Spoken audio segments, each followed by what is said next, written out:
Usually when transmigrating into a villain's body, people would avoid the female lead. But this person is different. She contemptuously poured the red wine from her glass onto the female lead's head. In front of everyone, she said, "You knew I'm the Duke's daughter, yet you dare call my dress vulgar. You're just a mere commoner's daughter. How dare you say such things?" This girl who was publicly humiliated is Alice, with pink, long, curly hair, flawless white skin, and innocent big eyes. Anyone who sees her would be mesmerized. At this moment, Alice said grievously, "I only said your dress was special, like a dancer's." As the only daughter of Duke Candamevan, how could Leyland tolerate such comments? Leyland arrogantly said, "Do you think you're qualified to judge the Duke family's taste? Insulting me is equivalent to insulting the Duke's family. In social circles, every word and action of ladies affects how others view them." But who is Leyland? Her father is one of the Empire's two pillars, Duke Candamevan, who holds the golden branch symbolizing financial power. In the novel, Leyland was extremely spoiled and willful, but she had many followers. As someone who had read the original story, Leyland felt satisfied. "You've been manipulating Leyland all this time, right? Today your female lead's halo ends here." Just then, a cold voice broke the awkward atmosphere. It was the male lead, the Crown Prince, the one who publicly humiliated his fiancée Leyland, and secretly cheated with Alice, that scumbag. He was also the person Leyland was madly infatuated with. After exchanging glances with Alice, the Crown Prince coldly spoke, "You've become unbearably arrogant." Leyland angrily retorted, "Arrogance and confidence are different things. I hope you understand that," then smiled and said, "I'm just teaching this lady noble etiquette." The Crown Prince frowned and asked, "Teaching etiquette with wine?" Leyland deliberately raised her voice. "This way, she'll understand her position. I think she's very clear about it now." Alice gritted her teeth and endured, then curtsied to Leyland and said, "Thank you for your guidance." The Crown Prince embraced Alice and said, "You don't need to listen to her. Let's go." As they turned to leave, Leyland smiled contemptuously and said, "Oh right,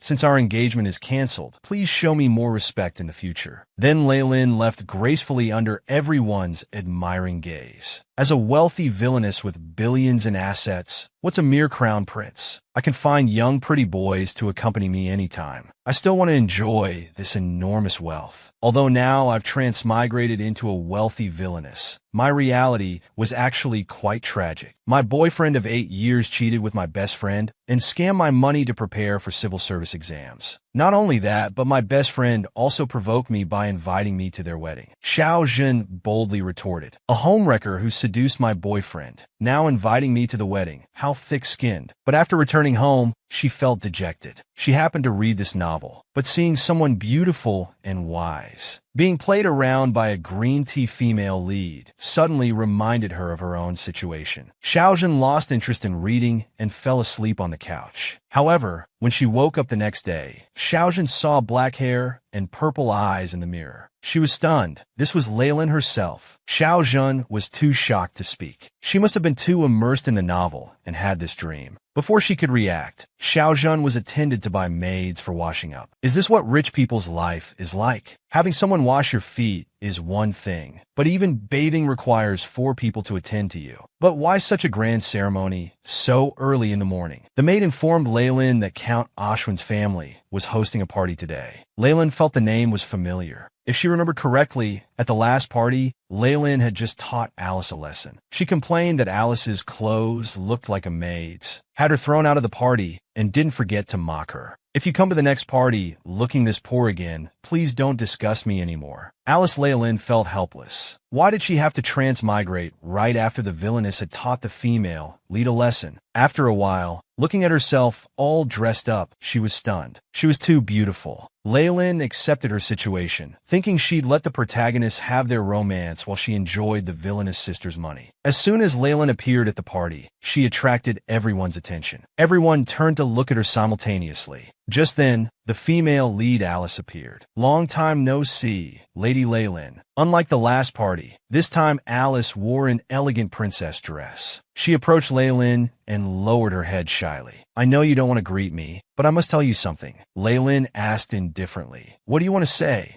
Alice said pitifully, "I wonder if my dress today will displease you." At this moment, Leyland remembered. According to the book's plot, Leyland would curse at Alice because of this dress, saying How dare you steal my dress through a man and then slap her? I can't fall for a trap. To maintain my image, Leyland smiled slightly and praised the dress as beautiful. Alice was stunned, not expecting Leyland to refrain from hitting or scolding her. Leyland knew clearly that she wanted revenge, but she only wanted to have fun. Walking towards Alice, Leyland said, "This dress seems to be Rosemary's. It suits you well. Have fun." After Alice's provocation failed, she suppressed her hatred and smiled at Leyland. "After not seeing you for a while, your mind has become much broader." Leyland turned and asked what she meant. Alice immediately played innocent, saying, "Many noble ladies get upset when others wear dresses from the same designer. After all, dresses are a lady's dignity. I thought you'd be very sensitive about this, though I don't know much about these things. Lady Leyland, do you think I'm right?" Facing Alice's provocation, Leyland just smiled slightly. How thick-skinned, Leyland secretly mocked. What's so great about being the female lead? What right does a homewrecker have to be so righteous? She smiled generously at Alice. "I'm not as narrow-minded as you think." At this moment, Leyland took a glass of champagne from the waiter. Raising her glass high, she said, "If I really hated matching with others, I would buy all the designers' dresses across the entire continent." Alice thought Leyland would pour it on her and quickly closed her eyes to apologize. But Leyland just handed the champagne to Alice. Leyland leaned close to Alice's ear and said contemptuously, "Poor Alice. In the future, you probably won't have the chance to wear Rosemary's dresses again. So enjoy the moment while you can, understand?" After hearing this, Alice gripped her wine glass tightly. Forcing a smile, she said, "Yes, Lady Leyland." Leyland elegantly turned back to remind Alice, "Don't get so excited that you make the mistake of wearing the same dress twice." Leyland sighed, glad she hadn't gotten into a fight with her today. On the other side, the noble ladies were discussing where Alice's dress came from. Some suspected the crown prince bought it for Alice. Leyland heard these words clearly as she walked by, but she wasn't angry. She just smiled and showed that she didn't care, because Leyland knew someone else had helped Alice get the dress. Surrounded by many noble ladies, Leyland's gaze stopped on a man. She then asked Mill beside her about this man's background. His name was Caswin, just a commoner in the Knight's Order. Unexpected to find such a handsome man among commoners. That beautiful brown hair plus eyes like black pearls, he looked like a wild little wolf. Leyland covered her mouth with a fan and smiled. Though he's a commoner, he's very handsome. Beside her, Aisha couldn't help but laugh, then quickly apologized for being rude. She explained, "I just found it surprising that you speak so much like us. After all, the Villainess used to treat people of lower status like insects." Leyland held Aisha's hand and said happily, "I see you understand my meaning." Leyland smiled and said, "He has a kind of wild charm, as if he might unbutton his shirt and walk over at any moment." Leyland's words made everyone shy yet excited. Though they appeared proper on the surface, they were all still young ladies after all. Then Leyland asked confusedly, "Why isn't he dancing? I want to dance with him." "But how does a lady invite someone to dance?" Mill smiled awkwardly. "Just give him a hint with your eyes." After hearing this, Leyland fixed her gaze on Caswin. Caswin felt the intense gaze and turned away awkwardly. He sighed helplessly as he walked over. Though Leyland had seen many handsome men before, this little wolf was too handsome. He even seemed a bit shy. Looking at Caswin in front of her, Leyland was too nervous to speak. Then Caswin slowly spoke. "Why do you keep staring at me?" What a straightforward man. He was arrogant and willful. But now looking at the man approaching, he was too shy to speak. Caswin asked Leyland why she was staring at him. Leyland turned her head, avoiding his gaze. "I wasn't looking at you." Caswin continued asking, "Are you saying I was mistaken?" Leyland firmly denied, "I really wasn't looking at you." Caswin sighed helplessly. He turned to the other noble ladies and said, "Were others not looking either?" Leyland had no choice but to admit she had been looking. Leyland frankly said, "I looked because you're handsome, so I looked a few more times." The next second, she moved closer to Caswin. "Can we dance together?" This surprised Caswin. Then his face turned red. Leyland thought he was cold and expressionless, but his emotions were written all over his face. Caswin bowed to Leyland. "Please forgive my rudeness. I misunderstood." Leyland felt awkward and said, "It's all right. I see this seems to be your first time here. It's normal not to understand." Caswin raised his head, smiling. "It was my fault. I hope you enjoy your time." While Leyland was still immersed in Caswin's smile, unexpectedly, Caswin turned and left. Lin was stunned. What about our dance? How could he just leave? Then Lin continued enjoying the party, surrounded by others. By evening, Lin lay in bed thinking, attending a party is so tiring. Good thing I came back early. At this moment, Betty the maid stepped forward and said, Miss, let me help you brush your hair. Then Lin asked Betty, if I want to spend money, who should I talk to? Betty said she could just take whatever she wanted from the stores. That sounds like stealing, Lin explained. I want to investigate something at the Information Guild. It will definitely cost money, and Father can't know about it. Lin wanted to know how much pocket money she had. Betty said she would prepare everything tomorrow. The next day, Lin was stunned looking at the account statement. This number was ridiculous. It was 50 billion, and that was just pocket money. Seeing Laylene's expression, Betty thought it wasn't enough. The Duke said that Miss can spend the house's money freely as needed. This 50 billion was just small change for the Duke's household. Lin was overjoyed inside. Long live the Villainess. Long live being super rich. Then Lin said, even if I spend 2 billion today, it won't be noticeable, right? Maid Betty asked if Lin wanted to buy a house. Lin smiled and said, no, I just want to help the poor. After disguising herself, Lin came to a cake shop. Lin gave the password to the server. I want a steak cake to go. The server asked how many portions. Lin said she wanted it well done and crispy if possible. The server then led her upstairs. A man wearing glasses asked Lin what information she wanted and mentioned their guild required payment in advance. Before the man could finish, Lin slowly walked forward. She threw a large bag of gold coins on the table. This is 100 million guineas as deposit. Call your boss here immediately. So this is how villainesses act so dominantly. Just to see someone, this woman spent 2 billion in just minutes. Facing the man's silence, Lin asked, is this not enough? The man nervously asked why she wanted to see their boss. Without answering, Lin threw another bag of gold coins. Bring him here first. The man still hesitated, saying, please tell me the request content first. Then I'll go find our boss. As soon as he finished speaking, more bags of gold coins fell. The man was dumbfounded. Holding gold coins, Lin looked down at him and asked, will you bring him here or not? Then the man, hugging the money bags, immediately stood up and asked Lin to wait a moment. Lin sighed, having money feels so good. I've always wanted to experience spending lavishly. Just as she was wondering if the man would run away with the money, he hurriedly ran back,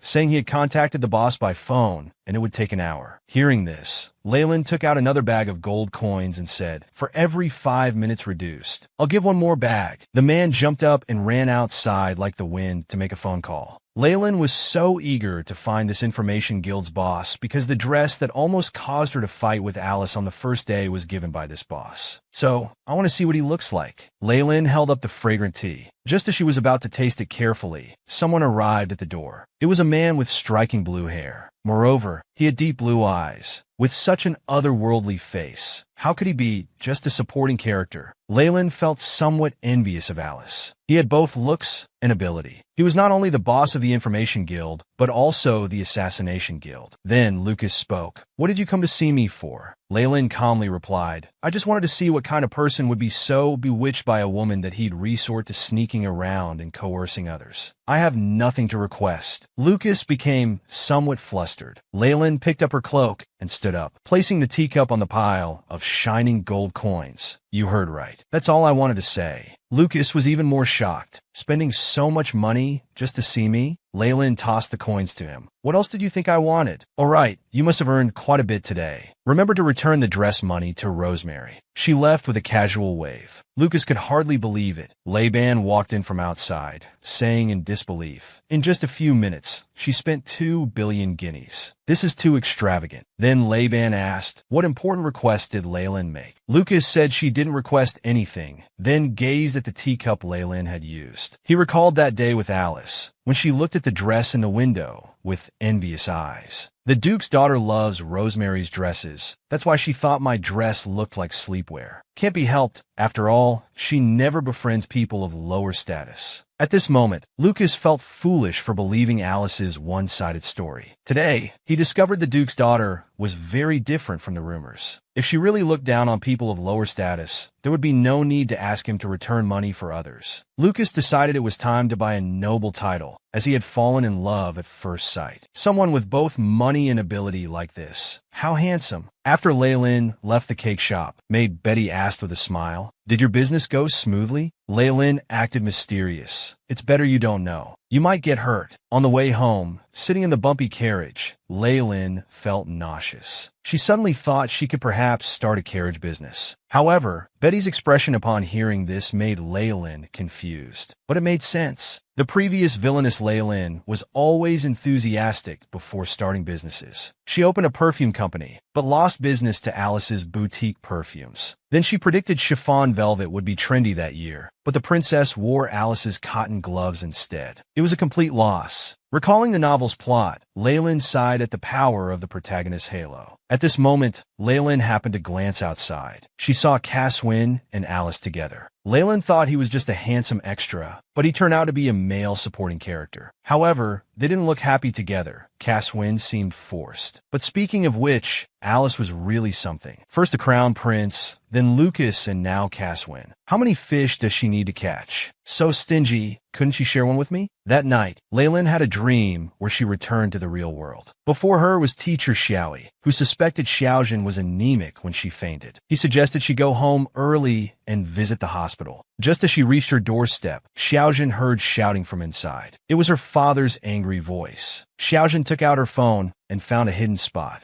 Going in now would surely get her scolded. Just listening to some music would make her feel better. Just hold on a bit longer. Soon, Xiaojin fell into a deep sleep. When she woke up again, it was already 9 o'clock. When Xiaojin returned home, her family was already eating. She explained she was late because she got absorbed in reading. Her father pointed at Xiaojin and yelled, "Don't think I'll pay for your college. You're just as hateful as your mother." Just then, her brother stood up saying he was going out, and their father's attitude immediately changed, calling him precious repeatedly. Her precious son's mother held Xiaojin's hand. It's mom's fault for being useless. Tears rolled down Xiaojin's cheeks, but she didn't blame her mother. "I'll work harder in life from now on. I won't rely on anyone. So mom, you need to stay strong and live on too." A ray of sunlight fell on Leylin's face. She opened her eyes. That was all from 10 years ago. It seems she's living too happily now to even have a dream within a dream. Just then, the maid Betty carried in a basin of water. Noticing something off about Leylin, she asked what happened. But Leylin said nothing. She just asked Betty to pour her some hot tea. Leylin looked around at her current surroundings. She really hoped this beautiful dream would last. The party invitations for Leylin had piled up like a mountain, but she still felt bored. What Leylin wanted most right now was to play with her phone and watch TV. Times like these were perfect for reading web novels. Suddenly, Leylin suggested to Betty that she wanted to visit Ralny. Betty was confused. "Weren't you not interested in the commoner districts before?" Leylin explained, "I heard it's where wealthy commoners live. It's clean and full of life. I want to look around." Though Betty was confused inside, she appeared very happy outwardly. She went to prepare outdoor clothes and notified the night Leylin about the young lady's secret outing. Though this villainess frequently changed her maids, she always kept Betty, her wet nurse's daughter, by her side. Initially thought to be due to their growing up together, but now it seemed Betty was not only perceptive,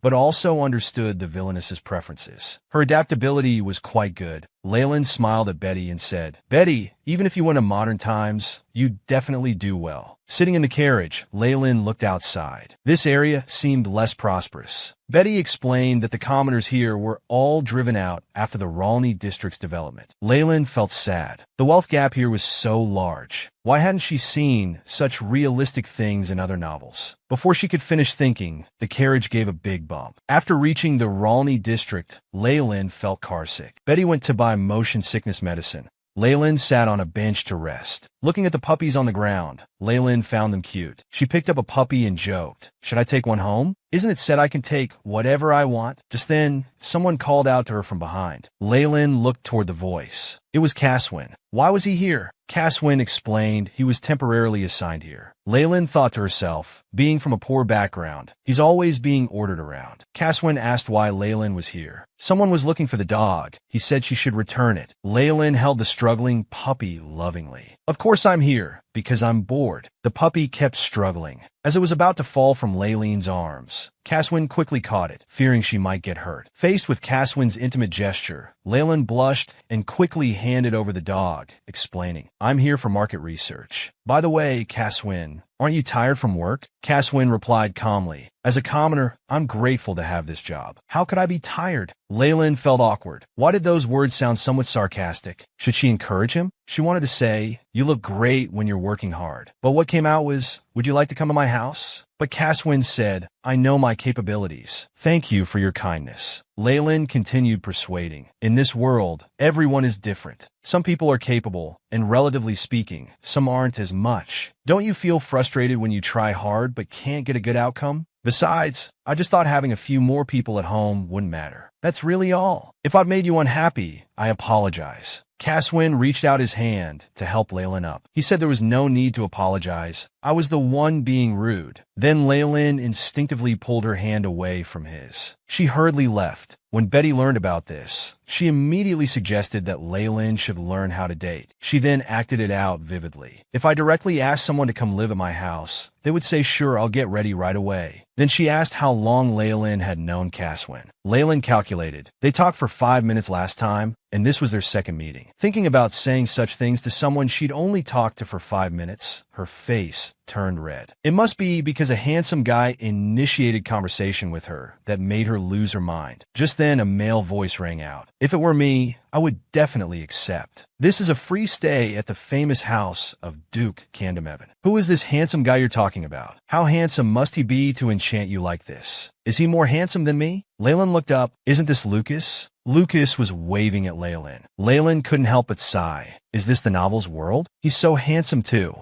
"Laylen, wake up. They're all Alice's men." After calming down, Laylen asked directly, "Why are you here? Are you following me?" Lucas explained it was just a coincidence. "I had arranged to meet someone here, and then I saw you sitting here." Laylen was confused. Could that person be? Just then, a familiar voice rang out. Laylen froze. Lucas smiled and said, "See? I wasn't lying." Laylen became flustered. Although this was just a dream, it was too dramatic. Finally getting out for once and running into Alice. "I just came here to relax. I don't want to deal with someone whose eyes light up at the sight of me." The maid Betty and the knights noticed Laylen's predicament. Betty lowered the veil on Laylen's head, while the knights shielded Laylen behind them. This touched Laylen. Everyone was so perceptive. "Thank you." Alice pulled out a chair and said, "Lucas, why aren't you paying attention to me? I thought I had the wrong person. You seem strange today." Lucas smiled slightly. "I was just thinking about something." Alice didn't pursue it further and took out a large box. "This is the dress you gave me last time. I thought about it carefully. It's too expensive. I can't accept it. Though I wore it once, it shouldn't have lost much value secondhand." Lucas replied indifferently, "It's not that much money." Alice's ruby-like eyes gazed at Lucas. "Usually you care about every single MIF. What's different today?" Laylen, standing nearby, couldn't help but laugh. That explains why he came so quickly that time. It was like speed teleportation. Lucas's voice came again from next door. "Because recently I saw someone who threw 1.89 billion elves around like trash on the ground. Suddenly this amount seems like nothing." Alice covered her mouth and laughed. "Oh my, there's actually someone like that?" The next second she pretended to look pitiful. "I'm so envious of such people." Everyone thought Lucas would comfort Alice, but unexpectedly he praised Laylen instead. Such a person must be very capable. "By the way, about that thing you were worrying about to the point of tears in front of the fountain, did the dress solve it?" Alice hesitantly said, "Actually, it didn't. After all, a caterpillar won't become a real butterfly just by sticking on butterfly wings." Lucas smiled. "What's wrong? Did the butterfly say something?"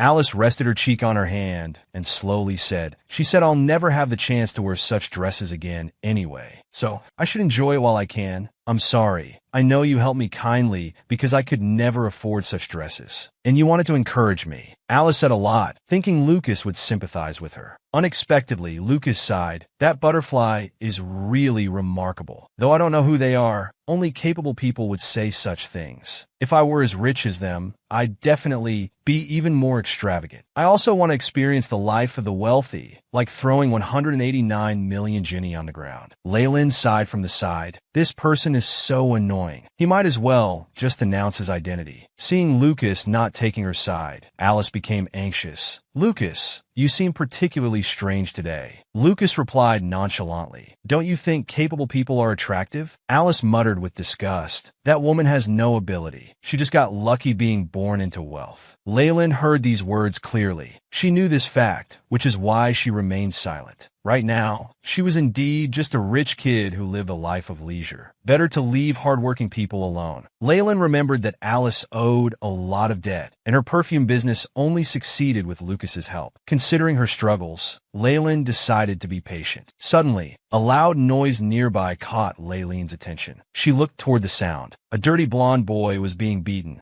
At that moment, a well-dressed fat man pushed the boy, saying, "Move faster." Leyland was shocked. How could there be such a scumbag here? He scolded the boy. "I paid a lot of money for you, but you're completely useless. I'm willing to take you in. You should be grateful." The boy trembled all over. He kept apologizing. The fat man roared again. "Stop talking. Quickly transform into a beast man and work." Soon, the boy transformed into a beast man. Leyland was surprised. Did he just transform? Lucas came over. "What are you looking at? You didn't even hear me calling you." This startled Leyland. Leyland looked around, asking where Alice went. Lucas told her she had already left. Following Leyland's gaze, Lucas said, "That's from the Beastman tribe. They supposedly vanished hundreds of years ago. Seems they didn't completely disappear. Some people buy beastmen as slaves because they're very strong." Leyland pondered. "Hasn't slavery been abolished for a long time?" Lucas explained, "Because beastmen don't pay taxes, they aren't protected. People can make up any excuse to use them as slaves." Looking at the injured boy, Leyland asked, "What's this about? Do beastmen naturally look like that?" Lucas told Leyland, "Probably because he was good-looking. Rich people fought over him. That's why he was burned to look like this." At this moment, Leyland and the boy made eye contact. She became indignant. He's already too scared to resist, yet they still chain him up. Leyland asked Betty how much money they brought. Betty replied they only had $10 million. Leyland removed her ring and asked Betty to borrow money in the family's name. Lucas was surprised. "You're just giving away something so valuable?" Leyland calmly said, "I trust her, and it's urgent now." "Is this the time to be calculating?" Lucas asked again. "Why do you need money so urgently?" Leyland stood up and said, "Let me tell you, at times like this, it's time to show off wealth, of course." Seeing the handsome puppy being bullied, Leyland chose to stand up. After all, saving handsome guys is everyone's duty. The blonde boy changed back to human form because he was too tired. The angry fat man grabbed him, about to teach him a lesson. At this moment, Leyland walked over elegantly. "I have something important to ask you." The fat man asked confusedly. "You look like a noble lady. What can I do for you?" Leyland smiled and said, "This is absolutely perfect. I saw something shining from across the street, so I came over to ask. Where did you buy that gorgeous dress you're wearing? I've been struggling to decide what style of dress to make. The one you're wearing is exactly what I want, luxurious and fancy. I love it." The fat man's face turned red. "You're being ridiculous. I'm a man." Leyland responded indifferently. "Men can like wearing dresses too. I didn't know your prejudice ran so deep." The fat man angrily threw the boy aside and roared, "Which noble family are you from? How dare you speak such nonsense? Do you understand anything about noble honor?" Leyland's eyes narrowed as she arrogantly replied, "Tandemuin." The fat man froze, stepping back several paces in fear. Leyland repeated, "Why are you so surprised? Weren't you just about to teach me about noble honor? Let me hear about your outdated notion of honor." Now the fat man was displeased. "You're going too far." Leyland helped the boy up and glared at the fat man. "What you did to him is what's going too far." The fat man, thinking Leyland was like other noble ladies, arrogantly said, "He's my subordinate. I don't want to sell him to you as a plaything. Please leave." This completely enraged Leyland. "What plaything? You despicable person. The Empire doesn't allow slavery. His Majesty Emperor Tadrian abolished slavery for everyone's benefit. Everyone should receive His Majesty's protection. The great hero ended the century-long war and raised his sword a second time to liberate the innocent. He didn't do it to see things like this happen." After saying this, Leyland was shocked. These words seem to have been spoken through me by someone else. Could these be the Villainess's memories? The fat man remained obstinate.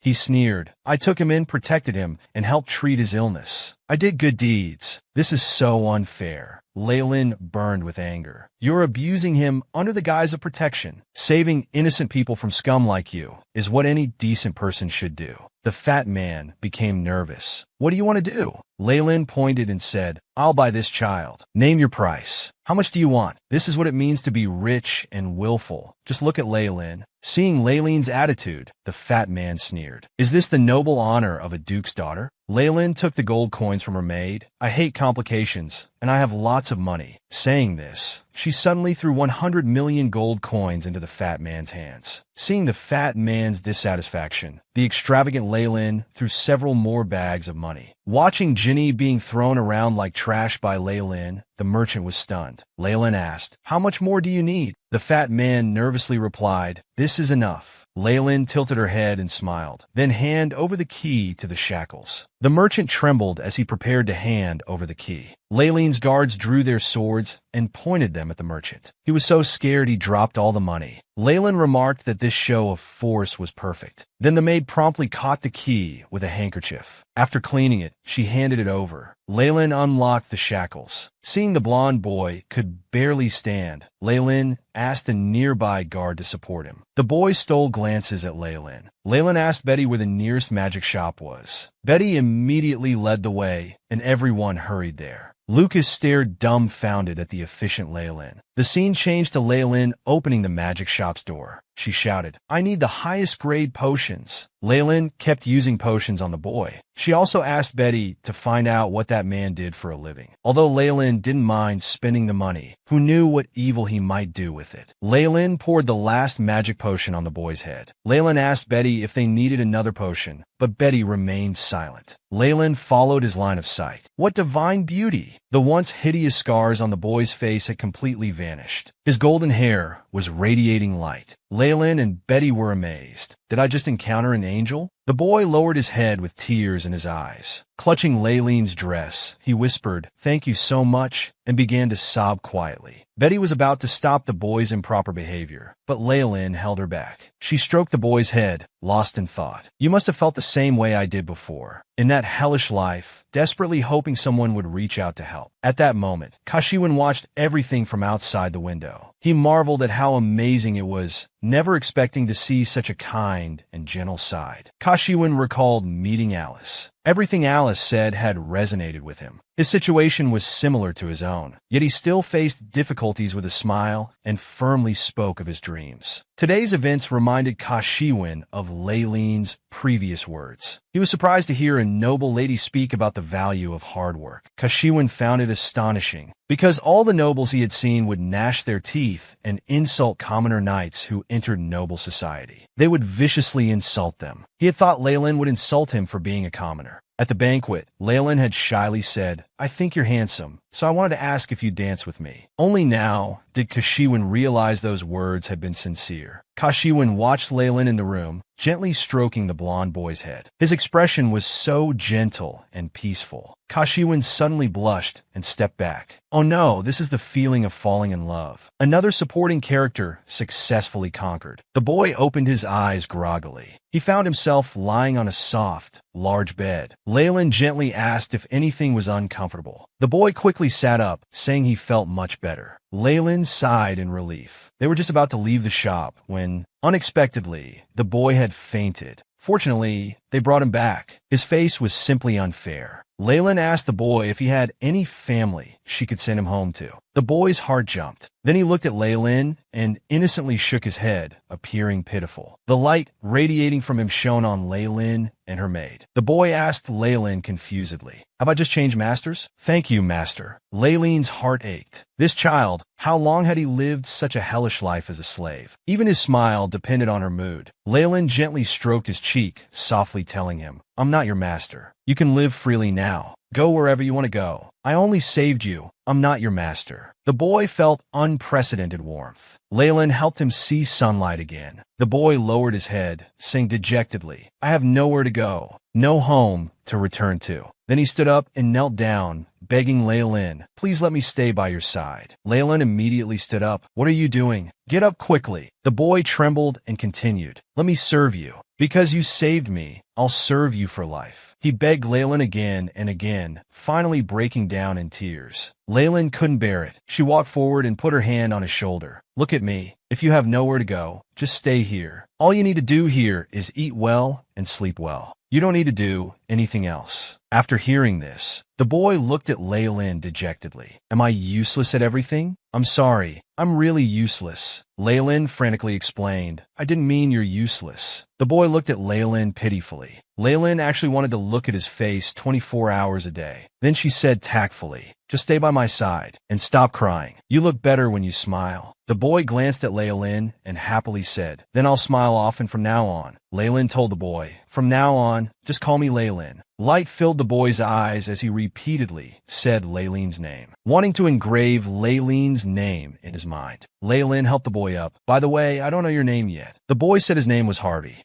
Leyland smiled and said, please take care of me from now on, Harvey. Harvey stared at the beautiful Leyland, completely mesmerized. Because he was too shy to maintain his human form, he suddenly transformed into a shy leopard. Leyland covered her face in shock. So, I save a leopard? He's too cute. The maid trembled in fear. But Leyland asked Harvey if she could hug him. Harvey nodded, and Leyland gave him a big bear hug. I like you so much. How can you be this cute? The next day, a well-dressed Leyland stood at the doorway, hesitating to enter. Although Leyland had been here for a week, this would be her first time meeting her father. Leyland thought, is father angry because I've been spending money like water these past few days? The maid opened the door, and Leyland walked in nervously. Inside was a bright meeting room. Her father stood straight in the middle, formally dressed. Leyland gracefully curtsied. Her father seemed hesitant to speak, making Leyland feel even more uneasy. The next moment, this handsome and serious man looked pitifully at Leyland and said, are you angry with Daddy? Daddy is so sad. Leyland instantly understood. This master of the Candamevan family, though the leader of the country's wealthiest merchant group, was completely devoted to his daughter. He rushed forward to give Leyland a bear hug. Leyland embarrassedly pushed her father away. Then she sat awkwardly on the sofa and asked, did you need something from me? The Duke smiled and said, you haven't come to see me for over a week. Daddy is really sad. Leyland explained, Father, weren't you very busy? The Duke widened his eyes and said, you called me Father. How did you become so formal after just a few days? You should call me Daddy. Leyland had to explain again. I was afraid of disturbing you. The Duke took a sip of tea. I always have time to hear about my precious daughter's life. Leyland said softly, I thought you would scold me. The Duke asked puzzled, why would I scold you? Leyland tilted her head and said, maybe because I spent money recklessly. The Duke laughed heartily after hearing this. As long as you spend money meaningfully, it's fine. You not only used $2 billion to make connections. The intelligence bribery cost $3 billion, but it brought glory to our family. I think it was worth it. Leyland felt uneasy, even without her saying anything. Every move she made was within her father's knowledge. Leyland looked at her father before her, possessing such great power and wealth. Why was he content to serve under the emperor? Leyland slowly asked, Dad, don't you have ambition? Are you satisfied with your current position? The Duke calmly replied, our family has passed down a saying through generations. Don't take a path that's both hard and unprofitable. Our family has been merchants for generations. We won't give up such wealth just to climb to that position above 10,000 people. Most importantly, being emperor doesn't make money. Then Leyland asked, then why did you agree to my engagement with the crown prince? The Duke said innocently, weren't you the one who cried and insisted that only the crown prince was worthy of you? At that moment, Leyland remembered that this engagement was requested by the villainess herself. If she married the crown prince, as an empress, she would have to do a lot of work. When she could live a life of leisure, why should she do hard labor? Leyland firmly told her father she wanted to cancel the engagement. The Duke was stunned. He stood up abruptly and asked why. Leyland said playfully, how could there possibly be anyone worthy of being my partner in this world? Since there isn't one, I should find someone who is devoted to me, clever and smart, to help me manage the family business. The Duke hurriedly asked if her sudden change of heart was due to the crown prince's recent actions. If you want, I can take care of Alice. Leyland said angrily, Dad, do you think I'm running away? I only now realize how powerful the Kanemevan family is. To abandon such a great family to become an empress who lives for the people would be such a waste. Most importantly, I don't want to do something that's both hard work and unprofitable. The family's power was originally used to satisfy Lanling's desires. Now, even breaking off the engagement wouldn't bring losses to the Duke's family. Moreover, Lanling doesn't love the crown prince and wants to stay away from the female lead. She just wants to enjoy life. Leyland curtsied to the Duke. As she left, her father watched her back, deep in thought. After leaving, Leyland sighed deeply. Finally, it was over. When she turned her head, she was surprised to see Harvey sitting by the door, waiting. Seeing Leyland come out, Harvey quickly stood up and said, "Leyland, I missed you so much." This dazzling radiance almost blinded Leyland's eyes. Leyland asked Harvey why he wasn't in his room. Harvey replied that this was what he should do, as it was his job. Leyland stroked Harvey's head, thinking how cute he was. Harvey said shyly,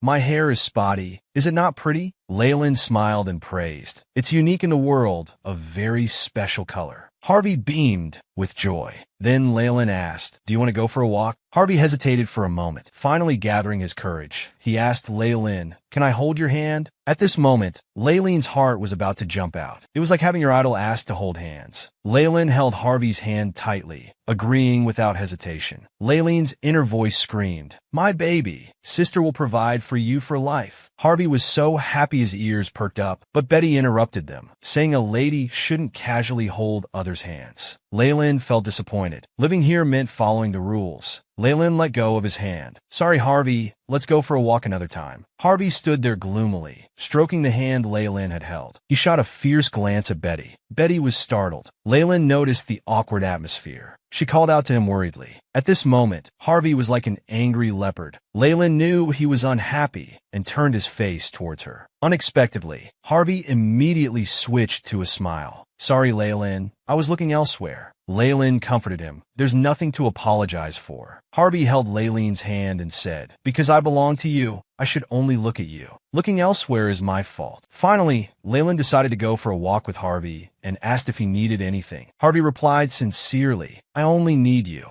After a while in the garden, Leyland thought she must have been seeing things earlier. How could someone's expression change so quickly? It was like he became a different person. It's strange how he described himself as my possession. The sense of inconsistency Leyland felt from Harvey was because he blindly treated following and pleasing me as his duty. He was like a game character, moving according to predetermined settings. Leyland patted the chair beside her, asking Harvey to sit together. Harvey ran over energetically. After some contemplation, Leyland told Harvey, "You don't need to accommodate me so much. Although I say you should be by my side, you don't have to be here all the time." Harvey's face turned cold after hearing this. He asked why. Seeing Harvey's low spirits, Leyland quickly explained, "I saved you, but not to possess you. I don't want to force you with the debt of saving your life. So you don't need to always follow me. Also, just tell me what you want." After listening, Harvey said, "No one has ever been so kind to me. Only you understand me. What I want is to stay by your side." Harvey let tears roll down his beautiful face, his clenched hands trembling slightly. He said, "Did I do something wrong? Or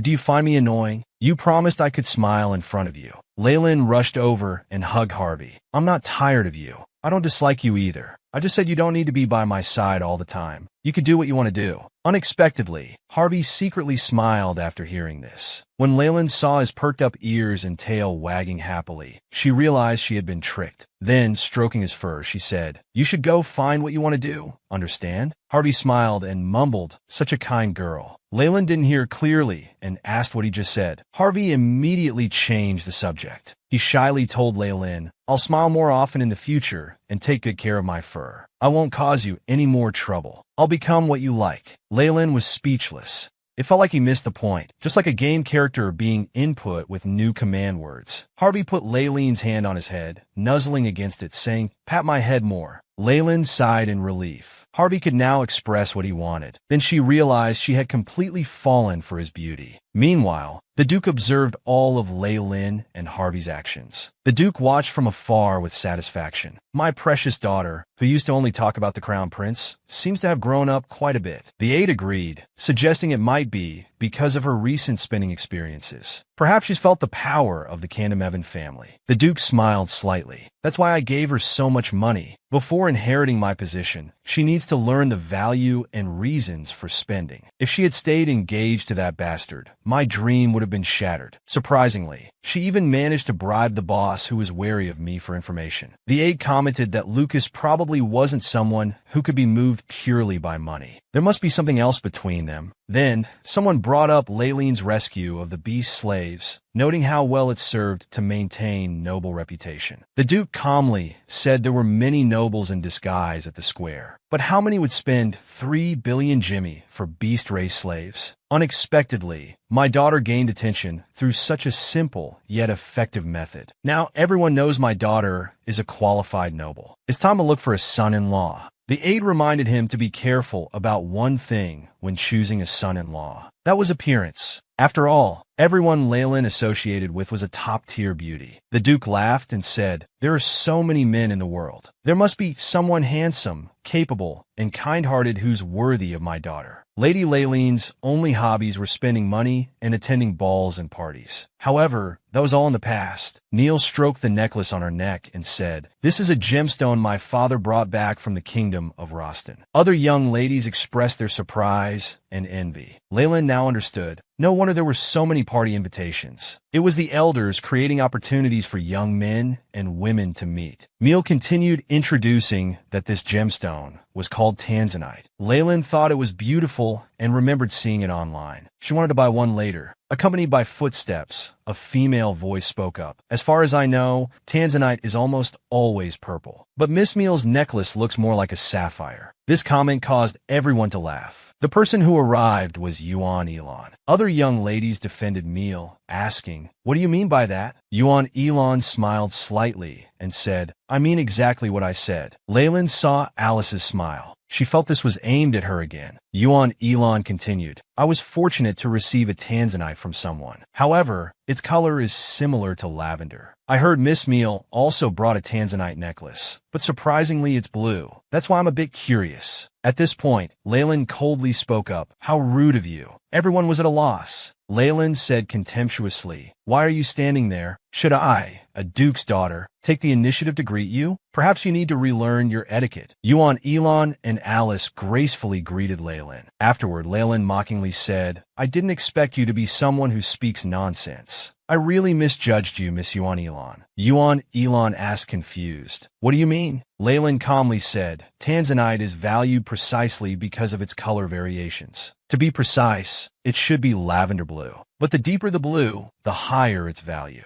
Leyland smiled slightly. "Miss Yuan Elon, it seems the gift you received isn't worth much." At this moment, Leyland remembered that Yuan Elon was the one who helped Alice deal with Leyland. After being left speechless by Leyland's retort, she apologized. Leyland looked at Yuan Elon provocatively. "I'm not the one who should apologize, am I?" Yuan Elon apologized to Meal again. Meal sighed in relief. "It's all right." Leyland leisurely sipped her tea while thinking to herself, "Can they leave already? I just want to rest quietly today." Just then, Alice patted Yuan Elon's arm and gave her a meaningful look. Yuan Elon started provoking Leyland again. "For a duke's daughter who knows and cares so much about jewels, why are you wearing the same accessories as last time?" Hearing this, Leyland froze. No wonder Betty had asked her to buy new accessories, but she had been too lazy to do so. Leyland touched her earrings and said, "Because I like them." Yuan Elon continued, "Wearing the same accessories twice is a disgrace for a lady. Weren't those your words?" Leyland covered her mouth in surprise and said, "The Candemevan family's wealth is indeed impressive. I attended so many parties and never wore the same accessories twice." At this moment, Leyland truly admired her villain sister. What a magnificent woman, wearing different jewels to every party. That's so cool. So amazing. Elon looked at Lei and began questioning. The Duke's family is indeed impressive. Impressive enough to warn Miss Alice not to make the mistake of wearing the same dress twice. But strangely, you yourself wore the same accessories twice? Leyland didn't get angry, but smiled at them instead. Thank you for reminding me, Miss Yuan Elon.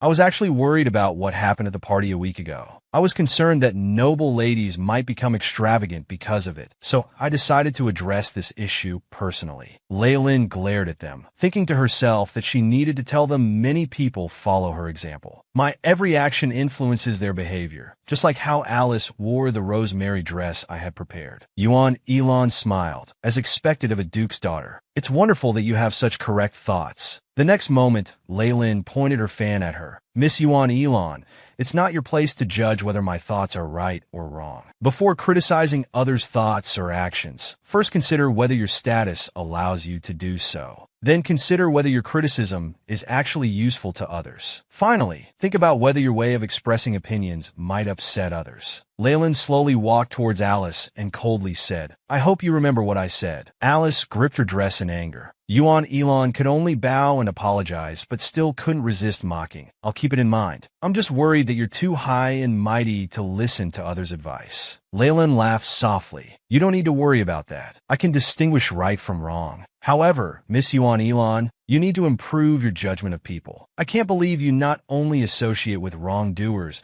but also believe their one-sided stories. I had high hopes for you. What a pity. Leyland showed a smug smile. Then she waved her hand, signaling them to leave and not disturb her pleasure. After they left, the young ladies at Leyland's table began criticizing Alice's impropriety. Actually, Leyland had indeed bullied Alice terribly before, though it was because Alice had seduced her fiancé. Since then, Alice had become a thorn in Leyland's side, constantly being bullied by her. Leyland sat in her seat, lost in thought. I can understand both their behaviors. What I don't understand is, what's the point of fighting like this over a man? Leyland complained helplessly, I really don't get it. Just then, a man appeared behind her and slowly said, Duke's daughter, what do you mean by that? Leyland looked back and was surprised to see it was Lucas. Seeing Lucas, Leyland was confused about when he had become a noble. The next moment, Lucas bowed to Leyland. I am Lucas, fortunate to have been granted the title of Baron by His Majesty. Leyland was surprised. Baron Hales? Lucas flirted with Leyland. You may call me whatever you like. Leyland asked curiously, why are you here? Lucas shrugged, glancing at Alice in the distance, saying, I discovered some suspicious characters and followed them here. Lucas suddenly moved closer to Leyland. I'd like to talk to you about him. Leyland covered her mouth in surprise, thinking, this guy Lucas, how did he escape Alice's net and come to approach me? Leyland smiled slightly. Let's find time to talk another day. Lucas smiled and took his leave. Leyland watched Lucas's departing figure and sighed. The noble ladies started screaming. They eagerly asked, who was that just now? When and where did you meet him? Is he married? Does he have a fiancé? Leyland was dizzy from their questions. These girls were all deceived by his appearance. After the party, Betty excitedly asked, you rarely attend parties. Did you enjoy yourself? Leyland said it was fine, but inside she was dissatisfied. It was just a children's party without alcohol. I don't understand why my sister liked these so much. Just then, a long-haired man at the door chuckled, saying, overly assertive women have no charm. The man in the suit agreed. Are you talking about Duke's daughter Leyland and Miss Yuan Elon? Did you see them earlier? Their competition was like dogs fighting dogs. Well, the Candamevan Duke's daughter is known for being assertive. The suited man waved his hand, saying, I really can't appreciate that kind of woman. I prefer gentle and quiet ladies like Miss Alice. Leyland stood behind them and coldly said, are you suggesting I need to cater to your preferences? The two men were terrified when they saw the Duke's daughter herself. Leyland continued, should my every word and action depend on your approval? The man cowered. We were just discussing proper ladylike behavior. Leyland sneered. So you think I'm not ladylike enough? You really speak without thinking. How can men be so imprudent? If I cut out your tongues for the crime of insulting me, at least you'd make handsome, silent men. Then the guard beside her drew his sword. Pointing at one of them, Leyland mockingly said, are you scared now? Why didn't you think of this day when you were gossiping? I was just having a conversation with Miss Yuan Elon. I don't understand why you'd say my behavior wasn't ladylike. The men's legs went weak. They kept apologizing and begging for mercy. Leyland walked past them, saying contemptuously, "I don't fancy you either, so I'll spare you this time. But if you speak nonsense again, you won't keep your tongues." Leyland returned to the Duke's mansion by carriage. Just as she got off, a leopard suddenly rushed toward her. The leopard smiled happily. Leyland smiled and asked, "Harvey, were you waiting for me? Let's take a walk before going inside." Betty noticed Leyland walking awkwardly and said, "Let me get you a comfortable pair of shoes." As Leyland walked with Harvey toward the garden, she thought, even though I was born into a wealthy and powerful family, I still can't avoid being criticized like just now. Even if I struggle to protect myself, this world still belongs to the Crown Prince and Alice. A sharp pain in her feet brought Leyland back to reality. So they sat in the pavilion, enjoying the cool evening breeze. Leyland stroked Harvey's head. She said, "I really want to do what I like just like now. Why do people always hurt each other?" Hearing this, Harvey suddenly sat up, as if asking if someone had bullied Leyland. Leyland hugged Harvey and smiled, saying, "If I don't cause them trouble, would they leave me alone?" But thinking of Alice's contemptuous smile made her blood boil. Hell no. She's still talking about revenge today. Since this is all a dream, who cares about help or not? It's decided. I'll destroy them both. Nobles care about reputation, right? Then I'll nail you two cheaters to the pillar of shame. Let you never be able to hold your heads up again. I remember I had a chance to deliver a fatal blow before Leyland canceled the engagement. When did they openly show their affection? Leyland muttered, "I can't remember." Just then, Betty gently draped a cloak over Leyland and changed her shoes. Leyland sincerely said thank you. Betty was surprised and said, "It's my duty." Leyland suddenly realized, since I'm one of the main characters in this novel, I must have been there when they showed their affection. Before that, I want to enjoy this peace with the people who cherish me. Leyland accepted Lucas's invitation and went to meet him with her maid in night. Seeing the handsome Lucas, Leyland was unmoved and directly asked what was so good about Alice. Lucas pulled out a chair flatteringly, inviting Leyland to sit and talk. He asked her what she thought of Alice. Leyland calmly told Lucas, "I want to hear your thoughts first." Lucas replied, "I just want to see if our thoughts align." Leyland didn't believe him. After all, in a novel, she knew Alice and the Crown Prince were lovers, yet helped the clueless male lead. Although Leyland was curious about what Lucas would say, it didn't matter if she didn't hear it. Leyland stared at Lucas and said, "If you want to know my thoughts, be honest first. Otherwise, we can pretend this never happened." She stood to leave. Lucas anxiously reached out to stop her. He smiled and said, "Why are you so cold? We're close, aren't we?" Leyland smiled and said, "I'm not free enough to chat with a man who hides his intentions." Lucas was very frustrated. This woman was so difficult. Then he said, "What I meant could be about Rosemary's dress. That day when I went to help her buy that dress, right in the center of the clothing store, I saw the dress you ordered. What a coincidence." Leyland pondered. Alice had been in the counterfeit business. She must have known that Leyland ordered a dress from Rosemary. Lucas believed Alice was using him to defeat her rival. However, Leyland still refused to believe Lucas's words.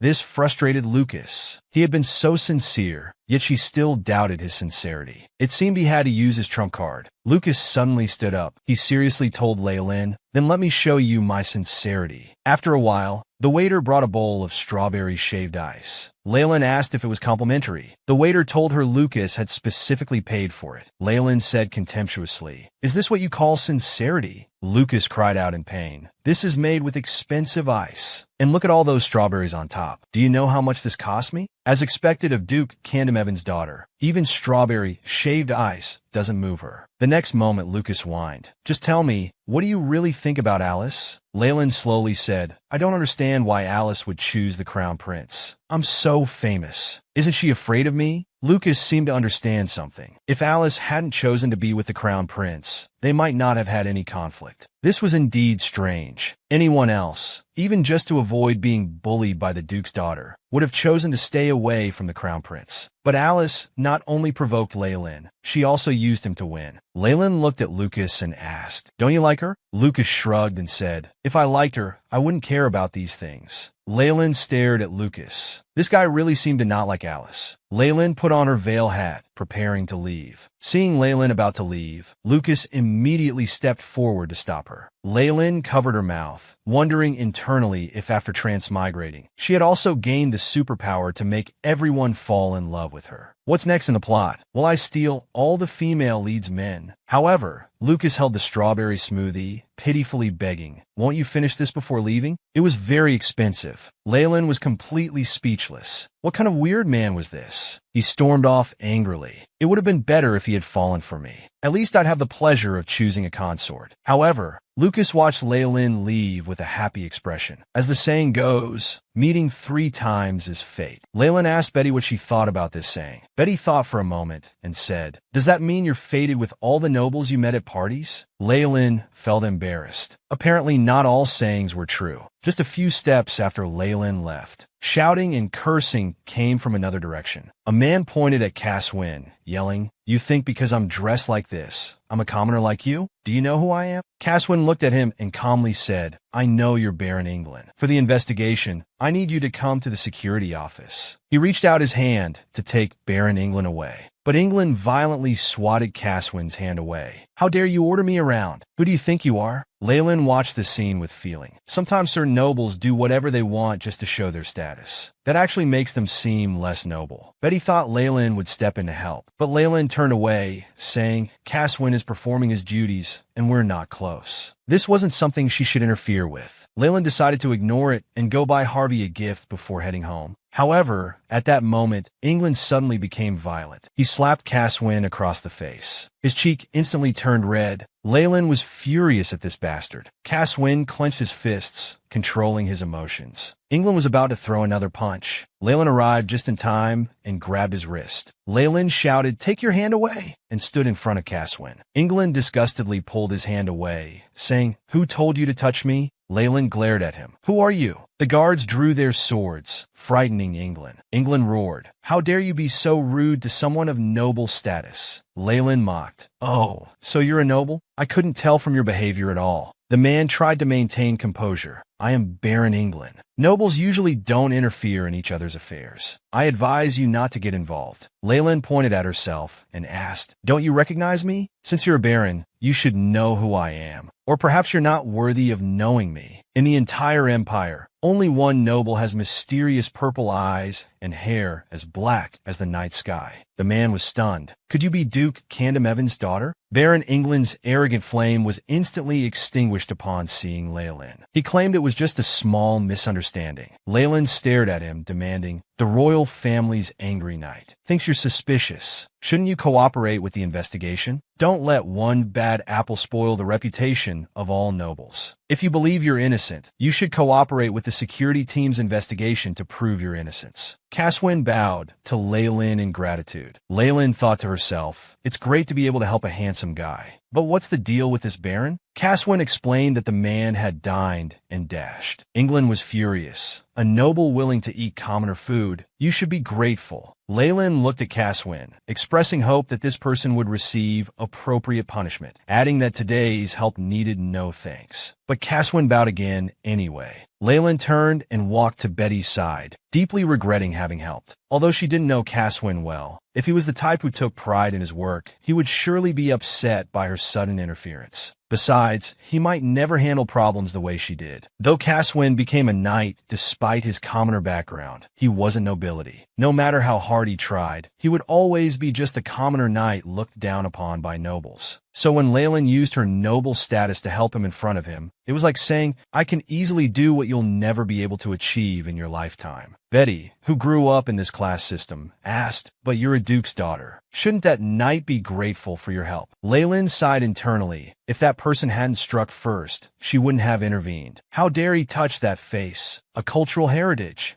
She then told Betty, "How could I stand by watching someone get slapped in public? I shouldn't expect to get along with him. He always ends up disliking me." Betty asked teasingly, "Isn't it because he's handsome and you want to take him home?" Leyland didn't deny it. "Of course, he's so handsome." However, Cass Wynn had heard every word she said, and his ears turned red. Leyland turned to leave, planning to buy Harvey a gift. "He must be waiting obediently at home for me. If I return too late, he'll surely cry his eyes out." Cass Wynn, standing in the corner, stared at Leyland's retreating figure. A tingling sensation spread through his limbs. He felt he had made another mistake. As a commoner knight, Cass Wynn had both the position of a knight and the convenient commoner status to be used as a pawn. Thus, Caswin naturally became the security team's tool for dealing with nobles. The detained England threw documents at Caswin's face, roaring, "Get someone else! I refuse to speak with someone of such lowly birth." However, knights of noble birth didn't want to get involved in matters concerning nobility. So the best solution was to use commoners like Caswin. For Caswin,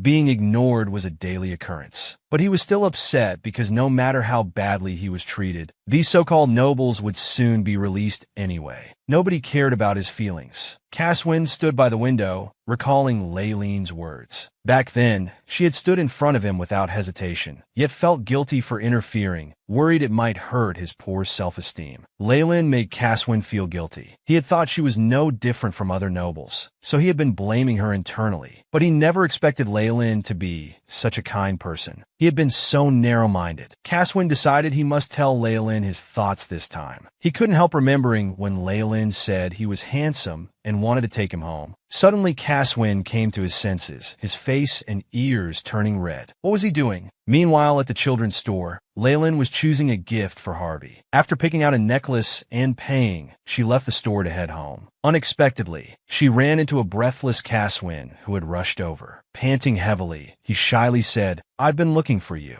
When I saw you here, I ran over. I have something to tell you." Laylene happily replied, "Go ahead and say it." Caswin hesitated, unable to get the words out. Finally, after a while, Caswin asked, "Aren't you upset?" Laylene was confused. "Upset about what?" "Oh, right. Is your face okay?" Caswin shyly covered his face with his hand, saying he was fine. Laylene stole several glances. "It must hurt being so red." Caswin gathered his courage and spoke again. "I'm sorry. You helped me earlier, but instead of being grateful, I was disrespectful." Laylene blushed and waved her hands, saying, "It's my fault for interfering while you were on duty." Just seeing Caswin's face made her heart race. She should be the one apologizing. What was wrong with Caswin? He kept frowning and hesitating. Was he angry about being slapped? Understandably, getting hit for no reason would be upsetting. Thinking this, Laylene moved closer and encouraged Caswin. "Though it might sound strange coming from me, life isn't always smooth. There will be times of frustration and trouble. If you keep living earnestly, you'll meet people who understand you.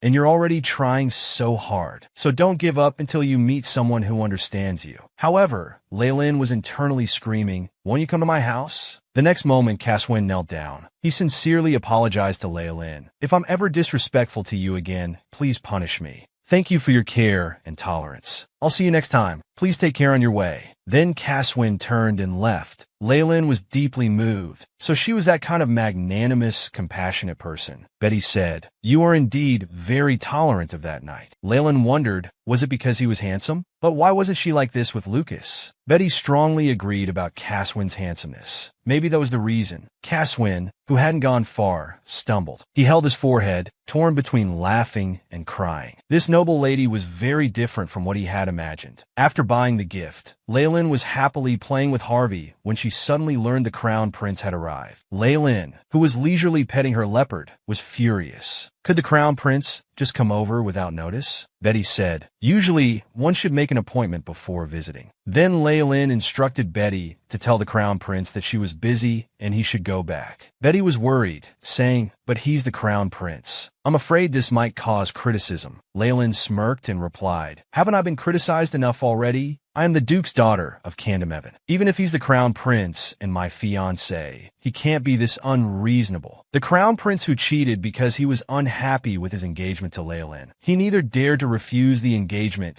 nor wanted to be the first to break it off, yet always acted arrogantly, thinking he was something special. Laylene had no need to cater to such a person. After hearing this, Betty recalled the crown prince's past behavior towards her lady and became angry too. Laylene pondered for a moment. This scene wasn't in the novel. Why would he come now? Suddenly, Laylene realized why the crown prince might be looking for her. She called Betty back, saying she would see the crown prince. Laylene asked Betty to tell him she needed to prepare. The scene changed. The crown prince, waiting alone, heard footsteps and muttered, "You're late." Laylene appeared with ink-black long hair, wearing a blood-red evening gown, looking magnificent. While petting Harvey, she casually said, "Didn't I inform you in advance?" The crown prince, who despised beast folk, asked, "Where did this beast come from?" Then he slowly turned around, with his blood-red eyes and snow-white hair. For a moment, Lei was stunned. Before meeting the crown prince, Lei had wondered, what if he was a good person? What if he treated Lei well? What if he fulfilled his duties as a fiancé, and she, as a transmigrator, ruined their relationship? While Lei was lost in thought, the crown prince leaned close to Leilin's ear. He lifted her chin and said viciously, "You dare ignore me?" Leilin's expression immediately changed. How dare he treat her like this? Such thick skin. Lei angrily slapped away the crown prince's hand and shouted, "What are you doing?" The crown prince looked at his hand and smirked. Lei was disgusted. What was this man doing? How annoying. Lei sat down at the table, took out a handkerchief to wipe herself, and said, "You should feel fortunate. If you weren't the crown prince, I wouldn't let you off so easily." The crown prince showed a puzzled expression. Lei said domineeringly, "You touched me without my permission. I should have your hand chopped off." She then threw the handkerchief to the ground like trash. The crown prince laughed mockingly. "You're quite something, daring to speak like this before the crown prince." Lei replied contemptuously, "I'm the only one who can speak to you like this." Then she got straight to the point. "So why are you here to see me?" The crown prince smiled. "Weren't you desperately begging to see me before? Why so direct now? How impolite." Before Lei could get angry, Harvey had already started growling. He wouldn't allow anyone to bully Lei. Lei continued, "Do I need to be polite to someone who rudely barges into my home?" The crown prince stared at Harvey, daring to bare teeth at me, just as ill-mannered as its owner. This time, to the crown prince's surprise, Lei didn't immediately apologize like before. Lei coldly spoke, "Crown Prince Pryderi, what business is my manners to you? Or do you think you have the right to manage me?" The crown prince suddenly laughed, muttering, "Is this your new tactic to get my attention? Quite interesting." The crown prince had expected Lei to unconditionally please him like before. He didn't expect this Lei to be so assertive. Lei spoke frankly, "Your Highness, if you have no business here, I'll take my leave." Crown Prince Pryderi stopped her and arrogantly announced that he wouldn't attend the National Day celebration with Lei.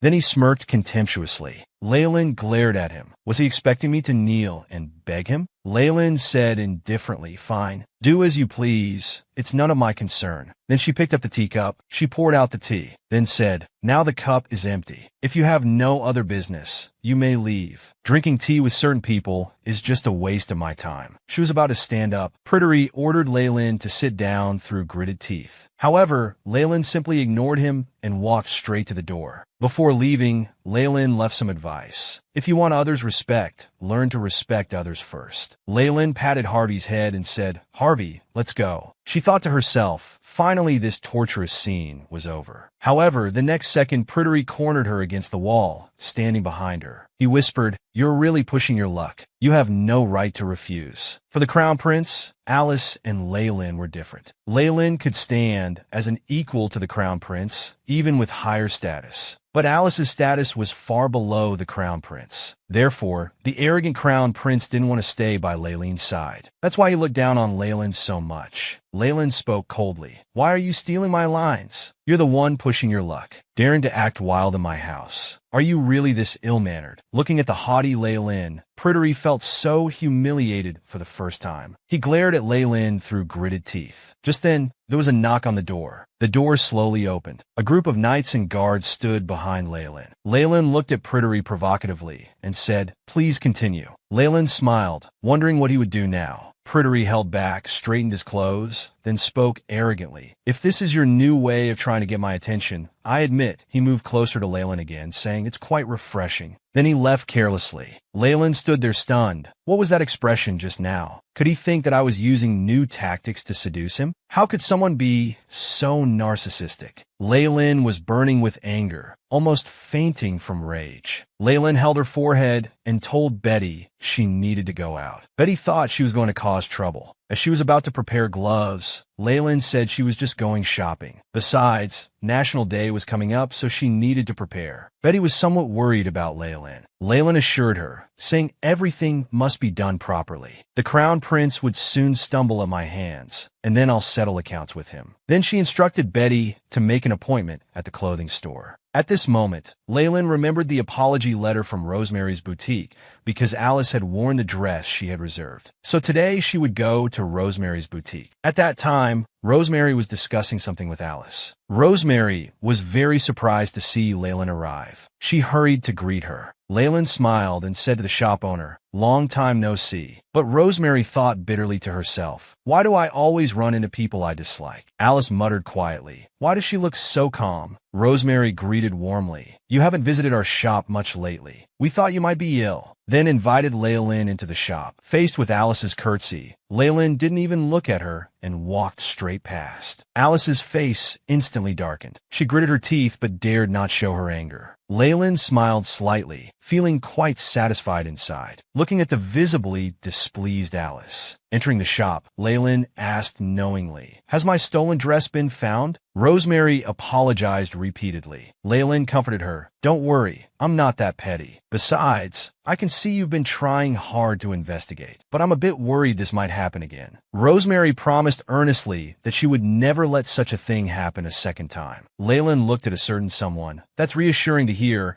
but I prefer more practical silence. I trust you understand my meaning." Rosemary glanced at Alice, who was standing foolishly at the door, and said, "I'll keep that in mind." With Rosemary's status in the industry, she could cause significant impact on Alice's textile business. Leyland put down her teacup and smiled. "Then I'll trust you this time." Then Leyland tilted her head and said, "I see there are other customers." Then, pretending to be surprised, "Oh, it's Alice. I didn't recognize you." Rosemary immediately said, "She's not a customer. Please don't mind her." Leyland was about to give Alice a way out, but she caught sight of her slightly challenging look. Alice walked over, lifted her skirt, and curtsied to Leyland again, then explained she just happened to have business here. After speaking, Alice sat down on the sofa. Leyland spoke coldly, "I didn't tell you to sit down." Alice froze, expressionless. Leyland emphasized in an icy tone, "I said, I didn't tell you to sit down." Alice's current position wasn't due to her abilities, but because Leyland was foolish. In fact, without Leyland's permission, she didn't even qualify to sit. After a moment, Leyland suddenly laughed. "I was just joking with you. With our relationship, do we need to be so formal?" Alice gripped her skirt tightly, suppressing her anger, then thanked Leyland. Leyland turned to ask Rosemary, "Have you finished your business with Alice?" Rosemary replied that Alice had just arrived. Leyland deliberately provoked Alice. "So you're here to buy dresses too?" Upon hearing this, Alice quickly waved her hands, explaining she was just here to chat with Rosemary. Leyland feigned confusion. "What else is there to discuss at a dress shop besides dresses?" Then she said to Rosemary, "After Alice picks her dress,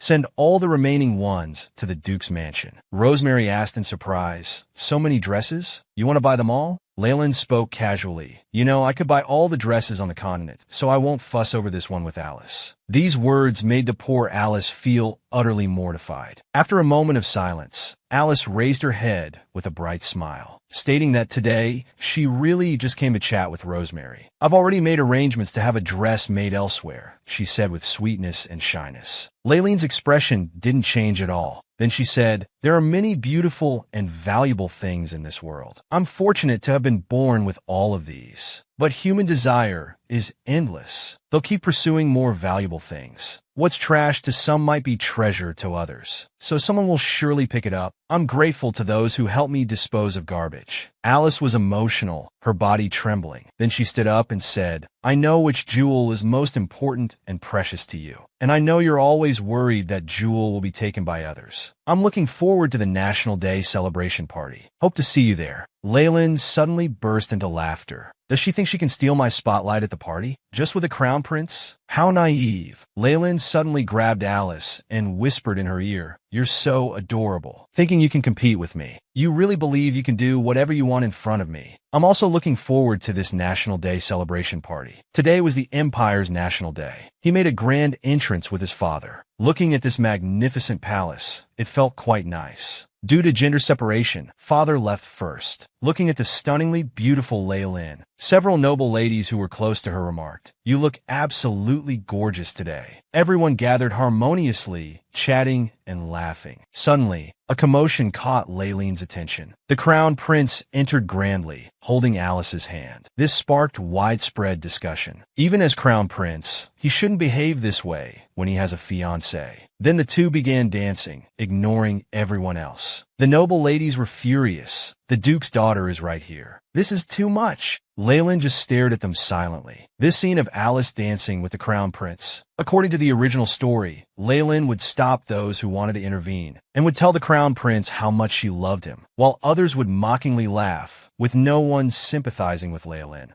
Her eyes met with Alice's. Alice smiled brightly, as if she was the victor. However, Leyland smiled back. Just stealing a man, yet she acts like she's won the world. Alice's dreams are adorably simple. Just then, Lucas appeared behind Leyland. Most people would be angry seeing this. Yet you seem happy. Leyland recognized Lucas just by his voice. Lucas leaned close to Leyland and said, "What do you think of me? May I have this dance? With me by your side, your revenge will surely succeed." Leyland couldn't quite understand Lucas's intentions. Was he planning to use her to get revenge on Alice? She firmly rejected Lucas, saying, "I'm engaged. As long as he's present, I can't dance with others." Lucas smiled and said, "But your fiancé is dancing with someone else." Leyland smiled slightly. "Everything is going as I planned." She observed all interactions carefully. Feeling the Crown Prince's gaze, Leyland moved closer to Lucas. Then Leyland slowly walked onto the stage. She questioned Li Shi and Alice. "Are you enjoying yourselves? You seem extremely happy." The Crown Prince asked mockingly. "Leyland, what are you doing?" Amid surprised looks, Leyland removed her glove and slapped it across Alice's face. "I, Leyland Shah Kandamuan, stake my honor to formally challenge Alice." Alice gripped Leyland's thrown glove tightly. "What are you trying to do?" Leyland stared at her and slowly said, "I've been kind to you all this time, yet you've gotten too full of yourself. Your desperate attempts to provoke me are cute, but you should know your limits." With her new backing, Alice grew bolder. "As the daughter of House Kandamuan, one of the Empire's two pillars, how dare you behave so rudely before His Highness the Crown Prince?" Leyland coldly looked at her and said, "And what about you? Do you think your lowly birth gives you the right to act so presumptuously?" Alice's face turned red, stuttering without forming a complete sentence. Seeing her like this, Leyland laughed. "You said I was being rude. Do you know why I dare to be so bold?" Leyland smiled brilliantly. "Because I am the Duke's daughter, Leyland Shah Kandamuan." Seeing Leyland's aggressive stance, the Crown Prince quickly snatched the glove from Alice's hand. He stepped forward and put the glove back on Leyland, whispering in her ear, "Leyland, I advise you to back down." Then he grabbed her wrist forcefully and said menacingly, "Don't make me angry anymore." Leyland told him to let go, but Li Shi remained unmoved. Leyland smiled and said, "I did warn you." People below had started gossiping. "The Crown Prince is so violent. He's so disrespectful to women." In this situation, I wouldn't be surprised if the Kandamuan family called off the engagement. Leyland pulled her hand back and mockingly said, "You're really stupid." Then Leyland looked at Alice again. "As the daughter of Duke Kandamuan and the Crown Prince's fiancé, I have something to tell you. You've been slandering my reputation. How do you plan to make amends? But I'm generous. I'm willing to respect your noble status, so I'm giving you a chance to prove your innocence. You'll accept, won't you?" Leyland had already calculated everything. Training knights requires a lot of money, but Alice's family would never spend a fortune on a knight for dueling. "Alice, I'll destroy your reputation." Seeing Alice's silence, Leyland stroked her hair and slowly said, "If you lose the duel and become a noble who can't defend her honor, you probably won't dare prance around in front of me anymore." Alice turned away, refusing Leyland's duel. Leyland leaned close to Alice's ear and said, "Accepting the duel is better than losing everything. From today on, I won't go easy on you anymore." Li Shi finally understood Leyland's intentions and said, "So that's why you agreed so easily that day." Leyland smiled contemptuously. "You've finally figured it out? There are more interesting things to come. Should I ruin the Conrad family today? Or would you rather watch me chop off her beautiful limbs?" These words angered Li Shi again. He quickly pulled Leyland away, standing between the two.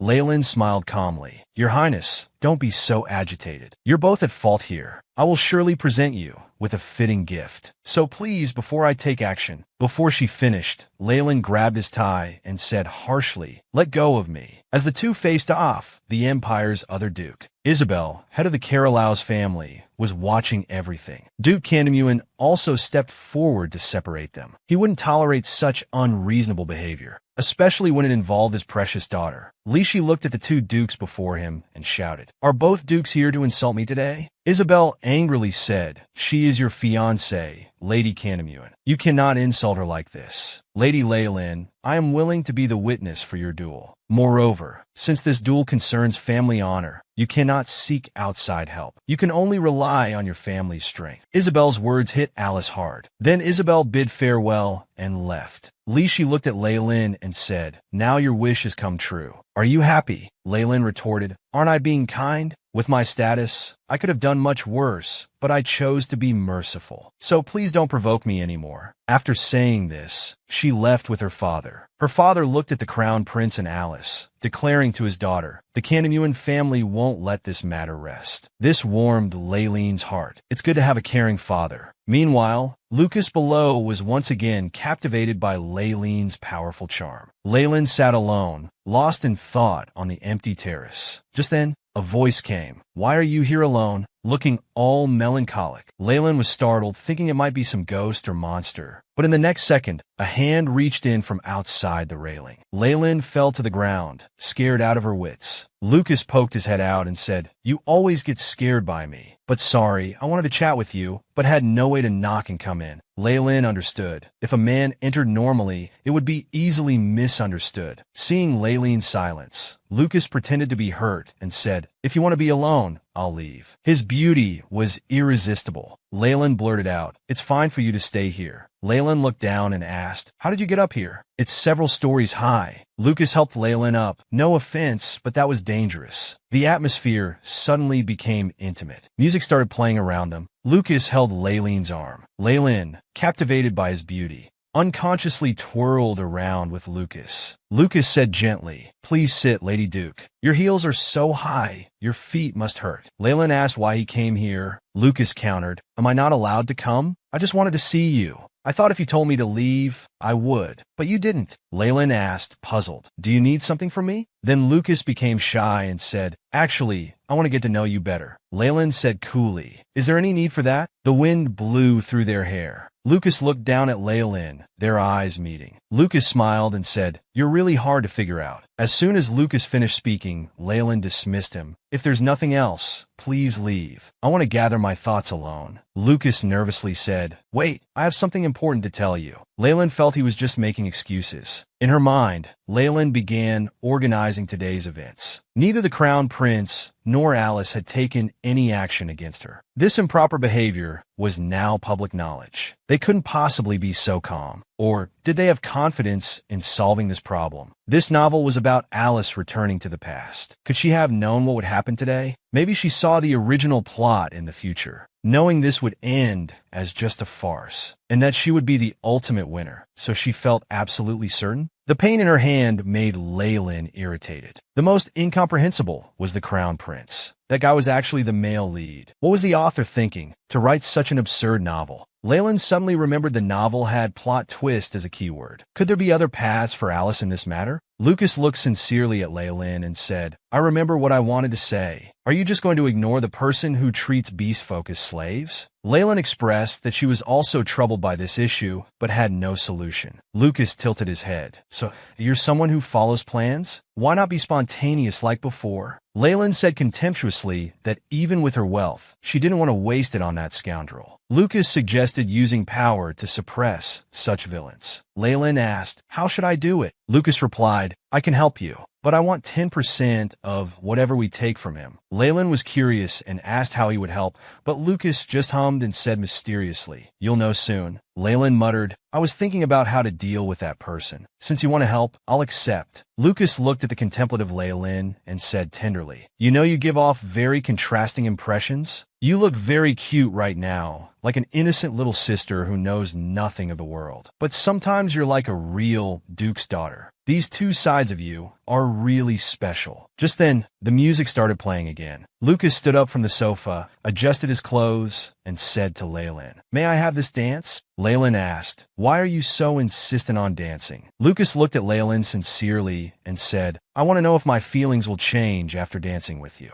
However, Leylin walked past Lucas, heading straight forward. "Are you going to dance here?" Lucas replied, "Well, we can hear the music here." Leyland said if others saw them, they might think they were secretly dating. Lucas grabbed Leileen's hand. "So what?" The Canamevan lady was angry about her fiancé's affair. "So what's wrong with her being with the handsome Viscount?" Leyland looked up at Lucas. Their eyes met, and the atmosphere became intimate again. As the music played, and they began to dance, Leyland suddenly stopped. Lucas anxiously asked, "What's wrong?" Leileen's eyes wandered as she said it was nothing. She was just tired. Lucas keenly noticed something. He grabbed Leileen's hand. He asked worriedly, "Why didn't you say anything earlier? It must hurt so much with such an injury." Lucas realized, "Is this why you're hiding here alone?" Leyland turned around and said coldly, "I'm not in pain, and I'm not hiding. I just want to be alone." She turned to leave. Leyland didn't want Friedrich to notice. She was afraid. But after just 2 steps, a warm coat was draped over her shoulders. Leyland turned to see Lucas had already jumped onto the railing. Lucas playfully said, "You just don't want others to see your vulnerability, right? Why are you so proud? Is it because you're the Duke's daughter? Whether you're being naive or proud and stubborn, I like both sides of you." After saying this, he jumped down. Leyland nervously looked down. He had vanished. Leyland was stunned. "What does he like about me?" Meanwhile, Lucas, who had jumped down, was hiding in the garden, embarrassed by what he had just said. This man who only cared about money had now fallen in love. Lucas recalled the scene on the balcony when he invited Leyland to dance. Leileen's sweet smile made Lucas blush. He muttered to himself, "I'm not a child anymore. Holding hands isn't a big deal." Coming to his senses, Lucas realized he had taken Leileen's glove. He said worriedly, "Her wrist must be hurting. I want to escort her home, but what do I mean to Leilin right now? We're not even that close." Lucas felt a pain in his heart. "Next time we meet, our relationship must progress further." Lucas was determined to cross the line Leilin had drawn. To make Leilin show her vulnerable side to him, rely only on him, and think only of him. But since Leilin always asks what business he has, he shouldn't expect too much. Lucas tightly gripped Leileen's glove. He could hear his heart beating clearly, then gently kissed the other side of the glove. Friedrich was summoned to the meeting room by His Majesty. Just as he reached the door, he saw the Duke. After Tandem Duke's brief bow, he shot an angry glance at him, which made Friedrich somewhat displeased. Friedrich entered the meeting room. A glass full of red wine smashed against the wall behind him. Emperor Edwin was furious. "Do you know what you've done? Your fiancé's family controls the Empire's lifeline. You have no right to insult them like that." Friedrich retorted, "Why should the royal family care about their family's face? We are royalty," Edwin countered. "You think being royalty makes you superior to them? The Carolaus and Tandem families built the foundation of this empire. They possess military might and wealth, yet still loyally serve the empire. To think I made such an ungrateful person the crown prince, one who dares to disregard these 2 great families. You only defeated others because Lady Canamevan chose you." He froze, as if hearing Leileen's voice beside his ear. "Your position as crown prince is entirely thanks to Canamevan. Without me, you would never have become crown prince. You neither have the royal purple eyes and blonde hair like His Majesty, nor are you as capable as your brothers. The only thing you possess is that useless pride." Edwin sat down and said, "The partner you need to respect is the Canamevan child. You must take responsibility for your choice." Friedrich walked out in a daze, Leileen's mockery still echoing in his mind. "You heard what His Majesty said? I advise you not to provoke me further. Otherwise, even this nominal position of crown prince, you won't be able to keep it." Leileen's mocking laughter echoed in Friedrich's mind, leaving him unsettled for a long time. Leilin attended the public festival with Betty and Harvey. There were street performances along the way. Suddenly, Leilin noticed something bright nearby.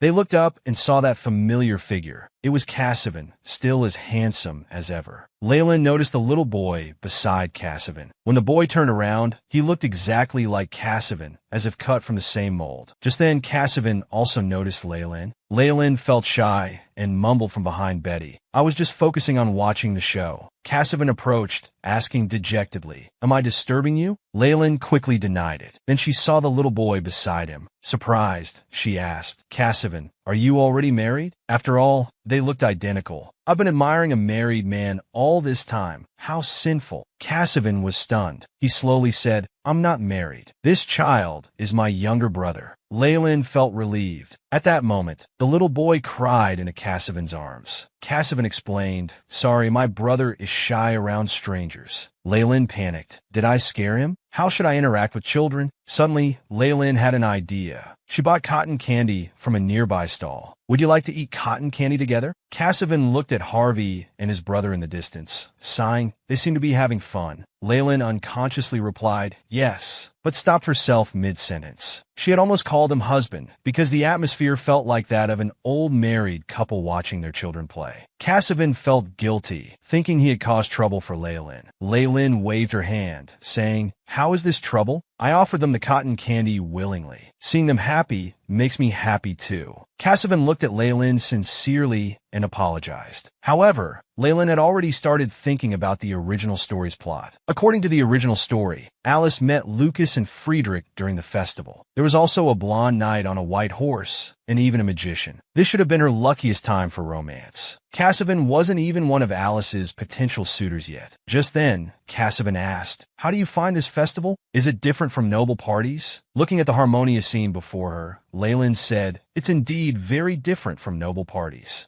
There's no ballroom here, yet they can dance freely in the square. They look really happy and free. After saying this, Leyland froze. Had she ever been free herself? Leyland suddenly realized that whether in dreams or in novels, she had never lived according to her own will. She could remember bits and pieces of other things, but memories related to the crown prince remained elusive. Leyland felt there must be a huge secret hidden within. Although she could act freely now, perhaps I'm just a puppet on strings. Seeing Leyland's serious expression, Cassivan extended his hand, saying, would you like to dance with me? Just follow the atmosphere. Don't worry about specific moves. I'm here with you. There's nothing to worry about. Leyland reached for Cassivan's hand, smiling and saying, that sounds reliable. As the music started, she began dancing lightly under Cassivan's lead. Leyland felt like she could fly. A gentle breeze passed by, making Cassivan look like an angel descended from heaven. Captivated by his beauty, Leyland blurted out, who are you really? Cassivan smiled slightly. I'm Cassivan, a commoner knight from the 12th Knight's Order. At the square, Leyland's glossy black hair attracted everyone's attention. People thought she was from the Carolow's family and kept inviting her to dance. Leyland didn't refuse and happily danced with them. Worried that Leyland might get too tired, Cassivan suddenly picked her up, making her scream. Her face turned red as an apple. This is too close. She felt he could hear her heartbeat. After carrying Leyland away from the festival center, Cassivan put her down. Leyland softly asked, how did you manage to get through the crowd? Cassivan apologized, saying, I thought this would be faster, so I took the liberty. Leyland shyly brushed her hair. If I really felt offended, I would have pushed you away already, so no need to apologize. Cassivan stared at the beautiful Leyland, stunned. Then he asked, may I ask you a question? Leyland readily replied, what would you like to know? After hesitating for a moment, Cassivan asked, I heard you haven't danced with anyone except the crown prince. So what did it mean when you looked at me at the banquet? Leyland replied shyly, because I wanted to dance with you. Cassivan asked, confused, why? Leyland felt somewhat dejected, because this dream will eventually end. She wanted to dance with this handsome man in her dream, but couldn't say that. Looking at Cassivan's sincere eyes, Leyland asked back, is that not allowed? Did you feel offended? Cassivan clenched his fist and firmly said, absolutely not. I just felt that as a commoner, I'm not worthy to stand beside you. Looking at the dejected Cassivan before her, Leyland slowly spoke. These words might sound strange to you, but I still want to say them. Leyland held Cassivan's hand. I believe relationships between people have nothing to do with status or position. As long as two people understand each other and feel comfortable together, they can be friends. So we can be friends too. Cassivan stared at her silently. Leyland said awkwardly, these words must sound strange coming from me. Leyland felt sad inside. After all, she came from a society without status and class restrictions. However, to her surprise, Cassivan took her hand. Then kneeling on one knee, he asked, may I invite you to dance at the next banquet? Faced with Cassivan's invitation, Leyland was at a loss. Seeing no response, Cassivan felt anxious. Are you unwilling? Leyland waved her hands frantically. I thought you didn't like me anymore, since I meddled and offended you earlier. Cassivan said guiltily. I really regret it. I was too insecure before, so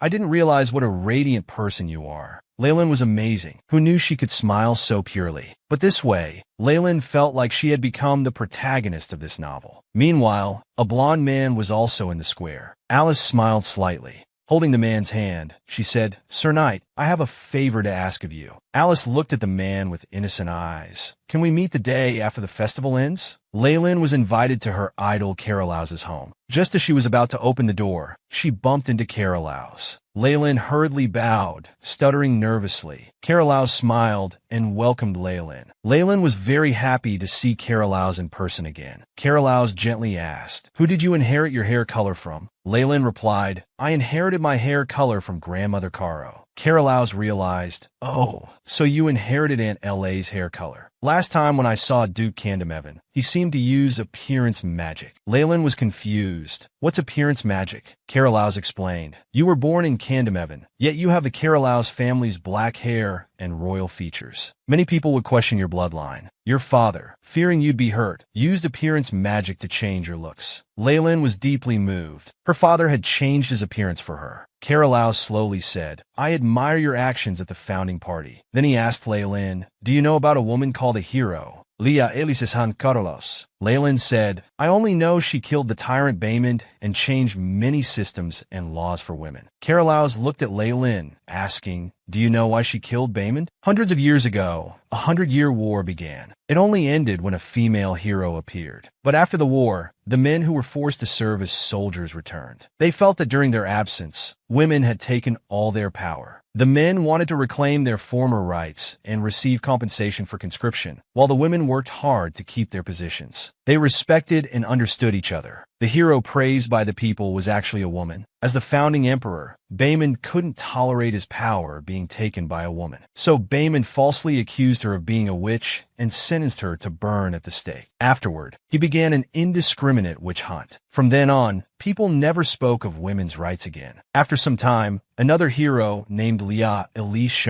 Carolau's emerged. She took up her sword and struck down Baymond, finally ending it all. Then Carolau's looked at Leyland. I saw your behavior at the banquet. It made me feel very satisfied. Only then did I realize how greatly Li Shi had wronged his fiancée. Don't women deserve honor too? Once engaged, both parties should respect each other. But the male nobles don't see it that way. They can have lovers while women must endure. Then he reminded Leyland, however, there are some things you need to understand. Although Miss Conrad did wrong and damaged your reputation, it takes two to tango. Leyland smiled and said, I know. I'll make him pay appropriately. Carolau's praised Leyland. You're so clever. I believe you can handle this well. Your actions that day surely made many noble ladies very happy. But you could only do that because of your high position. Leyland lowered her head, thinking about how in this era, her actions were unthinkable to others, who would instead feel ashamed if their partners cheated. Carolau solemnly asked Leyland, May I ask you for a favor? I will soon pass my title to my son and return to the capital. Can you stand up for the weak like I do? Leyland understood that even if she hadn't been there at that time, Duke Carolau's would have stood up anyway. He was a true noble. Leyland suddenly felt ashamed. As a noble herself, she hadn't fulfilled her duties, only indulging in beautiful dreams. Leyland stood up firmly and said, I definitely will. Carolau's held Leyland's hand. Hearing you say that puts my mind at ease.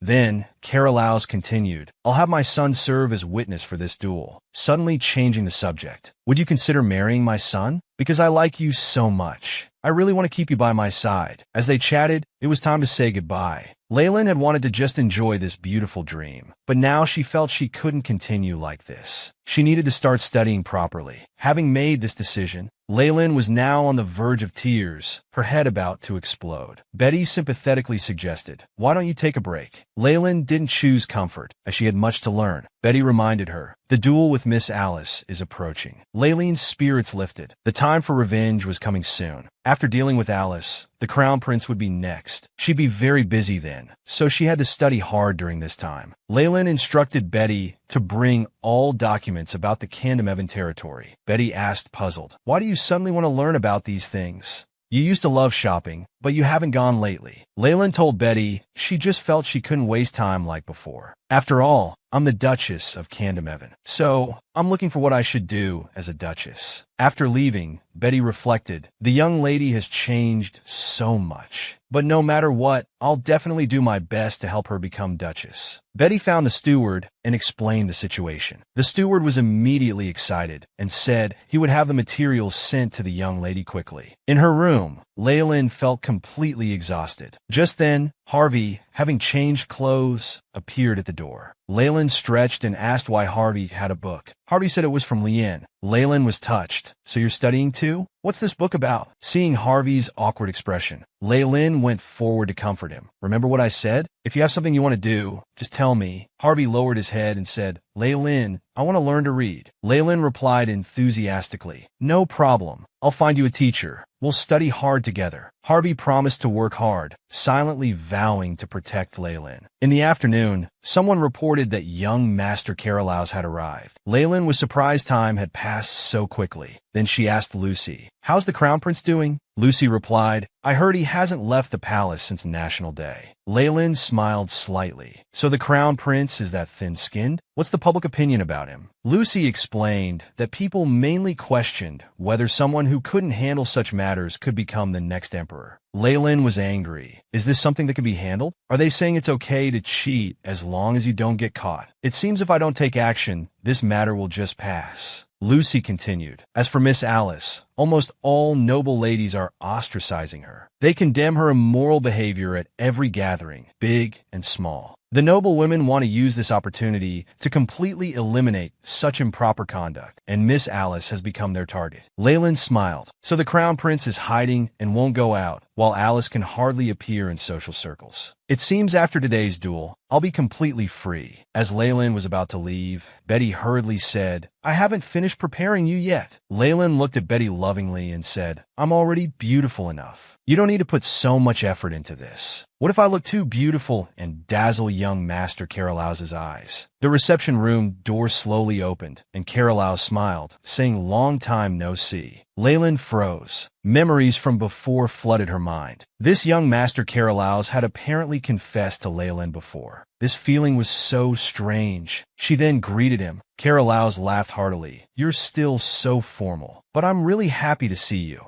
Beldard stared at Leyland and said, we haven't talked for so long. Don't you welcome me? Leyland got goosebumps. Beldard felt hurt. You're really showing your disgust on your face. Leyland took out a mirror to look at her stiff expression. This was probably a conditioned reflex. Leyland forced herself to remember what had happened with him. At a previous ball, Leyland had erupted at Beldard. Young Master Beldard, as a noble, please show me some respect. Beldard retorted, why don't you just be casual with me then? While Leyland was lost in thought, Beldard slowly said, you're still that rigid noble. Leyland angrily walked up to him. You're so rude. Knowing someone doesn't want something, why do you force them to change? Facing Leyland's scolding, Beldard happily said, you used to ignore me completely, but now you're actually confronting me directly. You're really not an ordinary woman, strong, reckless, and proud. And amazingly, you never backed down before me. Leyland countered firmly, you're not an ordinary man, either unreasonable, thick-skinned, and never backing down before me. This response stumped Beldard. He hurriedly asked Leyland to sit down and explained that his previous words weren't meant to mock her. Then he scratched his head and apologized shyly. He added, could you reconsider that matter? Leyland said she didn't remember. Beldard found it strange. Wasn't a marriage proposal something memorable? Leyland finally understood why her body instinctively disliked him. Beldard persisted. Please reconsider. Leyland refused without thinking, saying she preferred gentle and romantic men. Beldard confidently said, isn't a man's man like me good enough? Seeing Leyland's dissatisfaction, Beldard suddenly had a bad feeling, knowing his mother would scold him again at home. Beldard felt troubled. The people he liked either hated him, had boyfriends, or had girlfriends. Finally finding someone he liked, yet they were too timing. Beldard sighed. I don't have high hopes. I just hope they won't be intimidated by the Carolowes family name. Just then,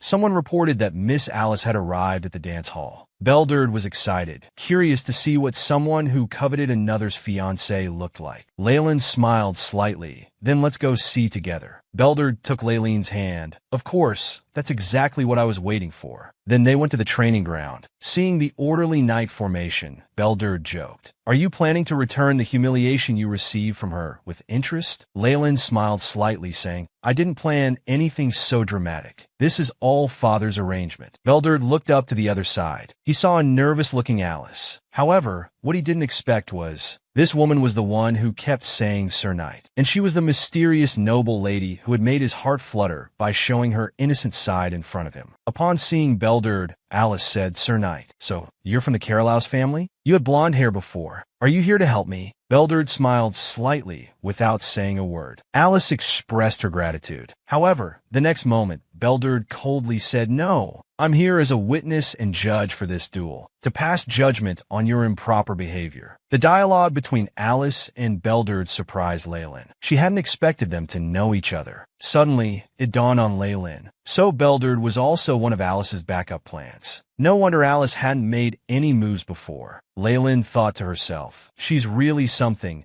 finding such powerful backing so quickly. Just as Leyland was about to mock her, she noticed Beldur glaring at Alice with murderous intent. Fearing trouble, Leyland immediately stood in front of him and said, Young Master Beldur, please calm down. However, Beldur seemed not to hear and roared, You use people. That's despicable. Seeing Beldur so angry, memories from Leyland's body suddenly surfaced in her mind. Back then, Beldur had questioned Leyland with cold eyes and thrust his sword at her fiercely. Instinctively, Leyland grabbed Beldurd's collar and shouted, Stop it! Then she stumbled, nearly falling to the ground. I'm fine, just startled. I thought you were angry enough to attack. The knights at Alice's training ground saw this. They quickly drew their weapons and surrounded Beldur. Beldur was surprised and apologized to Leyland. Seeing the dejected Beldur, Leyland slowly said, I'm really fine. Then she turned away. The pain in her heart bothered her. Could those have been Leyland's memories? Leyland sat down to watch how Alice would handle Beldurd's questioning. Alice immediately claimed she was wrongly accused. Beldur asked mockingly, Isn't it improper to appear with someone who has a fiancé? Alice began her tearful offensive, saying, The crown prince forced me. I had no choice. I couldn't refuse his invitation. Beldur coldly replied, Then do you think you have the right to insult Lady Candamuin?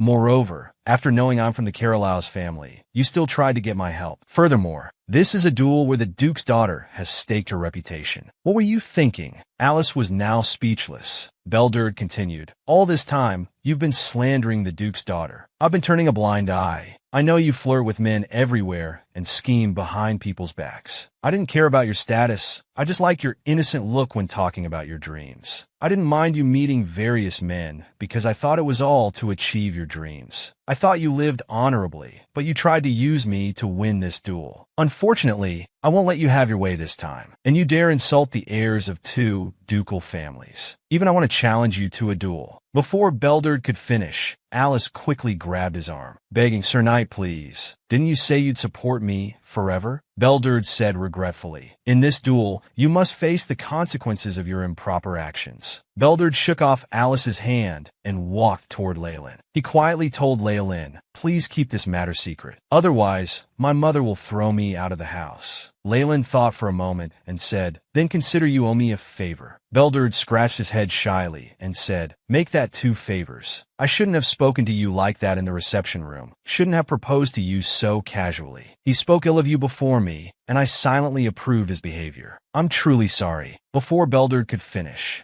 Leyland smiled slightly and said, It seems I'll be getting a lot of help from the Carolow's family in the future. You don't need to feel sorry, because I'll collect everything back with interest. Seeing Leyland's magnanimity, Beldur laughed. Who would have thought that by coming here as a judge, I'd end up owing you 3 favors? I'm not needed here anymore. Honestly, I don't want to stay. Leyland replied, Thank you for your help today. Beldur turned to leave. Alice watched as he walked away from her without any hesitation. Alice angrily clutched her dress, muttering, How could you do this? Why are you doing this? Leyland, why are you interfering with me? Looking at the dazed Alice, Leyland questioned, Is there anyone left to help you now? Alice trembled with anger. She gripped her skirt tightly. Leyland approached Alice and said softly, Let's end everything here. The next moment, Alice frantically grabbed Leyland. What scheme are you plotting? Why are you doing this? Don't you have things you want? 2 knights immediately came over to restrain the emotionally unstable Alice. Alice's sudden action nearly made Leyland fall. Leyland was very angry inside. How dare she be so rude to me? As for what I want, I just want you and the crown prince to stay away from me, Betty angrily said from the side. This woman dares to be so disrespectful to the young lady. Leyland was actually still thinking about how to handle this. If she just let Alice go, she wouldn't mind. But if she did that, people would surely mock her for being a pushover. Leyland suddenly remembered that she was supposed to be the villainess. She then instructed Betty to notify all clothing stores in the capital to stop using Alice's fabrics. Otherwise, they would be considered enemies of Candymuin. Alice asked in surprise, "What are you doing?" Seeing Alice still being so disrespectful, Leyland continued, "Also contact her perfume shop suppliers. I'll buy all their inventory." Alice struggled, calling Leyland's name repeatedly. Leyland approached her and coldly said, "Alice, you still don't understand the situation, do you?" However, Alice sneered, "If you dare do this, the crown prince won't let you off." Before Alice could finish, Leyland continued instructing Betty to buy all of Alice's houses and evict everyone living in them. Now Alice became anxious and said, "You should still have feelings for the crown prince. I know everything. Without him, you can't get anything you want." But unfortunately, the current Leyland was different. At this point, Leyland had confirmed that Alice had indeed been reborn. However, the future she foresaw would all be rewritten. Next, Leyland casually took out a promissory note and said, "Taking out a loan isn't bad. Transfer all her family's debts to my name." Alice declared that Leyland was crazy. However, Leyland mockingly replied, "You're the crazy one. How dare you be so presumptuous with me? Did you think I would tolerate you?" While Leyland said this, she actually hoped Alice would quickly apologize so she could let her go. Unexpectedly, Alice broke free from the knight's restraint and charged headfirst at Leyland. The pain in her abdomen made Leyland completely furious. She immediately slapped Alice. With cold eyes, she ordered, "Make her kneel. I see you still don't understand the situation." Betty came over and grabbed Alice's hair, forcing her to the ground. Leyland slowly approached Alice and said, "Alice, you lost today's duel. You've become a woman who did improper things,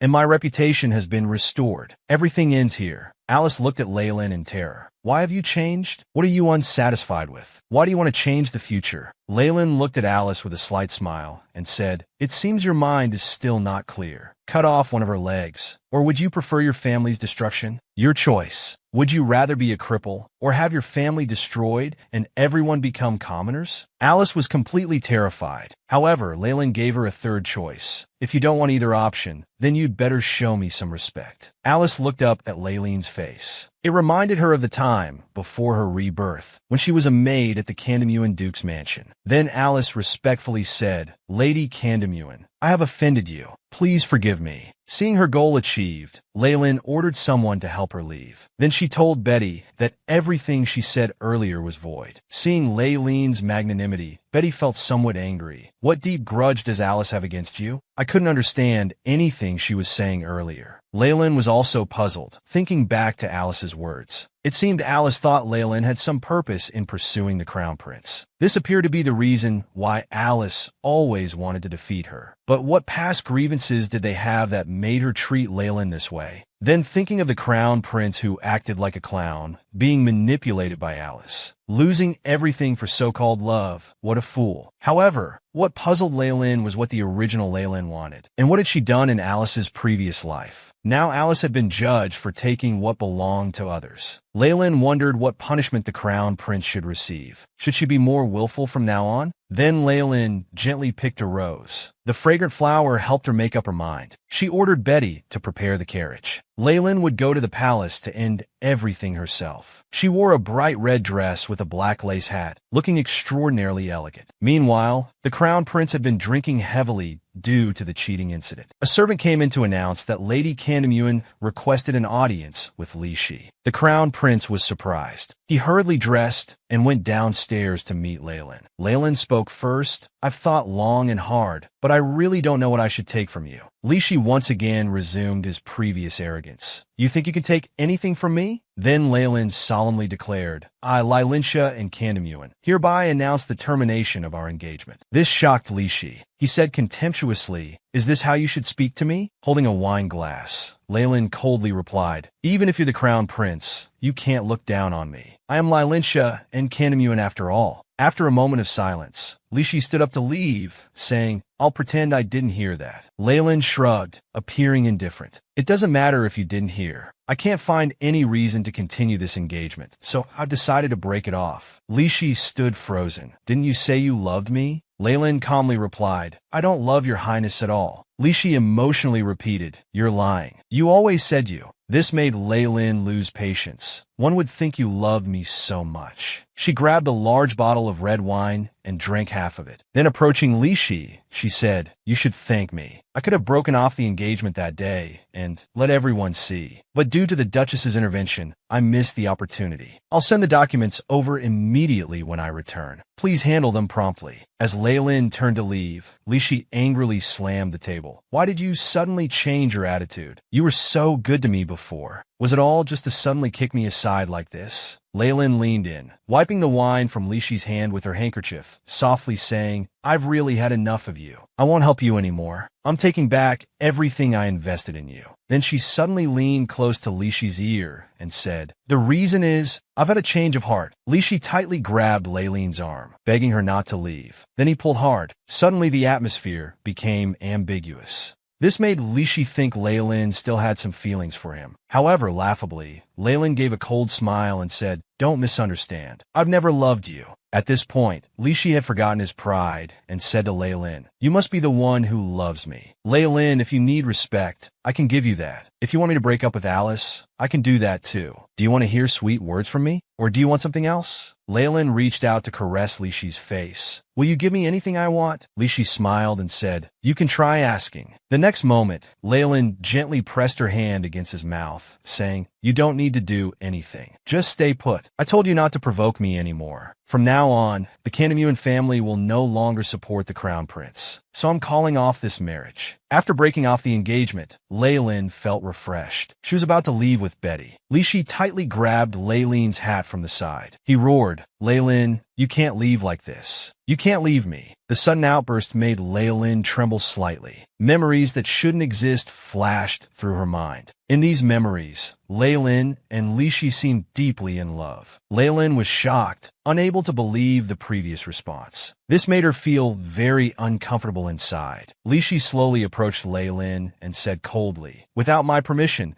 you can neither act freely nor run away. And you certainly can't look down on me. Leyland smiled contemptuously. It seems my punishment was too light. If you think being crown prince means you can treat me however you want, then I'll pull you down from that position and trample you under my feet. Leyland's words filled Lishi with grief and anger. How dare you be so insolent? Lishi seemed to emit a magical force. It made Leyland breathless, and the hat in his grip burned. The next moment, Belderd stepped in front of Leyland with his sword. Belderd glared at Lishi. I'm really disappointed in you. I never thought the crown prince would trample on others like this. However, Lishi laughed and said, I'm just disciplining someone who challenges royal authority. What's wrong with that? This disgusted Belderd. So, he had been serving someone who was so arrogant. Lishi thought Belderd had been bought by the Kandamuins with money. Seeing Lishi's continued aggression and refusal to admit fault, Belderd ignored him. He gently picked up Leyland and warned Lishi as they left. This matter would not be easily forgotten. As the three left the reception room, Leyland suddenly whispered, Put me down. Belderd replied, Bear with it a little longer. We'll be at your home soon. The next moment, Leyland suddenly opened her eyes wide and said, I was just pretending earlier. At this time, some commotion could be heard from the crown prince's palace. Leyland wanted to increase the number of witnesses to make the situation more favorable for herself. So she said to Betty, Betty, I'm feeling very unwell. I trust you. Then she immediately collapsed on the ground. Betty rushed forward, shouting loudly, Are you all right? Seeing people coming from the crown prince's palace, Leyland gave Betty a subtle hint. Betty understood and continued crying loudly. Lady Kandamuin, please wake up. After being bullied like that, how could she be all right? Lady Kandamuin has suffered so much. The Crown Prince has gone too far. This left Belder dumbfounded on the side. Your performance is a bit awkward. Then people from the Crown Prince's palace came over, asking what had happened. Leyland quietly instructed Betty to hand her over to Belderd. Seeing Belderd still standing there stupidly, Leyland opened one eye, frantically hinting at him. Belderd was startled. He hurriedly picked up Leyland and left. Seeing the plan succeed, Leyland breathed a sigh of relief. However, she felt extremely tired. She didn't even have the strength to open her eyes. Leyland slowly raised her hand. Tightly gripping Belderd's collar, she said, I have a favor to ask. If I sleep for more than 6 hours, tell the Duke that during my sleep, everything is up to him. That person must be brought down. Belderd looked at Leyland, sleeping peacefully in his arms. He said softly, Don't worry, I'll definitely relay your message to him. After returning from the prince's residence, Leyland remained unconscious. Upon learning this, Duke Candamuin disregarded etiquette and directly entered his daughter's chamber. Looking at Leyland lying in bed, the Duke was heartbroken. He hurriedly asked what had happened. She had gone to break off the engagement. How did she return unconscious? Belderd, as the only witness,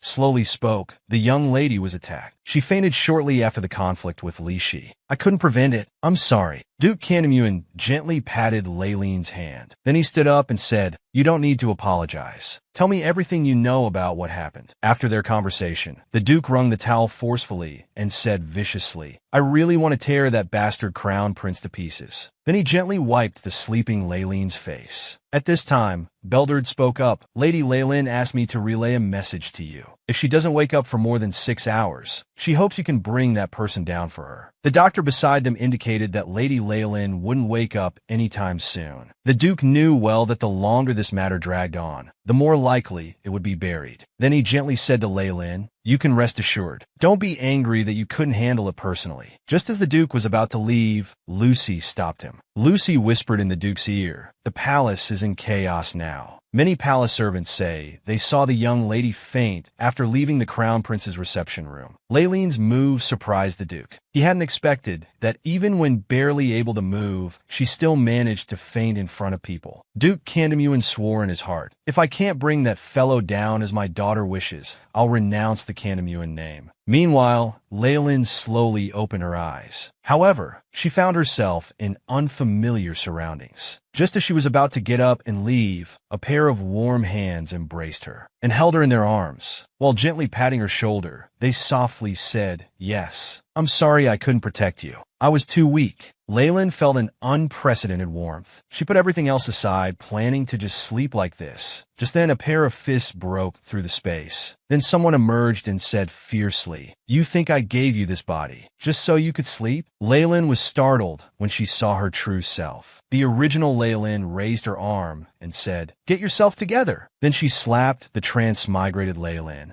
This made Leyland in the real world sit up immediately. Feeling the stinging pain on her face, she realized it wasn't a dream. She had actually been slapped. Then she discovered that Harvey was by her side, keeping her company. Looking at the sleeping, little milk leopard Leyland, she felt very warm inside. So she hugged Harvey tightly and went back to sleep. The next day when Leyland woke up, she found her body had no strength. Betty said, You've been sleeping for 2 whole days. Leyland was surprised. This was ridiculous. She still needed to personally bring down the Crown Prince. Then she hurriedly tried to get up. At this moment, a group of maids blocked Leyleen's way, telling her to continue resting in bed. Betty smiled eerily and said, You absolutely cannot get out of bed before the examination is complete. Just then, the Duke arrived. However, he looked tired and disheveled. The doctor beside drew blood from Leyland. The Duke said seriously, If I let that bastard off this time, I'll renounce the Candamuin name. Leyland shared her father's thoughts. Therefore, she felt she shouldn't waste time here. But everyone now only cared about the examination results. Leyland emphasized again that she was fine. The doctor whispered in the Duke's ear, The young lady's condition has improved,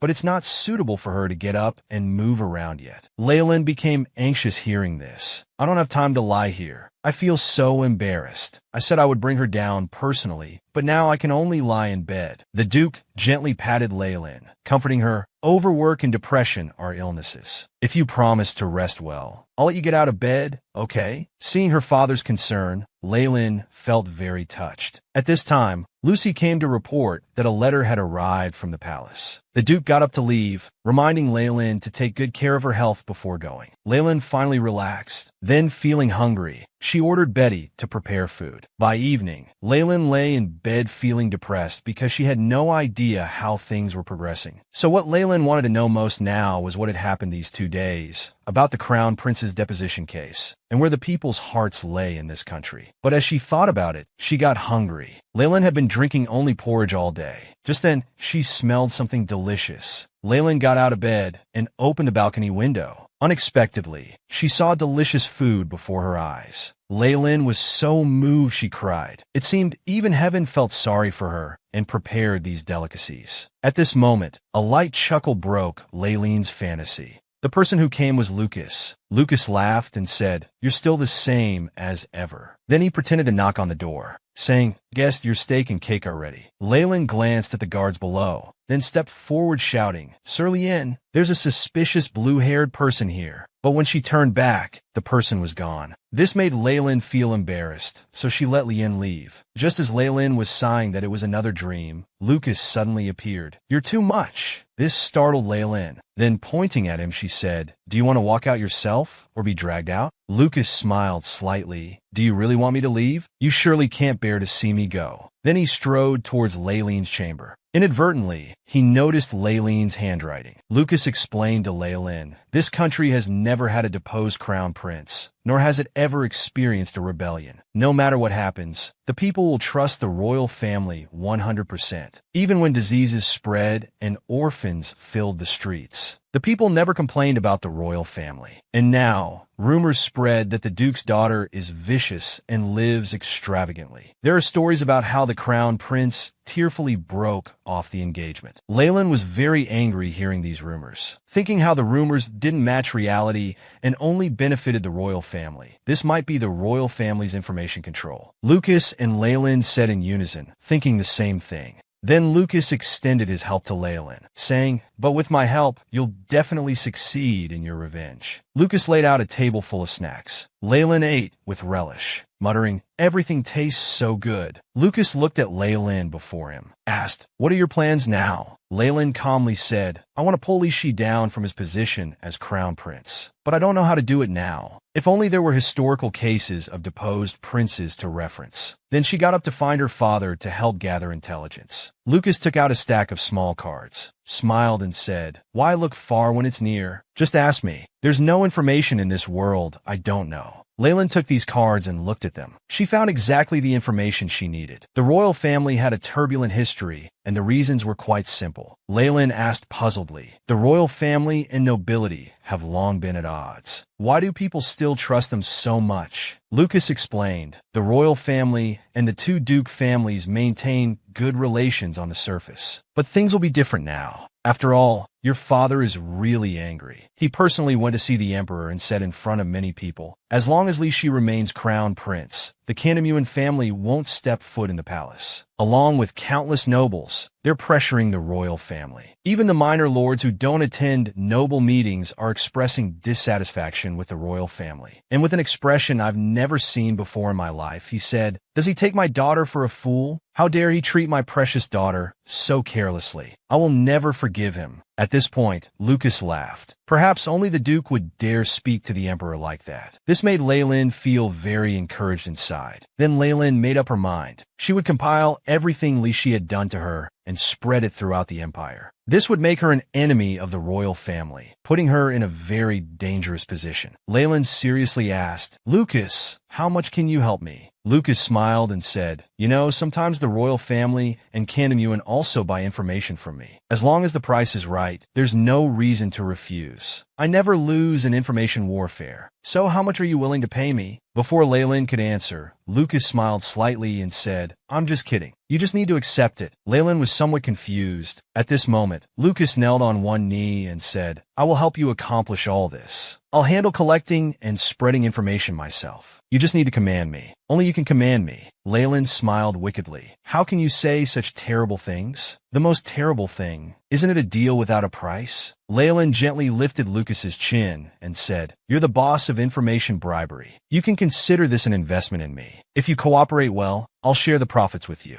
Lucas smiled back. You're so reckless. I really can't handle you. Then Leyland stood up and said, Looks like I need to prepare a deposit first. There's a bad guy who took my $3 billion and won't even pay interest. I need to catch him. Lucas offered to handle it himself, but Leyland refused. She indicated she already had someone suitable in mind. This made Lucas somewhat unhappy, but he still provided Leyland with free information. It was the address of Heinz' illegal casino. Lucas said gently, Whenever you need me, I'll open the balcony door. I can appear anytime. That should comfort you, right? Just as Lucas was about to leave, Leyland called out loudly, Don't sell good information to the Emperor. After all, we're on the same side now. Lucas laughed heartily after hearing this. Since we're on the same side, does that mean we can meet often from now on? This response surprised Leyland. However, Lucas didn't say more and jumped down from the balcony. Watching his departing figure, Leyland smiled slightly. I think he's the reckless one, isn't he? Leyland went to the 12th Knight's headquarters. She found Taswin. Taswin asked puzzledly, Duke's daughter, why have you come? Leyland replied, Though it's sudden, I have something to ask of you. Can we talk? Handsome knight? Taswin asked, How have you been lately? I know it might be nosy of me, but I heard rumors. They say the Crown Prince wants to break off the engagement with you. I'm worried you might be heartbroken. Leyland shrugged and said indifferently, Have you also heard about the vicious Duke's daughter who lives extravagantly and acts recklessly? Taswin firmly said, Those are all false. You're definitely not that kind of person. Leyland smiled slightly. Don't believe those rumors. I was the one who actively broke off the engagement with the Crown Prince. Taswin smiled back. I only believe what you say. Afterward, Taswin changed into casual clothes and joined Leyland's group. He shared his investigation of Heinz. Heinz not only used people as slaves and gave out high-interest loans, but those who couldn't repay would be sold illegally. Moreover, he would take any woman he fancied home, including married women and even children. Leyland was surprised. With so many crimes, why hasn't the security team arrested them? Taswin was also helpless, because we can't find evidence. We've raided Heinz' illegal casino before, but they escaped just as we arrived. Then he asked Leyland why she wanted to catch him. Leyland angrily said, I heard he used my money to open an illegal casino. I'm furious. I want to save those who suffer because of him. If the state won't handle it, then I'll eliminate him myself. Then she had Betty bring out the documents. Inside were Heinz seals that Lucas had prepared for Leyland. Leyland felt somewhat apologetic inside, feeling she was always being helped by Lucas. After settling the $3 billion debt note, everyone arrived at the illegal casino's location. Leyland took the lead, wanting to investigate. The guard, seeing a woman approach, immediately grabbed Leyland's wrist and said, Are you here to repay debt, or are you today's merchandise? The next moment, Taswin took action. He slammed the disrespectful fellow hard against the wall, then asked, Why did you entrust this matter to me? Actually, Leyland hated seeing him looked down upon for his commoner status and wanted to give him a chance to achieve merit, but she couldn't say that. After thinking for a moment, she said, Because I believe only you can handle this task. Is that reason enough?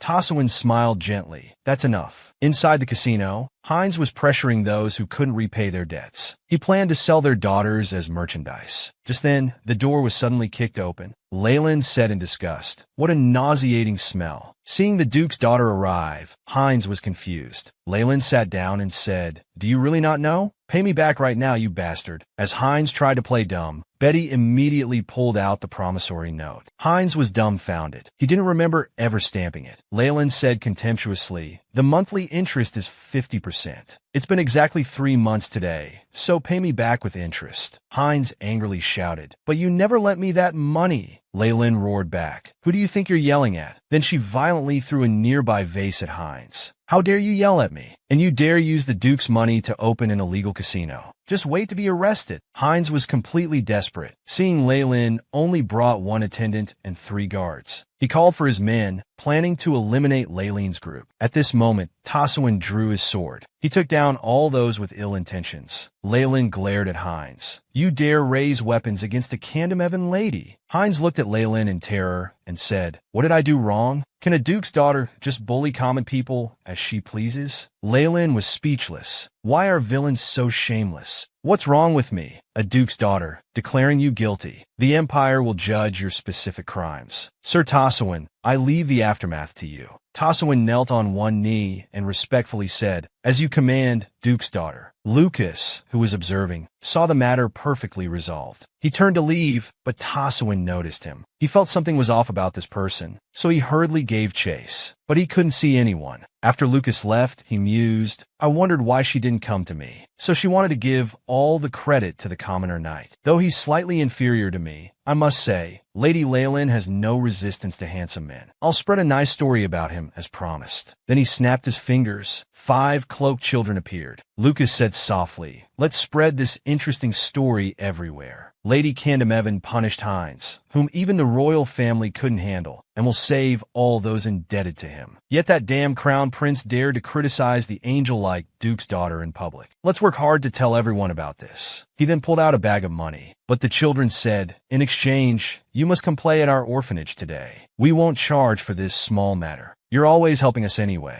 This touched Lucas. Then, patting one boy's head, he said, "You don't need to think that way. Then I'll leave it to you." The children were happy and promised, "Leave it to us." After giving instructions, Lucas thought about Taswin. Could it be the Duke's daughter likes that pitiful look? After some time, all of Heinz's crimes were made public. Praises for Lady Candamevan spread among the common people. At this time, Leyland was having coffee with Betty by the street, listening to people's complaints about the crown prince and the royal family. This made Leyland feel extremely satisfied. All her stress vanished. Betty was surprised at how quickly the news had spread. This made Leyland feel somewhat guilty. After all, she had been constantly receiving help from others. Even the Candamevan name was borrowed from her father. Looking at the dejected Leyland, Betty asked, "Would you like to become the Candamevan family heir?" Leyland thought for a moment, "Since I don't have to marry the crown prince anymore, if I want to stand as an equal with Rishi." Then she stood up excitedly and said, "I need to talk to father. I want to become the Candamevan family heir and face him fair and square." Betty looked at Leyland's high spirits and felt happy as well. The two left together, but neither noticed Alice nearby.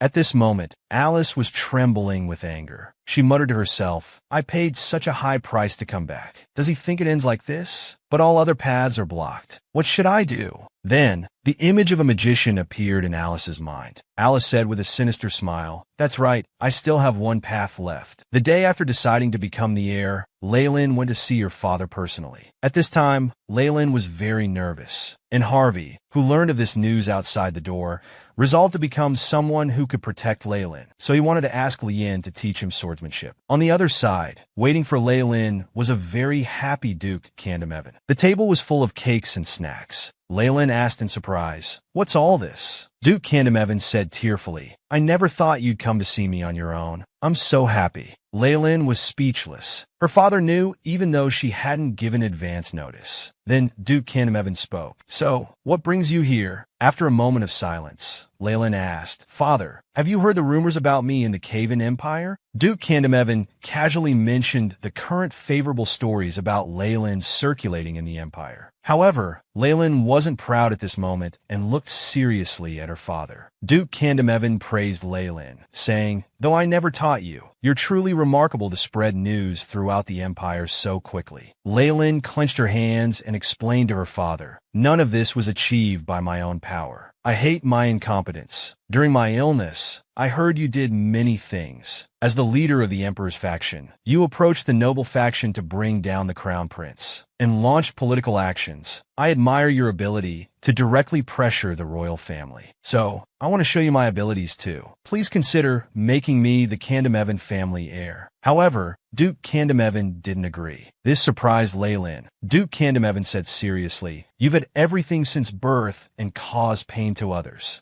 That was wrong. I covered for your actions because I love you. That doesn't mean I'll make you the Candamevan heir. At this moment, Leyland was determined to change herself. She stood up and said solemnly, I don't intend to ignore my mistakes. I want to carry this burden and change myself. I don't want to use the Candamevan name to hide my incompetence. I want to become the Candamevan heir. Please allow it. Then she bowed deeply to her father. Duke Candamevan helped Leyland up and spoke earnestly. You must first show me results that can convince me. Then we'll discuss the matter of inheritance. Leyland was very happy that her father would allow her to become the heir. Duke Candamevan smiled and said, being able to receive help from others is also a kind of ability, so you don't need to bear the burden alone painfully. I hope you'll remember this, my proud daughter. Looking at her caring father, Leyland couldn't hold back her tears and cried emotionally in her father's arms. Meanwhile, Harvey and Lien began sword practice near the park. Harvey couldn't handle Lien's fierce attacks at all. Plus, Harvey had been feeling them all over lately and couldn't use his strength. But the next moment, he lost control of himself. He transformed into a beast man and sent Lien flying. Lien, lying on the ground, was surprised by Harvey's unusual condition. At this moment, many small animals surrounded Harvey and were all showing goodwill towards him. It seemed Harvey wasn't an ordinary beast man. The day after Leyland's negotiation with the emperor, all empire newspapers published news about the crown prince's removal. The royal family also apologized to the Candamevan family, and the new crown prince would be the recently of age Prince Hopad. At the coronation ceremony, the emperor passed the royal symbol to Hopad, officially appointing him as crown prince. Leyland asked surprisingly, is this all? How boring. Her father, standing beside her, agreed that it was indeed boring. Leyland continued asking, what is Prince Rishi doing? Candamevan thought for a moment and said, I heard he's mentally unstable, so he's been confined to his room. I plan to have a private chat with His Majesty and Carolaus before entering. What are your plans? Leyland smiled slightly and said, I should let everyone see me looking heartbroken, as the rumors suggest, before leaving. Candamevan and Leyland exchanged smiles. As expected of my daughter. Then I'll see you at home later. After her father left, Leyland showed the expression she had practiced in front of the mirror yesterday, appearing pitiful and garnering sympathy. The people at the banquet indeed started taking Leyland's side, criticizing Rishi. Leyland secretly laughed. Although tired, she thought she should keep up the act a bit longer before going home to see cute Harvey. Suddenly, Belred appeared before her, startling her. Belred couldn't help but laugh. I saw you secretly laughing just now. Congratulations on your successful revenge. Seeing you like this puts me at ease. Leyland remembered when Belred took her home last time. She then sincerely thanked Belred, but he dismissed it. Instead, he said it felt great to see Leyland again. Leyland asked, you must be very busy today, having to protect the new crown prince until his inauguration. Belred said seriously, this is the Carolaus family's duty. It's nothing special. Leyland suddenly thought Belred looked quite handsome like this. Then she secretly determined to work hard and become the Candamevan family heir. Leyland suddenly glimpsed Casvin leaning alone against the wall. I heard you got a chance to join the top 10 knights. Why did you refuse? With luck, you could have become a noble family's knight. Seems you don't have such ambitions. Casvin blushed and shyly said, because there's someone I want to serve. Leyland stared at his beautiful face and said, though I don't know who it is, I'm really envious. I'll cheer for your sincere feelings. I hope your wish comes true. Casvin smiled slightly and said, thank you for saying that. I hope to properly greet you after my wish comes true. The day Harvey had to leave Leyland finally came. They both forced smiles and bid each other farewell. Leyland watched as Harvey drove away into the distance. Betty sighed and said the mansion would probably become very quiet from now on. Leyland put her hands on her hips and said, Harvey is working so hard, I can't just stand here doing nothing. Betty, help me pack up. I'm going to the Magic Tower. I want to take this opportunity to work hard and earn more money. When she arrived at the Magic Tower, the mages welcomed Leyland with highest honors. Igreen smiled slightly. Miss 5 billion, you're here. Leyland replied helplessly. Can you please stop mentioning that cursed 5 billion? Igreen laughed and said, the amount is so shocking, it just rolls off the tongue. Leyland slowly said, I came because I heard there are many new proposals for the ballpoint pen business. Igreen replied, it's still in the development phase. You didn't need to rush over. Leyland clenched her fists. I want to participate too, to give you some ideas. My mind and heart are in chaos right now. That's why I want to work. I'm not here to rush you, so please don't send me away. Igreen gave her silent approval. The two sat on the sofa looking at documents. Leyland suddenly asked, "Do you know about the Beastmen?" Igreen casually replied, "Beastmen? We mages are experts on that." Leyland suddenly moved closer to Igreen and asked loudly, "What do you mean by experts?" Igreen explained, "During the 100 Years' War, the Emperor ordered mages to eliminate the Beastmen. The mages at that time killed countless humans and Beastmen. During that process, the Beast King seems to have died too. We're now searching for the new Beast King." Leyland asked skeptically, "The mages killed the former Beast King. Why are you looking for a new one?" Igreen slowly said, "We've always carried the burden of our past sins. So, we decided to protect them. Beastmen are a race that exists around their king. We must find and protect him before the royal family discovers him." Leyland didn't understand. "What does this have to do with the royal family?" Igreen continued explaining. "Beastmen being treated as slaves was by the decree of successive emperors. The royal family feared the Beastmen's power would threaten their position, so they wanted to use mages to eliminate them and control those who were weakened. Therefore, we must find the new king and protect him. Let him become the core that unites the Beastmen." I've said so much at once. Would you like some peach juice? Leyland took the cup and sighed. Various things have made my mind so confused, but after drinking something sweet, I've regained some strength. Then Igreen asked, "Why are you asking about Beastmen?" Leyland replied helplessly, "I didn't expect it would be such a long story." Then she asked somewhat embarrassedly, "Do Beastmen children not want to live with human guardians?" After thinking for a while, Igreen said, "Without a king, they generally don't want to leave their chosen master." Leyland, feeling anxious, continued asking, "Then if they express wanting to leave, what could be the reason?" Igreen looked at Leyland with some contempt. "Young Duke, you're not treating Beastmen as slaves, are you?" Leyland stood up excitedly. "Of course not. What kind of person do you think I am?" Igreen continued. "Then there must be some trigger that made him decide. But what exactly it is, I don't know." Hearing this from Igreen, Leyland became even more concerned about why Harvey left her. Suddenly, Igreen warned Leyland, "The royal family knows you're here with us. This magic tower cannot be entered without royal permission, but you came in. This means someone is monitoring you."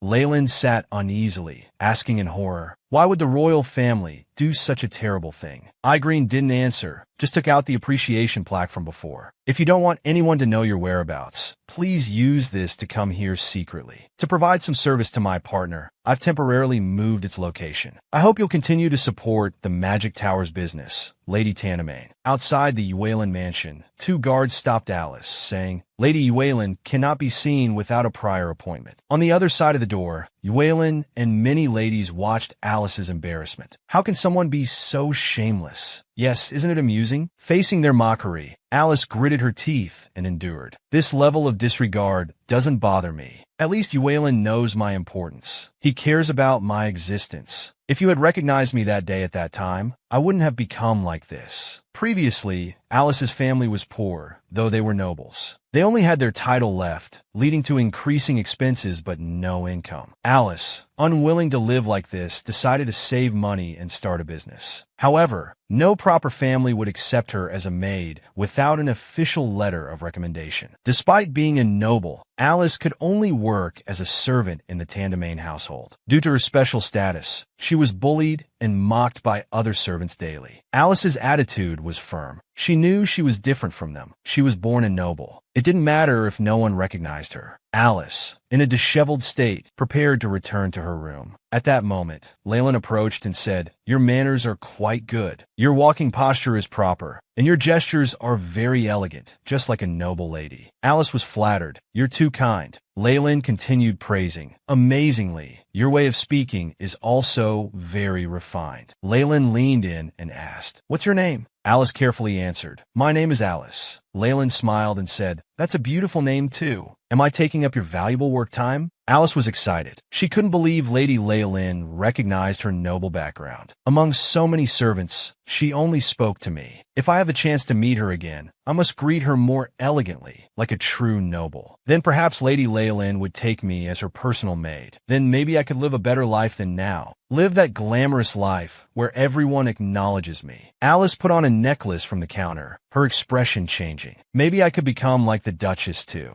At that moment, footsteps echoed in the corridor. Alice hurriedly caught up to greet Lady Leylin, then performed an elegant, noble curtsy. Alice greets Lady Leylin. Faced with Alice's enthusiasm, Leylin responded only with coldness. When the maid inquired, Leylin coldly replied she didn't know her. Alice was shocked. She clearly recognized me. She even asked for my name. Why would she pretend not to know me? Back to reality, Alice received a letter from Rishi. That evening, when she met Rishi, Alice hugged her tightly and said, "I really missed you." Rishi gripped Alice firmly, asked, "Alice, would you really go through fire and water for me?" Without hesitation, Alice agreed. Rishi continued coldly, "Then just do as I say. You're the only one who can do this." At this point, Alice just wanted someone to acknowledge her existence. She could do anything, even if it meant becoming someone else's pawn. Leylin said reluctantly, "Harvey, study well." Harvey smiled back. "Leylin, be careful at the hunting festival." Leylin replied enthusiastically, "I'll catch more of the chickens you like." Harvey smiled gently, expressing his anticipation for Marquis Bika's hunting grounds. A cold wind blew, and Leylin sighed that in such weather, one should be sleeping in. Then, Mill came to greet her. "The riding outfit suits you well." Leylin smiled. "Even dressed like this, I'm just following the knights around." Aisha suddenly said, "I heard Her Majesty the Queen's chronic illness has flared up and she's bedridden." Leylin thought, "Rather than her body, I think her mind is more problematic." Aisha continued, "They say her condition worsened after the incident with Rishi." Neil interrupted, "Even if people say unpleasant things to you, please don't take them to heart." Leylin smiled and replied, "I see. Thank you for letting me know." Then they parted ways, returning to their respective tents. Leylin knew well that the incident Aisha mentioned must refer to Rishi's broken engagement with her, and his removal from the crown prince position. Just as Leylin was about to return to her tent, Ballard suddenly called out to her, "I didn't expect you to attend the hunting festival." Leylin was also surprised. "Shouldn't you be busy protecting Crown Prince Hopard?" Ballard explained, "I'm only responsible for temporarily protecting His Highness during the investiture ceremony and training knights. Staying home all winter is quite dull. I'm also curious about how the hunting festival is conducted." Leylin was speechless. The continent's finest knight, hailed as a reborn hero, participating in the hunting festival. "Are you planning to kill all the beasts?" Ballard laughed, saying, "I'll know when to stop." Just then, Duke Carolow's rode over on horseback. "I didn't expect to meet you here." Duke Tandemain excitedly said, "Who do we have here? If it isn't my century-old rival Duke Carolow's. You're so busy, yet you have time for this?" Leylin looked at them both, puzzled. Duke Tandemain continued, "I won last time, didn't I? This is troublesome. I accidentally hurt Duke Carolow's strong pride last time."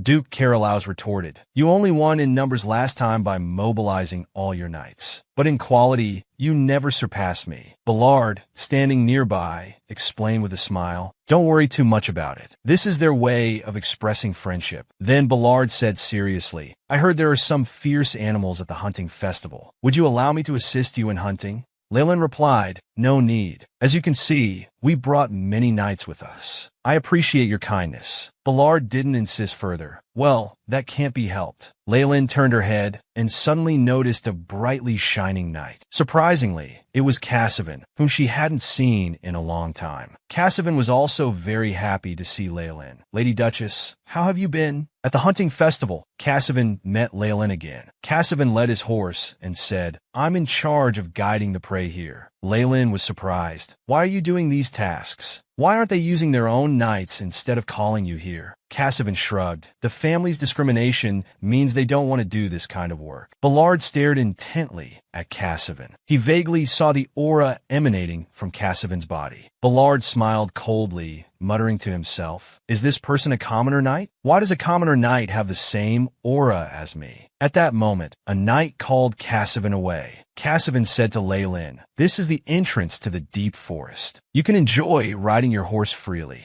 I'll go drive the prey over here." Leylin waved and said, "Thank you, Cassivan. See you later." With the sound of horns, the hunting festival officially began. Leylin said to Betty, "Go back alone. The tent is too far. I'll have someone escort you back." Just then Lien brought the horse over. Leylin said, "Please take Betty back to the tent." Lien's face immediately turned red. Leylin instructed Betty, "Make sure to stay close to Mill." Betty replied, "I understand. Please bring back lots of prey." Leylin mounted her white horse, looking spirited at that moment. However, the white horse kept sniffing the grass on the ground, as if something was attracting it. At the hunting festival, some were focused on hunting, while others were engaged in romance. Only Leylin, with her impressive group of knights, remained stationary. A knight approached and asked, "Lady Duchess, are you having any problems?" Leylin replied, "It's nothing. Why don't we just catch 5 prey and head back?" The knight responded, "I think that's too few." Leylin smiled indifferently. "They'll think I couldn't catch any anyway." The knight immediately ordered, "Everyone, hunt near the Lady Duchess." Then he seriously said to Leylin, "We'll try our best not to embarrass you." Leylin felt helpless. Our people really don't know when to stop. Just then, Leylin's white horse inhaled some white powder substance through its nose. The white horse then went berserk and galloped forward madly. The knights immediately gave chase upon seeing this. Leylin held onto the reins tightly in fear. She kept calling out to the white horse, but it couldn't hear her words. In the nearby bushes, a drawn bow was already aimed at Leylin. Fortunately, the sword only pierced through her hair. But just then, the white horse suddenly stopped running. The person hiding in the bushes stood up and aimed their bow at Leylin. Leylin watched as the arrow flew rapidly towards her. She could only shut her eyes tightly and pray for someone to save her. Fortunately, Ballard arrived just in time and split all the arrows with one shot. At this moment, Leylin's family knights also arrived. "Lady Duchess, the assassins who attacked you have escaped." Upon hearing this, Leylin said anxiously, "We need to catch at least one." But thinking carefully, how did they know I would encounter such an accident? Did they deliberately lure me here? Who could have done this? Was it the emperor who dislikes me, or the bedridden queen? Or was it Rishi, who was stripped of his crown prince status due to our broken engagement, or perhaps Alice? As Leylin thought about this, her whole body began to tremble uncontrollably. Seeing this, Ballard quickly draped his coat over Leylin. "Lady Duchess, are you injured? Do you have any idea who might have done this?" Leylin thanked Ballard for coming and instinctively hugged herself. Ballard noticed this detail. Then he said gently, "Don't worry too much. I'll protect you." When the Tandemain family knights arrived, Leylin quickly asked, "Lien, did you catch the assassins?" Lien replied guiltily. They all fled as soon as they saw young Master Carolaus. Still unsatisfied, Leylin said, "Send the knights to chase after them first. With Sir Ballard here, you don't need to worry about me." Ballard asked with concern, "Is anyone injured?" Lien looked back at the knights and said, "Yes, but the injuries aren't serious. Just a few knights got hurt accidentally and need immediate treatment." Then Leylin took out her personal key. She had Lien distribute it to the knights for treatment. At this moment, the white horse Leylin was riding suddenly became agitated. Ballard quickly dismounted to calm it down. He then discovered drugs in the horse's mouth and nose. He looked up and asked Leylin, "It seems someone's targeting you. Can you guess who?" Leylin replied regretfully, "I have no idea." Ballard felt some regret. "I should have pursued them to the end." Just as Leylin was getting off the horse, there was a sound from the nearby bushes. Ballard immediately drew his sword and roared, "Who's there?" It was Cassivan, dragging out a blood-covered assassin. "I caught one of the assassins who tried to attack you from afar." Ballard suddenly stood in front of Leylin and pointed his sword at Cassivan. "Who exactly are you?" he demanded. Seeing this, Leylin hurriedly said, "What are you doing? Put your sword down." Ballard didn't comply and continued seriously, "Even the Duke's knights couldn't catch the assassins, yet you caught one so easily by yourself. Isn't that strange?" Cassivan calmly replied, "I was just lucky." Ballard laughed coldly. "Even if I cut off your head, you still won't tell the truth." Ballard's sword moved closer to Cassivan's throat. Seeing the situation escalating, Leylin stood in front of Cassivan. She said seriously, "Cassivan is an imperial knight. We knew each other before. If you have questions, you can ask them later. But now is not the time." After a moment of silence, Ballard sheathed his sword. People who heard about the assassination attempt began arriving. Leylin apologetically said to Cassivan, "Things are a bit chaotic now. I'll definitely repay you for this favor later." Cassivan smiled and replied, "I only did what I should. If you wish to praise me, I'll gladly accept it." After things settled down, Leylin asked Lien, "Did anyone approach my horse while I was in the tent?" Lien recalled, "Several ladies came by saying she was cute and petted her." Leylin continued, "Collect the powder from the white horse's nose and the ground. Then have Marquis Bika's seal off the hunting grounds. Ballard, looking at the heavily breathing white horse, said, "My lady, this horse probably won't survive." After a moment of silence, Leyland said, "Please make its passing comfortable." Leyland closed her eyes tightly, feeling scared about the incident. She might never dare to ride a horse again. The investigation revealed that among the ladies who approached the white horse, only the maid of Marchioness Shaman had the same powder. This powder was a forbidden drug that caused severe poisoning reactions. After hearing the investigation report, Leyland said, "The white horse started searching the ground to inhale more powder." Duke Tandemain angrily said, "The ambush happened where the powder concentration was highest, so they must have deliberately lured my daughter there." Marchioness Shamans made claims she knew nothing, saying she only met an acquaintance while running errands and exchanged greetings. Tion's investigation also showed that the maid hadn't purchased any forbidden drugs. In the end, Lei Lin and others still didn't know who the real mastermind was. Ballard impatiently said, "Damn it, we can't tell who's friend or foe now." Leyland agreed with Ballard. The Tandemain family had always been Imperial supporters. Therefore, the culprit might be Marquis Bika, who hosted the hunting event. However, the current suspect was the Imperial supporting Marquis Shaman's household, so it was difficult to determine the true culprit. Who was it, and what was their purpose in creating such chaos? The investigation into the assassination attempt made no progress. So Leyland took a carriage back to the Duke's mansion. Due to the severe shock, although the carriage was uncomfortable, but Leyland still fell asleep. However, she had a very strange dream. In the dream, Leyland called out loudly to Lihi. When she turned to look, she saw Lihi arm in arm with another woman walking into the banquet. Facing everyone's mockery, the Leyland in the dream remained unmoved. She shouted, "What are you doing? Why are you standing here like an idiot?" But the original Leyland couldn't hear her voice, only hearing the surrounding ridicule. She was confused. Was this still the evil Leyland she knew? Just then, Lihi separated from that woman and entered a room alone. Leyland hurriedly followed. She stood there stunned, not understanding what was happening.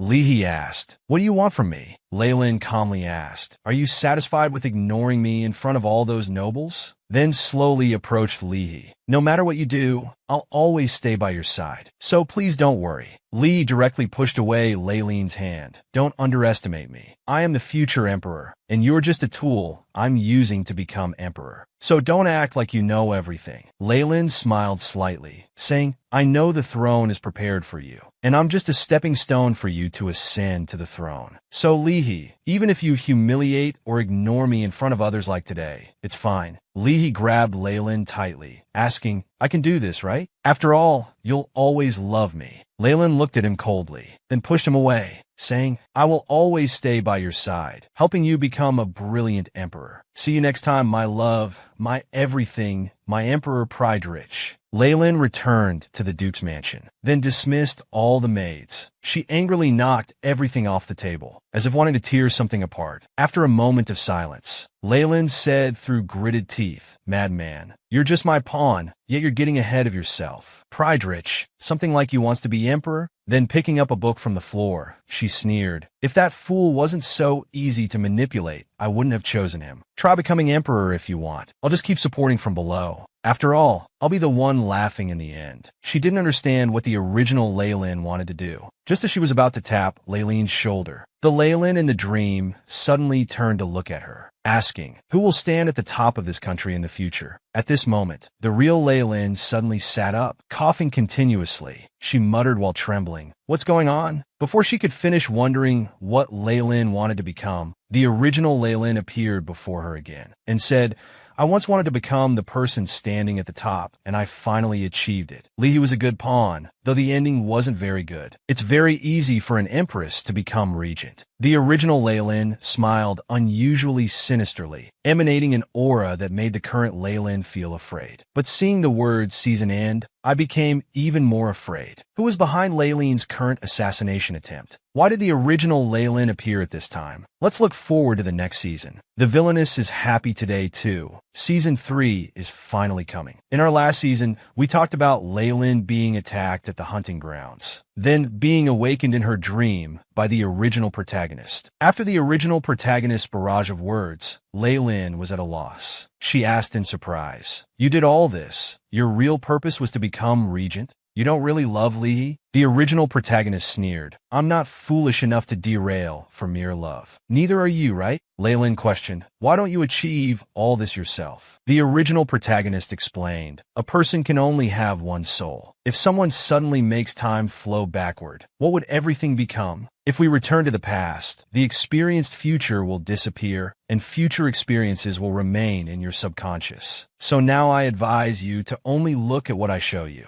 The original protagonist reached out to Lei Lin, but was blocked by an invisible wall. In other words, even if the original protagonist wanted to achieve it herself, she couldn't enter Lei Lin's body. The original protagonist was somewhat helpless. She left some gifts for Lei Lin. They were in the study's desk drawer. The original protagonist told Lei Lin to use that to force the royal family into a corner. Lei Lin felt deceived. She felt the original protagonist was just using her. She just wanted to return to her original world. The original protagonist glared at Lei Lin, saying, "Where else do you want to return to? Lei Lin is you, not me." After saying this, the original protagonist disappeared with a smile. Lei Lin couldn't understand what she was saying. She just wanted to be a duchess who could enjoy life. Just then, a sound came from outside the window. Lei Lin went to the balcony and saw a bluebird. Then Lei Lin realized it was sent by Lucas. She then took the envelope. The letter was full of Lucas's care and concern for Lei Lin. She felt somewhat guilty. Looks like I made him worry. Then she wrote a letter and sent it back. On the other side, Lucas was very happy to receive the letter. Although the place he was in was rather grim, Lucas knew the poison came from here, so he had to find out who was behind it. Just as he was about to continue interrogating, someone ran out of the house. Lucas was quick. A dagger grazed past that person's throat. The man drew his sword and charged at Lucas, but his attack was quickly blocked by Lucas. Then Lucas threw a heavy punch, knocking the man to the ground. Lucas asked, "Tell me quickly who your master is." The man remained silent. Lucas stepped on his chest. The man cursed, "You madman." Lucas wasn't angry. Instead, he smiled and said, "I have indeed gone mad because of someone lately. You'll come with me. I can finally go see the Duchess now." The original protagonist left Lei Lin a gift that could defeat the royal family. So the next day, she went to her study.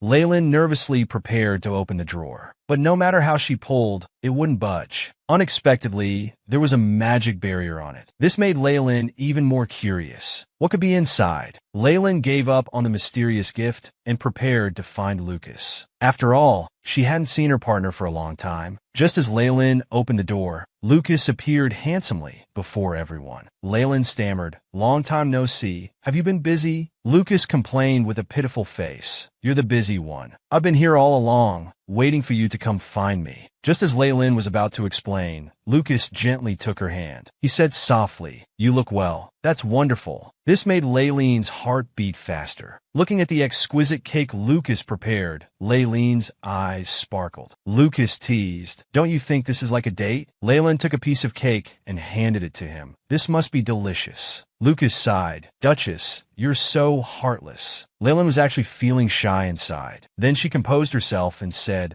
"About the ballpoint pen incident last time. If it weren't for you, Alice would have almost stolen my business project." "Thank you," Lucas said gently. "Seeing you so happy makes me happy too. I want to show you something first. Come with me." While Lei Lin was thinking, "Can I finish the cake before we go?" Although that's what she thought, her body honestly followed along. Lei Lin arrived at a dungeon. Inside was the mercenary leader who had framed Lei Lin. The substitution technique had leaked from this mercenary group. Lucas took out a card from his coat pocket. On it was a portrait of the client. He was Leahy's attendant named Heroine. Lei Lin recalled seeing this person somewhere before. It was when Lei Lin asked Leahy for money last time. Heroine was the one who delivered the money. Lucas continued, "Although we don't know the specific reason, he has resigned now." This guy also revealed another lead, but that's not confirmed yet. Lei Lin could easily guess that it must have been Leahy who ordered it. But with just this evidence, the royal family wouldn't easily admit it. After all, even for a deposed crown prince, the royal family wouldn't let him affect their lives. After obtaining this intelligence, Lei Lin didn't plan to stay long. She wanted to interrogate the person who tried to assassinate her at the hunting event. Then she formally expressed her gratitude to Lucas. Watching Lei Lin come and go in a hurry, Lucas smiled self-mockingly. "I worried for nothing. Someone who almost lost their life is so calm. She's really unpredictable." The return path was dark, making it difficult for Leyland to walk. Just then, Lucas appeared beside Leyland. For interrogating assassins, I should be more skilled than the Duke's knights. Take me with you, Leyland explained, but that person is locked in the underground prison of my father's villa. If you go there, my father might be startled. Lucas opened the dungeon door. The light that came through let Leyland see his attire clearly. Leyland was about to ask something. Lucas smiled slightly. The Intelligence Guild leader is at your service. Let's go, Lady Candamevan. The assassination attempt on Leyland was actually related to Alice again. In the last episode,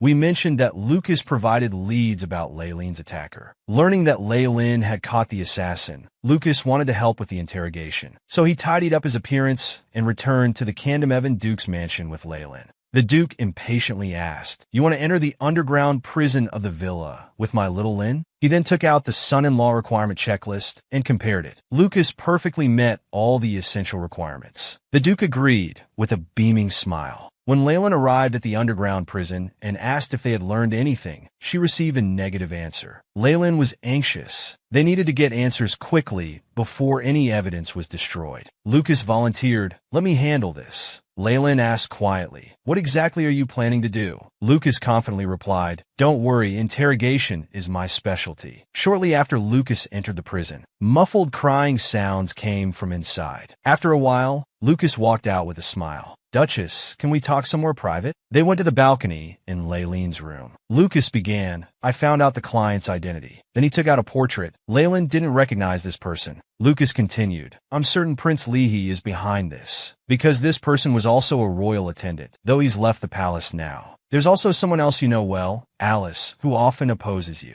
The assassin said that when Prince Leahy's attendants commissioned them, they were always accompanied by a pink-haired woman. And it wasn't the attendants who ordered your assassination. It was the pink-haired woman, though I'm not sure if that's true. This made Leyland very angry. She decided to ask Alice personally about her motives. Currently, Leyland had already broken off her engagement with Leahy, which should have been what Alice wanted, but she still wanted to kill her. Moreover, the original owner knew some future events that only the transmigrated Alice would know. These things were too strange. They arrived at Alice's residence. Leyland was surprised by how dilapidated the house was. Upon opening the door, the inside was a mess. It looked like no one had lived there for a while. After looking around, Leyland said, "Looks like all valuables have been taken." Lucas searched through documents nearby. He said, "She's left the Empire. Most likely went to either the Milo Kingdom or Bitero Kingdom." Leyland had no clue about these matters. But since other kingdoms were willing to accept Alice, it must be Lee's doing. They must be plotting something.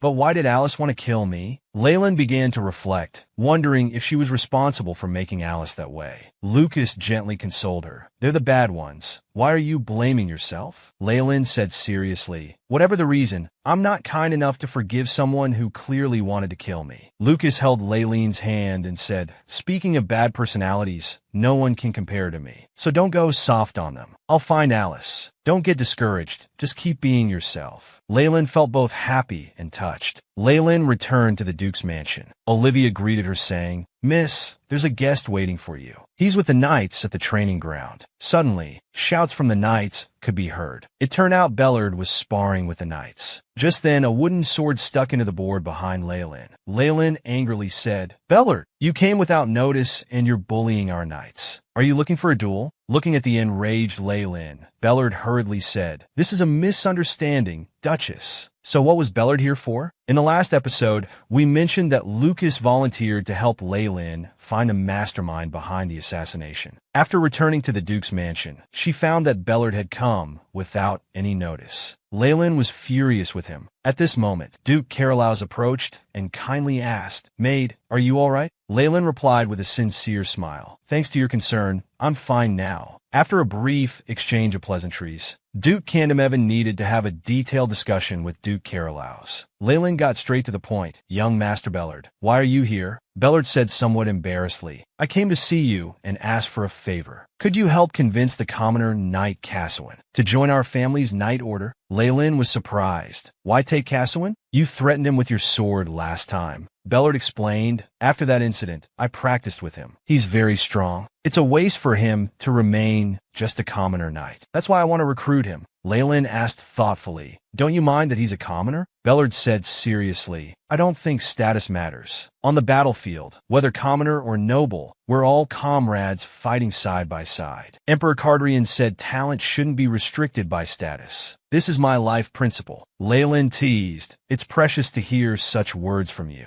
Bellard laughed. Is it strange? I often hear such comments. Leyland smiled. I think it's cool. You'll definitely become an excellent fourth princess of Carolaus. Then Leyland changed her tone, but convincing her won't be easy. I invited her to be a knight at the Duke's mansion before, but was refused. I don't understand why she hides her strength. I think rather than being a commoner knight, being ignored or doing menial work, becoming a noble of common birth would be better. Bellard explained. Maybe she doesn't want to leave this place. Leyland didn't understand this explanation. What does becoming a noble have to do with leaving? Bellard continued. In this era, when commoner knights show decent ability, they're given appropriate status and assigned under border counts. At the borders far from the capital, only commoner knights fight with their lives. None of them are of noble birth. Leyland understood now. Even if commoners become nobles, they still face discrimination. So Cassowin doesn't want to become like that. I guess I was meddling unnecessarily. Bellard said. She said she has things to do, so she doesn't want to go to the border. Anyway, I want to help her. Leyland smirked. Did you develop a male friendship after fighting? Bellard thought and said, if I have to say, it's because of you. Anyway, I'll leave this to you. Leyland readily agreed. At this moment, a maid brought a blanket and draped it over Leyland. Looking at Leyland, Bellard fell into reminiscence. After he extended the invitation to Cassowin, Cassowin remained calm and declined the offer. No matter what Bellard said, Cassowin wouldn't budge. So he said very seriously, I have someone I want to protect, though they're proud and hard to understand. I can't forget them. I want to send a capable person to stay by their side. Cassowin slowly stood up, said, I also want to serve such a person. There's someone who stays grounded. So I want to improve my strength through my own efforts. I hope you understand. Seeing Cassowin's determined eyes, Bellard realized, this guy is actually a love rival. Leyland said to the daydreaming Bellard, I still have unfinished business. I'll go first, Bellard said with a silly smile. Don't forget to ask her. The more I think about it, the more satisfied I am. This made Leyland somewhat disgusted. They didn't get along before. Could they be dating now? After entering the room, the maid brought out Miss Mill's long-awaited letter. While opening the letter, Leyland muttered, After all, I can't leave everything to Lucas and do nothing myself. I should use my own connections to investigate rumors, preferably ones related to Rich. Leyland confidently said to the maid, Let's prepare to meet Miss Mill. In the last episode, we mentioned Leyland's good friend Mill had information about Rich's feelings. So after getting dressed up, Leyland took Betty and departed in a carriage. The bumpy carriage ride made Leyland curse. I really want to get rid of this carriage. Every ride leaves my whole body aching. Betty calmly replied, But noble ladies have always used these. Leyland's spirit ignited. If this world can't create better carriages, then I'll have to do it myself. Soon, they arrived at the Mill family residence to attend Mill's mother's party. Mill's mother came out with a beaming smile to welcome them. Leyland responded very ladylike, then quietly asked Mill, Is there something behind me?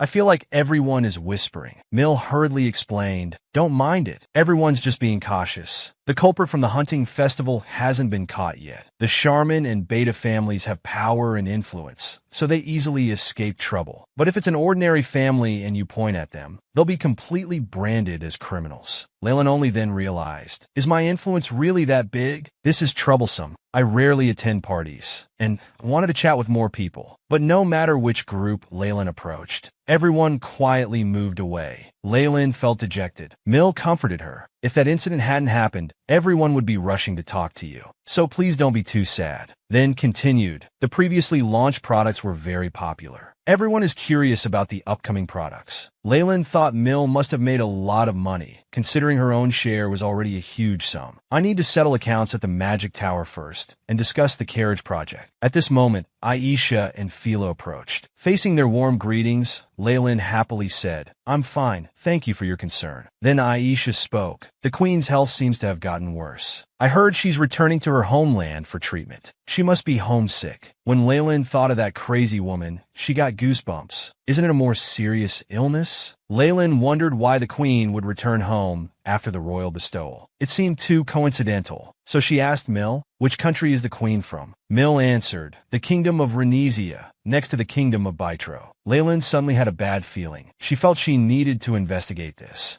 The next day, Leyland came to the Magic Tower. This is the Magic Tower settlement. All this is thanks to the Magic Tower's efforts. I also want to discuss the next product. I have a good idea. The Tower Master interrupted. Has your health improved? If something happened to the court lady, it would be difficult for us. I thought we might never see you again. Leyland said seriously, don't worry, I'm not that fragile. Igraine smiled. Then I'm relieved. Leyland suddenly asked, can you give me some medicine that's good for beastmen? Igraine calmly said, so that egg from before is hatched. Leyland excitedly gestured. He's grown so much, and his physique has improved. But last time he went home saying he felt unwell. I'm worried the sudden changes made him weak. Igraine said, we can make it now. Please wait. Then instructed Belle to prepare the medicine according to the prescription. Then Igraine continued, based on the current situation, I think that child might be the king of the beastmen. Leyland anxiously asked, if he really is, what will happen? Igraine replied, the beastmen will gather around their king, and the king will lead them to establish new territory. In other words, that beastman might leave. While Leyland was lost in thought, Igraine said, let's continue discussing work matters. Then Leyland absent-mindedly presented her new project. Her mind kept wondering, is Harvey really the king of the beastmen? How could such a pure angel possibly be? Though now that he's grown up, maybe he really is. But my adorable baby, how did he suddenly become the continent's #1 male beastman? How can I accept this? In the last episode, we mentioned Leyland went to see Tower Master Igraine to discuss new business plans, but unexpectedly learned Harvey's true identity. If true, he might leave her behind. Leyland returned to the Duke's mansion, suppressing her anxiety. I heard too much at the Magic Tower. My head hurts. Betty concernedly said, I'll prepare some hot tea for you. At this moment, a familiar voice rang out. Harvey anxiously asked Leyland, are you all right? Did you get motion sickness from the carriage? You look terrible. Leyland forced a smile. I'm fine. But is it okay for you to run out of school like this? Harvey said pitifully, I missed you so much. Today's a rest day, so I came back. Leyland continued asking, haven't you encountered anything unusual lately? After thinking for a moment, Harvey said, I took an exam. Leyland asked indirectly, nothing like suddenly having animals gather around you? Since you came all this way, let's have some tea together. Then she instructed Betty to bring tea to the courtyard. But Harvey's expression seemed somewhat lonely.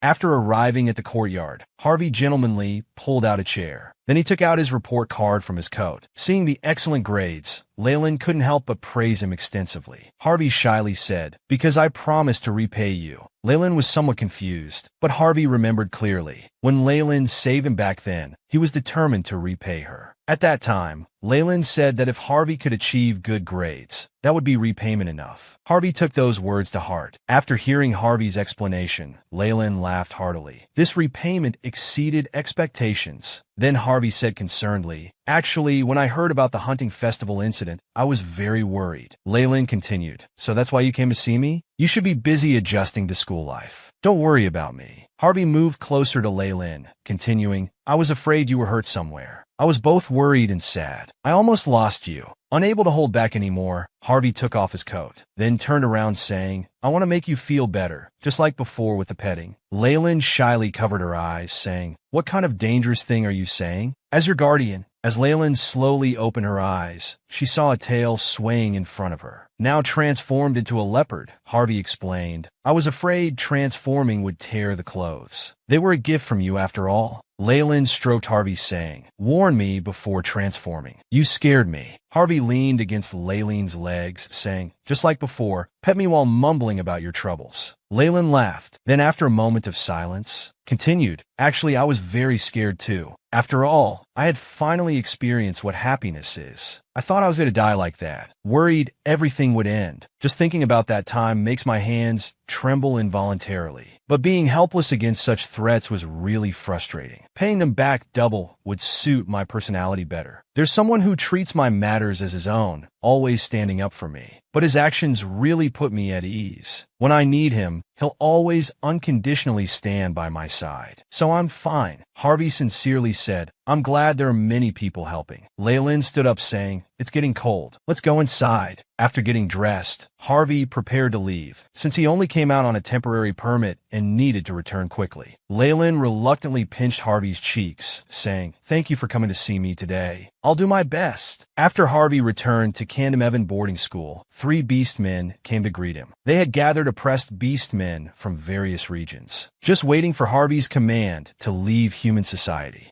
But Harvey was determined. He didn't want to leave immediately. At this time, the cat beastman Nualis said, then we'll take the Camden Duchess with us. Although I hate humans, we can take that woman with us. These words triggered Harvey's fury. He angrily warned, if you dare try anything behind my back, I absolutely won't let you off. I know what you want, but I don't know what choice I'll make. So just wait quietly. Everyone bowed respectfully, saying, as you command, our King Harvey. After accepting Belayard's request, Leyland prepared to meet Caswin the next day. Late at night, Caswin couldn't sleep. He was practicing swordplay alone. He recalled his confrontation with young Lord Belayard, who repeatedly urged him to show his true strength, just as he infused magic into his sword, preparing to unleash his full power. The next moment his sword was knocked away. Belayard said mercilessly, your swordsmanship has gone astray. What a waste of your talent. Logically, at your age, being able to use magic freely would make you a genius anywhere. So why are you hiding your strength? What are you afraid of? Back to reality, Caswin struck down hard, but he ended up waking his younger brother. Caswin said gently, it's very late. Leon, you should go to bed. But Leon asked, brother, will you leave like father did? If you're not here, I'll have to protect mother. Caswin stroked Leon's head, saying gently, I'll always stay by your side. Early the next morning, Leyland came to visit. Caswin's mother came out to greet her, surprised to see it was the Camden Duchess. Caswin noticed the commotion at the door and hurried to check. Leyland, imitating her father's tone, said, he rejected all my conditions. I swear by the name of Camden, this matter cannot just end like this. I must negotiate with him personally. It had taken Leyland great effort to stop her father. Leyland continued, long time no see. Can we talk? After Leyland sat down, Caswin asked concernedly, how is your health? Afterward, they both fell into silence. Suddenly, Leyland asked, do you hate me? This startled Caswin. Leyland explained, you not only refused to join our family, but also declined promotion and even rejected my father's reason. If you don't hate me, none of this makes sense. Caswin frantically explained, I just did what I should do. Just having your approval is already more than I could ask for. Leyland said with frustration, but I don't think you're someone without ambition. There must be another reason. Caswin hurriedly explained, it's not like that. No matter what achievements I make, I'll always be a commoner. I'm content being a common knight. If nobles take notice of me, I'll be sent to serve under the border states. The people I want to protect aren't at the border, but here. At this moment, Leon's appearance interrupted their conversation. Leyland said, so you're doing this for your family. Caswin explained, my father was a very skilled mercenary. He taught me swordsmanship. After nobles noticed my father's excellent swordsmanship, he became a subordinate of the border earl. To improve our family's life, father decided to achieve merit and gain noble status. But after 4 years, he disappeared without a trace. That's why I'm content with my current position. Only this way can I protect those I want to protect. Leyland said calmly, do you think staying in the 12th Night Squad like this will let you protect everything you want to protect? Caswin remained silent. Leyland continued, young Lord Belayard is the Empire's only swordmaster. He can surely help you greatly. Caswin said with determination, there's someone I want to follow, so I want to prove myself in the upcoming sword tournament. The sword tournament is held every 5 years in the Empire. The champion can choose whom they want to follow and swear loyalty to them. If I can win, I'm willing to dedicate everything to that person. Leyland interrupted. Then you should all the more meet with young Lord Belayard. The choice is in your hands. Even with others' help, success is still achieved by oneself. It's a good thing when people want to help you.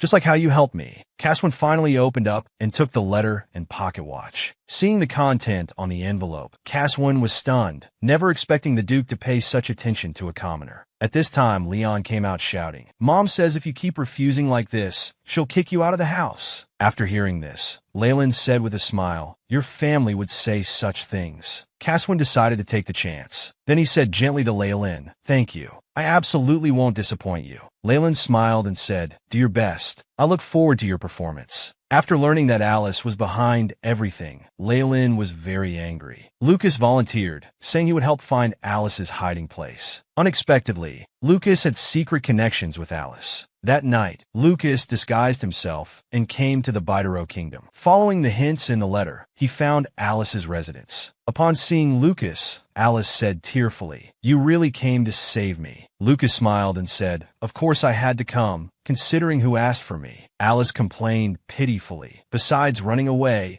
I had no other way to escape that woman. Alone in a foreign country, I really couldn't hold on anymore. That's why I called you. After all, you're on my side." Lucas asked seriously, "Your prince failed. Knowing this, why do you still stay here? What task did that person give you?" Alice said pitifully, "For a woman with nothing like me, wanting to stay in a foreign country, there really aren't many choices." Lucas asked patiently, "I need to know the specific situation to help you. I came specially to help you. Don't you trust me?" Alice spoke, "I need to control the merchant groups and nobles of the Bitero Kingdom. Lucas, I hope you can have people spread rumors that I'm the richest person from the Empire. I'll use this to do business here. By any means necessary, I must establish good relationships with this country's nobles, make them purchase weapons and military power until war could break out without arousing suspicion. That way, I can return all the humiliation I suffered to that woman. I can definitely reach the Empire's peak, because I clearly remember everything that woman did." Then Alice hugged Lucas tightly, saying, "Only you understand me. She just had a lucky birth, while we fought our way to this position with our own strength. Do you remember the founding party?"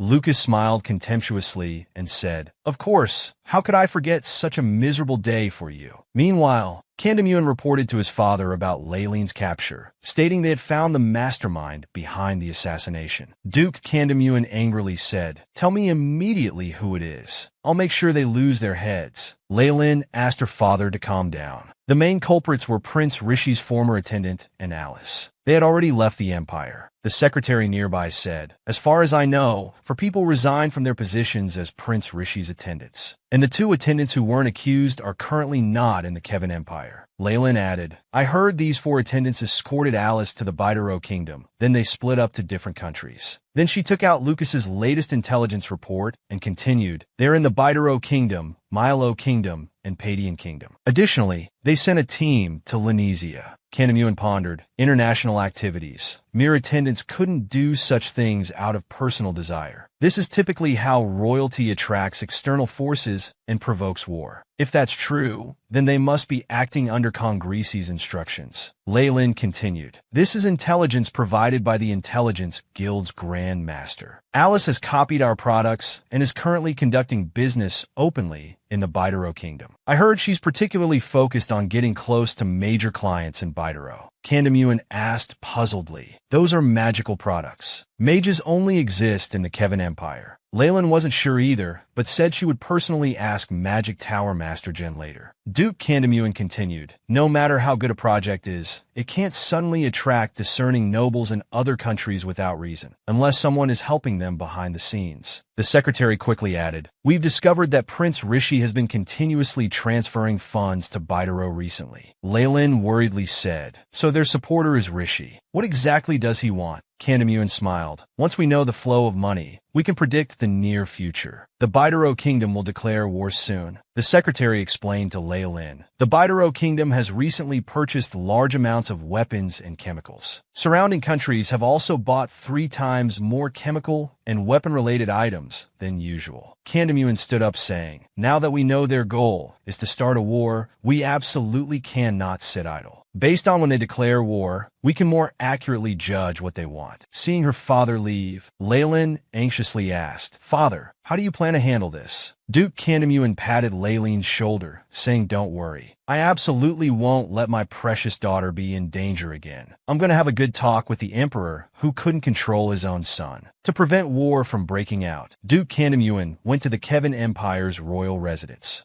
Based on the information he had, he reported to the Emperor item by item. But the Emperor impatiently interrupted. "I've heard enough of your absurd claims. Even if 3 kingdoms attack together, my country won't have any problems. I understand you want to find a scapegoat because your daughter almost died. But are you trying to insult the royal family with these groundless matters?" Candymuin continued to persuade patiently. "I know it's hard for you to understand, but the truth is quite obvious now. The unusual movements of Prince Rishi's attendants and his partner Alice's business ventures in the Bidero Empire. Prince Rishi must be behind all this. He must have some scheme in mind. I'm just worried he might rebel." However, the Emperor objected. "I think it's the Candymuin family that's planning to rebel." Duke Candymuin looked at the Emperor in disbelief, then righteously said, "My daughter barely escaped from assassins with her life. She was clearly caught in a power struggle, but for the sake of the royal family, we let it go without investigation. If that's the case, shouldn't you at least be wary of the dangers I just mentioned? Is it so hard to be cautious of Prince Rishi?" The Emperor impatiently said, "You dare desecrate the God-given royal bloodline. I cannot accept such behavior. As you wished, Rishi became the former crown prince, and Candymuin became an unshakable house. This makes me suspect your daughter's incident was your own doing." Duke Candymuin could no longer contain himself. "Do you think I'm mad enough to gamble with my daughter's life? One of the masterminds behind my daughter's assassination was that woman who's involved with your worthless son. If anything happens to my daughter in this war, I will never forgive you." The Emperor sighed softly. "You dare speak so insolently to the Emperor. It seems your family has become too arrogant." Duke Candymuin said helplessly, "Do as you please. Even if rebels kill you, it's none of my concern." The Emperor said contemptuously, "Let me give you some advice. Watch your daughter carefully. I think there might be something wrong with her mind. She might end up like her mother, suddenly hanging herself." Duke Candymuin coldly asked, "What did you say?" The Emperor ignored him and stood up, saying indifferently, "I know you like to make things bigger than they are. The royal family's tolerance of your arrogant behavior, since you turned my son into the former crown prince. It ends now." Candymuin gritted his teeth and said, "Then let this empire fall miserably before everyone's eyes." "Damn you," the Emperor retorted again. "Trees that grow wildly block the sky and destroy the forest. However, it's difficult to root them out quickly, so we must let them wither and die first." Meanwhile, Leyland arrived at the magic tower, but royal guards blocked her from entering. Although Leyland used to come here frequently, she was no longer allowed. The soldier kindly advised, "These are royal orders. Please comply." Leyland challenged, "What if I don't comply? Are you going to arrest me?" The soldier glared at Leyland, saying, "Then you certainly won't meet a good end." This attitude angered the Candymuin family knights, who immediately wanted to draw their swords. But Leyland stopped them. "If I can't enter here, I have other ways." She then returned to Duke Candymuin's mansion. Finding Egolin's medal, Leyland teleported and rushed to explain. But she found everything in chaos. "What happened here? Where's Belcher?" Egolin, holding back his grief, said, "I never thought the magic tower I've desperately protected would fall. Making money without royal permission, spreading improper thoughts among mages in the Kevin Empire. All the mages, including Belcher, were arrested on these 2 charges and taken to the royal prison." Leyland couldn't believe the royal family had become so harsh. In the last episode, we talked about how Leyland came to the magic tower, only to unexpectedly learn that all mages had been arrested. And the reason was supposedly for helping her make money. The magic tower master said, helplessly, "The royal family sent many people here. They questioned why you've been coming to the magic tower lately and searched the entire place." Leyland calmly asked, "So how did you respond?" Egolin continued, "I said you came to the magic tower because you were unwell and found us while seeking treatment. I even forged many documents as evidence and submitted them. Leyland looked at the sorrowful Egolin. Why are you trying so hard to protect? Egolin explained, I did this only to sever your connection with the magic tower to protect the mages. Leyland said emotionally, this is all because of me. I'll rescue the mages. Egolin said without any hope, please don't get involved anymore. Provoking the Emperor won't do any good. I can only wait quietly and hope everyone returns safely. Leyland asked puzzled, why are you so unwilling to directly confront the royal family? Egolin said desperately, you think no one has reached out to help us like you have in these hundreds of years? Some wanted to use us, others wanted to help after learning the truth. But they all disappeared without a trace. Because none could defeat the royal family. Thanks to you, we earned 5 billion and enjoyed ourselves. These are beautiful memories for everyone. So please don't come to the magic tower anymore. Facing Egolin's expulsion, Leyland demanded loudly, you think they'll release everyone if we just stay quiet? What if they find an excuse to imprison them for life? But Egolin said emotionally, this isn't your concern. There's no need to involve you. I'll handle it. Please leave. Leyland righteously said, of course it's my concern. The people who help me are being treated like slaves by the royal family. How can I, as their employer, ignore this? Give me some time. I will definitely rescue the mages. Then she teleported back home, not giving Egolin a chance to persuade her. At that moment, a note floated down. After reading its contents, Egolin sighed helplessly. Meanwhile, upon returning home, Leyland hurriedly searched for her father. Just then, Kandamuin called out loudly for Leyland, then said furiously, I can't believe I served such a person as emperor. That fool has a head, but doesn't think. Better to remove it altogether. To calm her father, Leyland and Kandamuin went to the rose garden. Kandamuin said irritably, the emperor's become paranoid. Because the former crown prince's scandal was so big, he's trying to cover it up. Leyland quickly asked, how does he plan to handle the rebellion? The royal family is in danger at this rate. Kandamuin continued, he doesn't care about the empire's safety, only his power. I can't believe I served such a petty person as emperor. Now Leyland understood why the mages were imprisoned. They were made scapegoats for Rishi's alleged rebellion. Kandamuin stood up, saying, although we can escape, the mages might really be executed for treason. Leyland said angrily, for hundreds of years, the royal family has covered up all their crimes, making people believe their bloodline is noble. They blamed all the people suffering on the beastmen, and pushed all responsibility for wars onto the mages. Kandamuin continued, but Kandamuin remained silent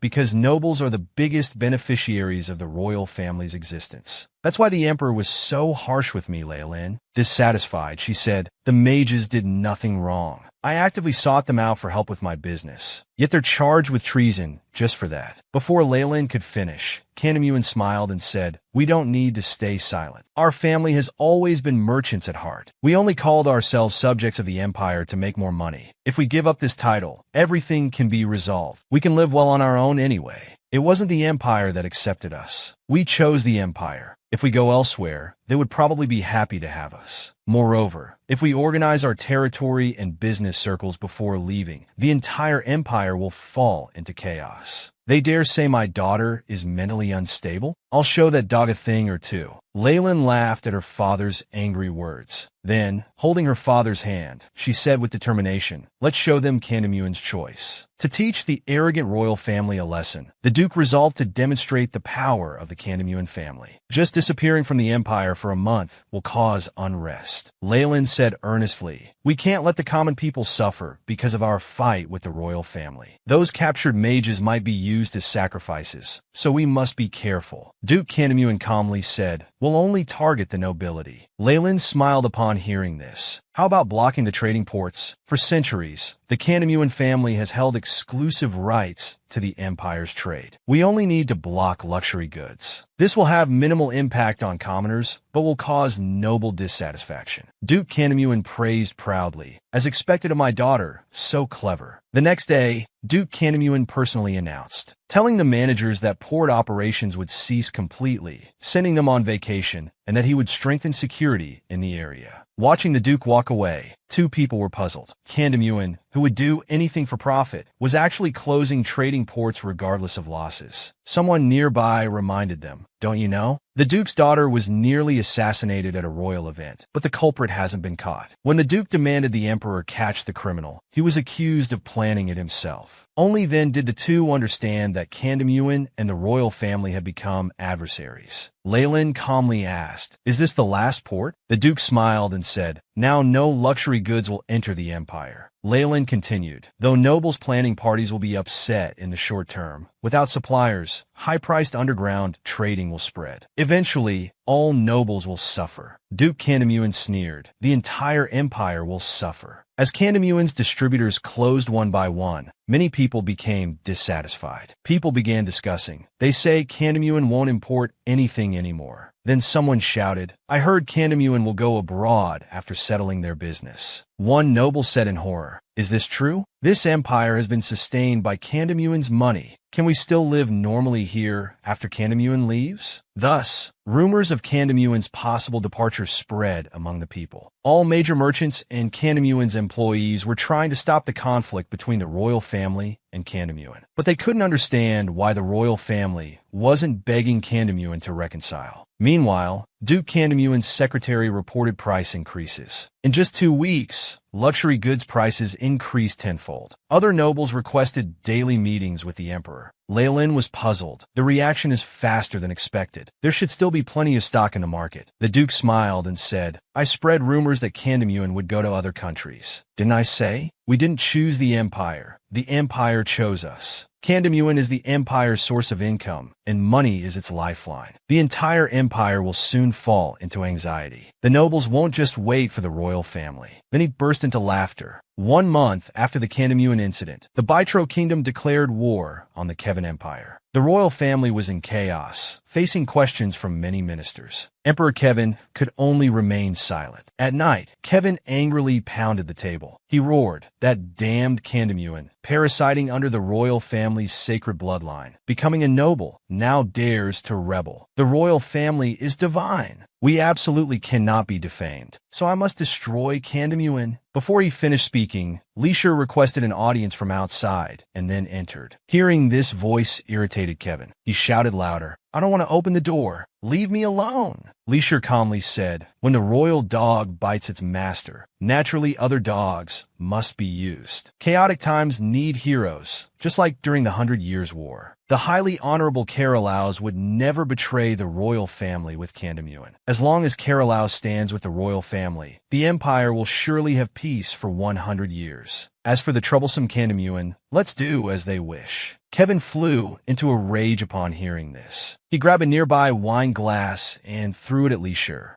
"Isn't all this because of you? Candamuin Duke said you tried to assassinate his daughter and plot rebellion. Whether this is true doesn't matter. What matters is the royal family's reputation was almost damaged. And now you tell me to do as Candamuin wishes? You truly don't respect me." Leisure calmly explained, "I've already been deposed. Even if you imprison me, the royal family's reputation won't be damaged. That way, Candamuin will get what they want. They'll stay at the blessing." Kevin thought, following Candamuin's wishes and imprisoning Leisure wouldn't be difficult, as long as the news didn't leave the palace. Then he coldly said, "You may leave." Leisure walked out, appearing unusually calm. At this moment, he only wanted to regain Leileen's love and hold her in his arms again. 1 month after the Candamuin incident, the emperor secretly summoned Duke Candamuin and the court lady. Before starting the conversation, the emperor asked with a serious expression, "Is the Candamuin family really planning to leave the Kevin Empire after settling their business? You haven't conspired with the warring Bytro kingdom in all this, have you?" To suppress her father's anger, Leyland quickly said, "This is completely false information. This incident only occurred because my father was ill and temporarily negligent." The emperor glanced coldly at Duke Candamuin. He said in a low voice, "I can't handle unpleasant words. It causes nervous exhaustion." Leyland continued, "You should know clearly that Bytro Kingdom's declaration of war has nothing to do with Candamuin. If we had planned this, my father wouldn't have come to see you last time. Instead, he would have left without a word." However, Emperor Kevin said, I think Kandamuin might have suddenly chosen to ally with Baitro to gain more leverage. Baitro declared war not during the sword tournament, but 1 month after the Kandamuin incident. Isn't that surprising? Leyland felt annoyed inside. Was he trying to frame Kandamuin as traitors for the sake of royal reputation? As if guessing Leyland's thoughts, he calmly said, "You don't need to be so vigilant. I'm just telling you what was said at the Noble Council. I've decided to follow your suggestion and confine Leisure to his room before the sword tournament. Perhaps I was too confident in the Kevin Empire's power, which led to my overexcitement. I apologize for not heeding your advice earlier. I hope the royal family and House Kandamuin can return to their former relationship." Seeing the Emperor about to leave, Leyland quickly said, "I want to discuss the Magic Tower matter with you. Please release the mages imprisoned in the royal prison. Even if they have connections with Kandamuin, they haven't committed any crimes." Kevin impatiently said, "This incident and the Magic Tower matter are separate issues. I cannot grant your request." At this point, Duke Kandamuin interrupted, "They helped treat my daughter's illness. How could I possibly ignore their situation? We Kandamuin owe the mages a favor. I hope you can grant my daughter's request." Kevin hesitated for a moment before saying, "Can you guarantee to stop using them for your ventures? To save those innocent mages?" Although Leyland was displeased inside, she agreed. The next morning, the Emperor announced that he would send Bellied Carolaus to deal with Baitro. People cheered for the Emperor and hero Carolaus, becoming incredibly confident. But Bellied's heart had changed. Meanwhile, Magic Tower Master Igraine was organizing documents. The mages released from prison suddenly appeared and rushed toward Igraine. Just as Igraine was confused, Leyland spoke, "Didn't I say I would rescue them all? Sorry for making you suffer. I promise this won't happen again." Looking at the tired Leyland, Igraine snapped her fingers, then handed her a self-made electric blanket. She explained, "Following your notes, I managed to succeed. I subconsciously believed you when you said you could save everyone. Trusting you was worth it. Thank you so much." Other mages also expressed their gratitude to Leyland. However, Leyland said helplessly, "I got you out on the condition that I won't deal with the Magic Tower anymore, so I probably can't come to the tower again." Igraine seriously asked, "Will it be dangerous? Is there anything we mages can help with?" Leyland scolded righteously, "What are you thinking? What if you lose the Emperor's trust again, trying to help me?" Igraine couldn't persuade Leyland. Then she formally requested approval, using imperial etiquette. After kissing Leyland's hand, she said with determined eyes, "We mages will help Lady Leyland. Please allow us." Leyland was startled by Igraine's sudden action. "Which empire's custom is this?" Igraine innocently replied, "This is how approval was requested 200 years ago. I'm sincere. Please allow us to help." After some internal struggle, Leyland sighed helplessly. "You've shaken my resolve. In that case, I won't refuse. After all, my strategy needs the power of mages. Please help me. I'll do my best to protect the mages." Igraine smiled. Other mages followed suit. They voluntarily wanted to help Leyland. Leyland smiled and said, "Then I'll be counting on you again." In the Baitro Kingdom's noble mansion, Alice looked at the magnificent jewels and mountains of wealth before her. This was the life she had dreamed of, yet her heart felt no joy. These things weren't enough to make Alice happy, because she didn't have much time left. Her hands were gradually disappearing. Looking at Leisure's comforting letter, Alice knew Leisure would abandon her to be with Leyland. But unfortunately, this time Alice also needed Leyland. To survive, Alice needed Leyland's soul. Just then, a mage broke through the window. The man said calmly, "That man you called has left here for the Kevin Empire." Alice stood up saying, "Well done. Next, Lucas's presence might interfere with your actions. We'll soon get what we've dreamed of." The man asked confusedly, "I know, Alice, but what should I do?" Alice said emotionally, "You must kill Leyland at the sword tournament. As long as she lives, all my plans will turn to nothing. At this rate, I might die. Please, Xiaonan, help me." Xiaonan embraced Alice and softly comforted her. "Don't be so chaotic. I'll help you achieve your dream. Please trust me.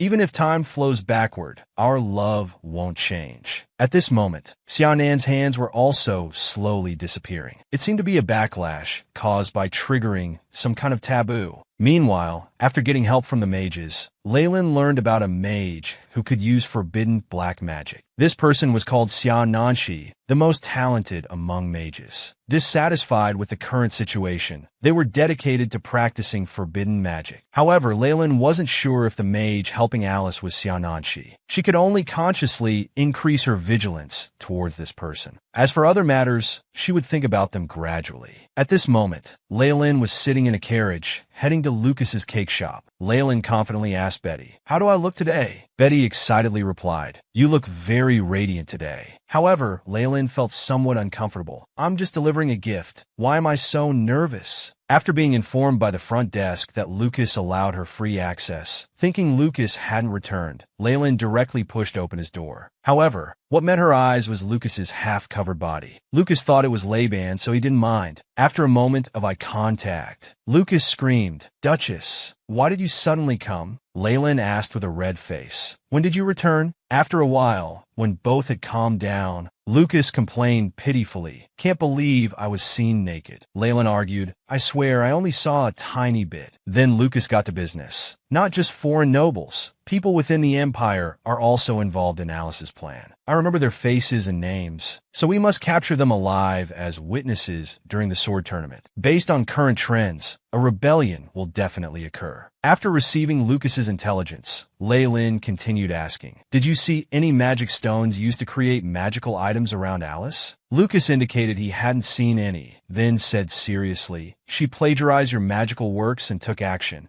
which means there must be a mage helping behind the scenes. If even I couldn't discover them, it means that person is being very careful." Then pointing at the item Leyland brought, he asked, "What exactly is that thing beside you?" Leyland said, "This is a gift for you. It's called a blanket. It's dangerous outside for the big battle." Then she let Lucas lie on it to feel it. The next moment, Lucas felt such warmth and comfort that he didn't want to get up. Seeing Lucas's satisfied expression, Leyland asked, "How is it?" "Not bad, right?" Lucas looked at Leyland before him and softly said, "Don't you want to try lying down too?" Leyland calmly replied, "It's too narrow." Lucas continued, "I think it's fine to lie down. Besides, someone who makes products should experience them before selling." Leyland stopped him in time. "I've already confirmed it. Stop playing tricks." At this point, Lucas put aside his playful manner and said seriously, "I have something important to tell you. Sending Swordmaster Carolaus to the border must also be part of Alice and Leishure's plan. Their goal is to occupy while there's no strong defender in the palace. This sword tournament will be very dangerous. You might get seriously injured. Are you really okay with this?" Leyland just smiled slightly and said, "Don't worry. We'll cross that bridge when we come to it. You need to be careful too." Lucas asked, "Should I come back on the day of the sword tournament?" Leyland said seriously, "Didn't you say only I can command myself?" Leyland hopes you can stay in the Bytro Kingdom. You need to stay in that place I can't go to, helping me collect information. I'll need those things soon, so don't worry. Just focus on your own tasks. I'm leaving now. Use that thing well. After all, it's an exclusive gift I specially made for you." Watching Leyland gradually walk away, Lucas fell into deep thought. Just then, Laban came in and asked, "How much are you charging for this information?" Lucas suddenly asked, "Do you know what pure love is?" "You probably don't know. Someone as money-loving as you will never understand it in your lifetime." Laban angrily mocked, "Is that something you should say? Someone who would marry hundreds of times for money is suddenly talking about romance." Lucas retorted, "This is my first time feeling this pure emotion, wanting nothing more than to stay by their side." "How interesting. Go expand the intelligence network. Collect information from all kingdoms. I'll need it later." Someone who could enjoy life as a billionaire is being cornered step by a scheming woman. To prevent the Empire's invasion and ensure her own safety, Leyland had already begun preparations. After asking Lucas to monitor Alice's every move, Leyland immediately returned to the Duke's mansion. After receiving Harvey's concerned letter, Leyland was worried about how to reply. She couldn't just tell him she was nearly assassinated. Unknown to her, a little bird outside the window recorded everything. After writing some comforting words, Leyland adjusted her outfit and headed to Duke Carolaus's mansion. As soon as Leyland arrived at the entrance, she was shocked by the enthusiastic welcome. Leyland felt helpless, thinking they should keep it low-key. At this time, Bellard came specially to welcome Leylin. I've been waiting. Kashiwin is at the training ground. I'll take you there. On the way to the training ground, Leylin indirectly said, I heard you're going to fight against the Bytro Kingdom. Everyone believed in Karalaus, who inherited the hero's bloodline. Looking at Bellard's distracted appearance, Leylin wanted to comfort him, but could only say, be careful. After a moment of contemplation, Bellard said, when I'm on the battlefield facing enemies, thinking that I'm killing someone else's family and friends, I really want to throw down my sword and flee. At least in that moment, I don't feel like a hero, just a killer. Those meaningless wars where only saints and losers are remembered, I really don't want to experience them again. Only then did Leylin understand how cruel war was. Looking at the dejected Bellard, although Leylin wanted to say if it's so painful, then choose to leave, she couldn't say it. After all, that would harm the Empire's citizens. What could she possibly say to Bellard? At this moment, Bellard noticed Leylin's difficulty. Although I say this, I don't hate my current position. As a descendant of heroes, I should bear everything for the Empire's citizens. No matter who steps up, we all need to fulfill this duty. It just happens that I'm the one in this position now. At least here, I'm not a killer, but a hero protecting this land. Sorry for making you worry, but thank you. Leylin was stunned for a moment, then said gently, I'm also emotional. As a citizen of the Empire, I'll wait for Hero Bellard's triumphant return. At this time, Kashiwin was meditating intently at the training ground. Hearing familiar footsteps, he instinctively glanced over. Seeing it was really Leylin, Kashiwin was overjoyed and hurried to greet her. Then both curiously asked, what brings you here? Faced with their questioning, Leylin became somewhat flustered. Then, deciding not to beat around the bush, Leylin seriously said, Kashiwin, I hope you won't participate in the sword tournament. Think carefully, I won't have the capacity to protect you. This shocked both Kashiwin and Bellard. Kashiwin asked, you know it's dangerous that day, yet you're still participating? Leylin replied, of course I will. Kashiwin firmly said, then I have no reason not to participate. If there's danger, that's even more reason to be there. I don't know why you're telling me this, but if I know you're in a dangerous place, and I chose to run away, that's when I would truly regret it. Although Leylin wanted to persuade Kashiwin, she couldn't say in front of so many people that there would be a rebellion at the sword tournament. At this moment, Bellard interrupted. Let's start training. First, run 100 laps around the training ground. Bellard watched Kashiwin's departing figure and said, he's the man responsible for protecting you while I'm away, so you don't need to worry too much. Unable to persuade them both, Leylin had to let it go. At this time,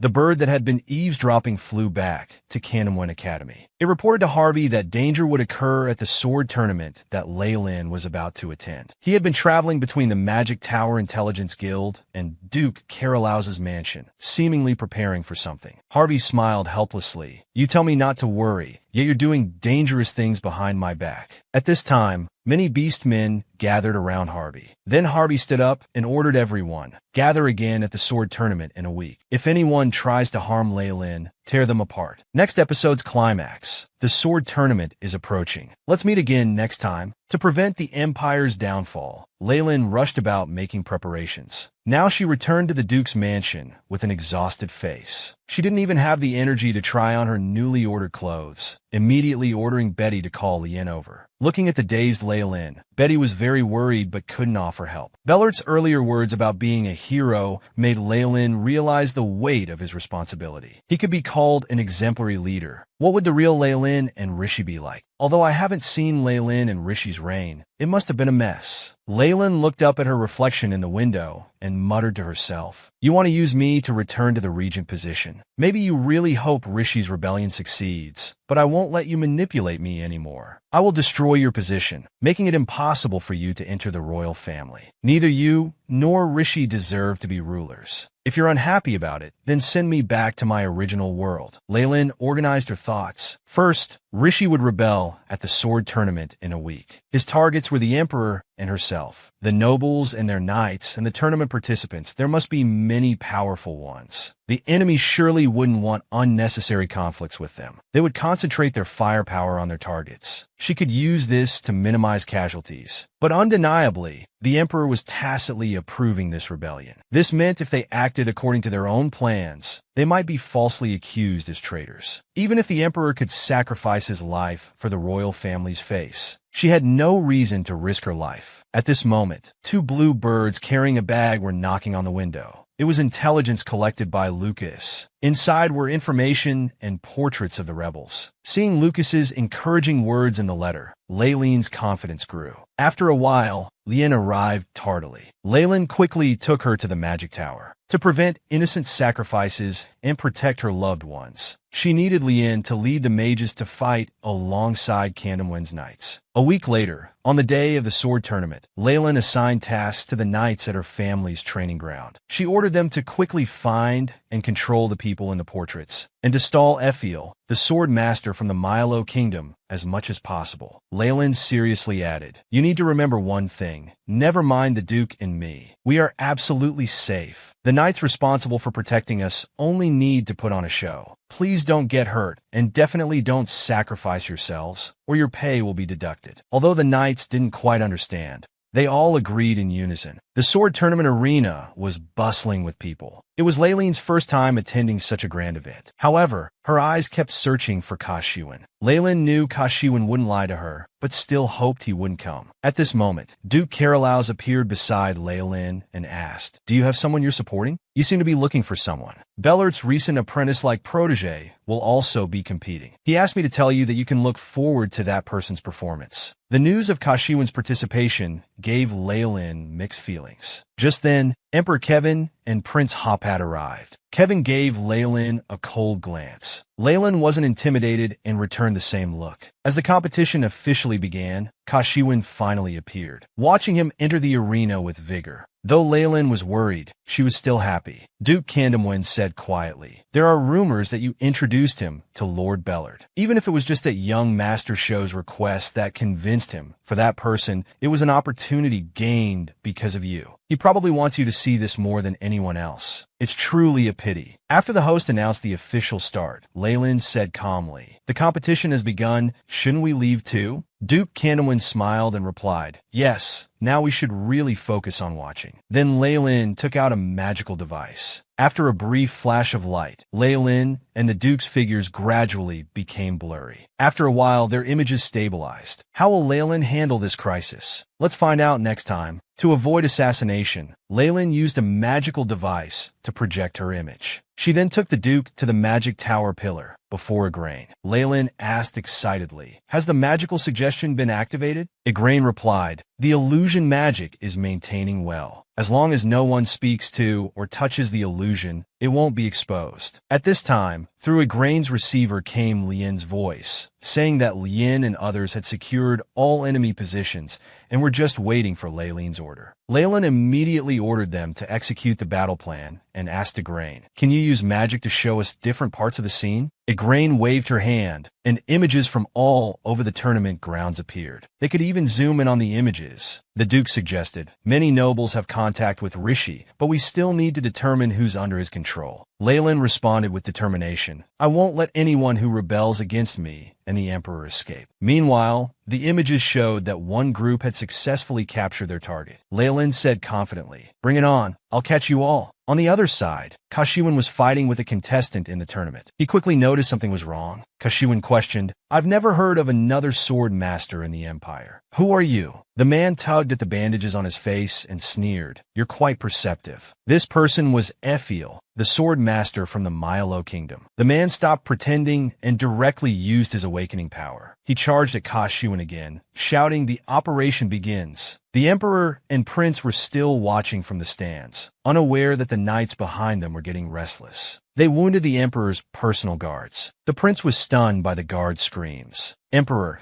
Kevin merely glanced indifferently, watching the intense battle behind him. He said viciously, "Such insignificant people dare to toy with the royal family." Meanwhile, a group of would-be assassins rushed out towards Laylene's stands. At this time, Kashiwan only noticed the commotion from the emperor's and noble seats. Ephiel said calmly, "This is endless. I was going to spare your life if you didn't interfere." To probe this person's intentions, Kashiwan asked, "Is His Majesty's life what you're after?" Ephiel sneered, "Maybe they are, but I'm not. I heard she's an annoying noble lady. Even from afar, one can tell she's beautiful. What a shame. but my client wants her dead. Then Ephiel infused his sword with magical power. He then threw it with full force towards Leileen's direction. Just when he thought success was certain, Kashiwin blocked it with his body. Ephiel said in surprise, "You could block my sword? I hadn't heard you were a sword master." Kashiwin looked at him coldly, saying, "You dare speak of harming the Duke's daughter in front of me. I won't allow you to take another step. Bring it on." But what Kashiwin didn't know was, the real Leilin was already orchestrating everything from the magic tower. Leilin had captured all the rebellious nobles. Just when she thought she could finally relax, she saw Kashiwin fighting desperately. Leilin watched as he gradually fell into danger. She urgently asked Igraine to send her back. Igraine calmly said, "Even if you go back, you can't do anything. You'll only get in their way." Leilin realized her impulsiveness and could only silently pray for Kashiwin to escape quickly and not lose his life. Looking at Kashiwin's battered state, Ephiel said, "Time to end this. I don't have time to play with you." Kashiwin was very aware of the gap between them, but he couldn't let this man go. Otherwise, Leilin would be in danger. Am I unable to protect her this time too? Must I watch helplessly as Leilin dies? Is it going to be like this again? Have I failed to protect her before? Did I lose her at some point in the past? This feeling of losing a loved one is too painful. I desperately want to protect her. I don't want to experience this again. If given another chance, I can surely protect her. I won't let myself regret again. At this moment, Kashiwin's inner power fully awakened. With one swing of his sword, he blinded Ephiel's eyes. Ephiel screamed in pain, "You bastard! You've been hiding your true strength." He no longer cared about maintaining a sword master's dignity and charged forward recklessly. However, the next moment he was cut in half by Kashiwin. Kashiwin successfully turned the tide. This time, he finally protected Leilin, but the price paid was enormous. Kashiwin could no longer support his exhausted body and collapsed heavily to the ground. How will Leilin handle the aftermath of the sword tournament? Let's find out next time. Kashiwin, with his determination to protect Leilin, successfully awakened. He severely wounded Ephiel, the foreign sword master. Leilin, watching from the magic tower, although Lien and others had captured all key personnel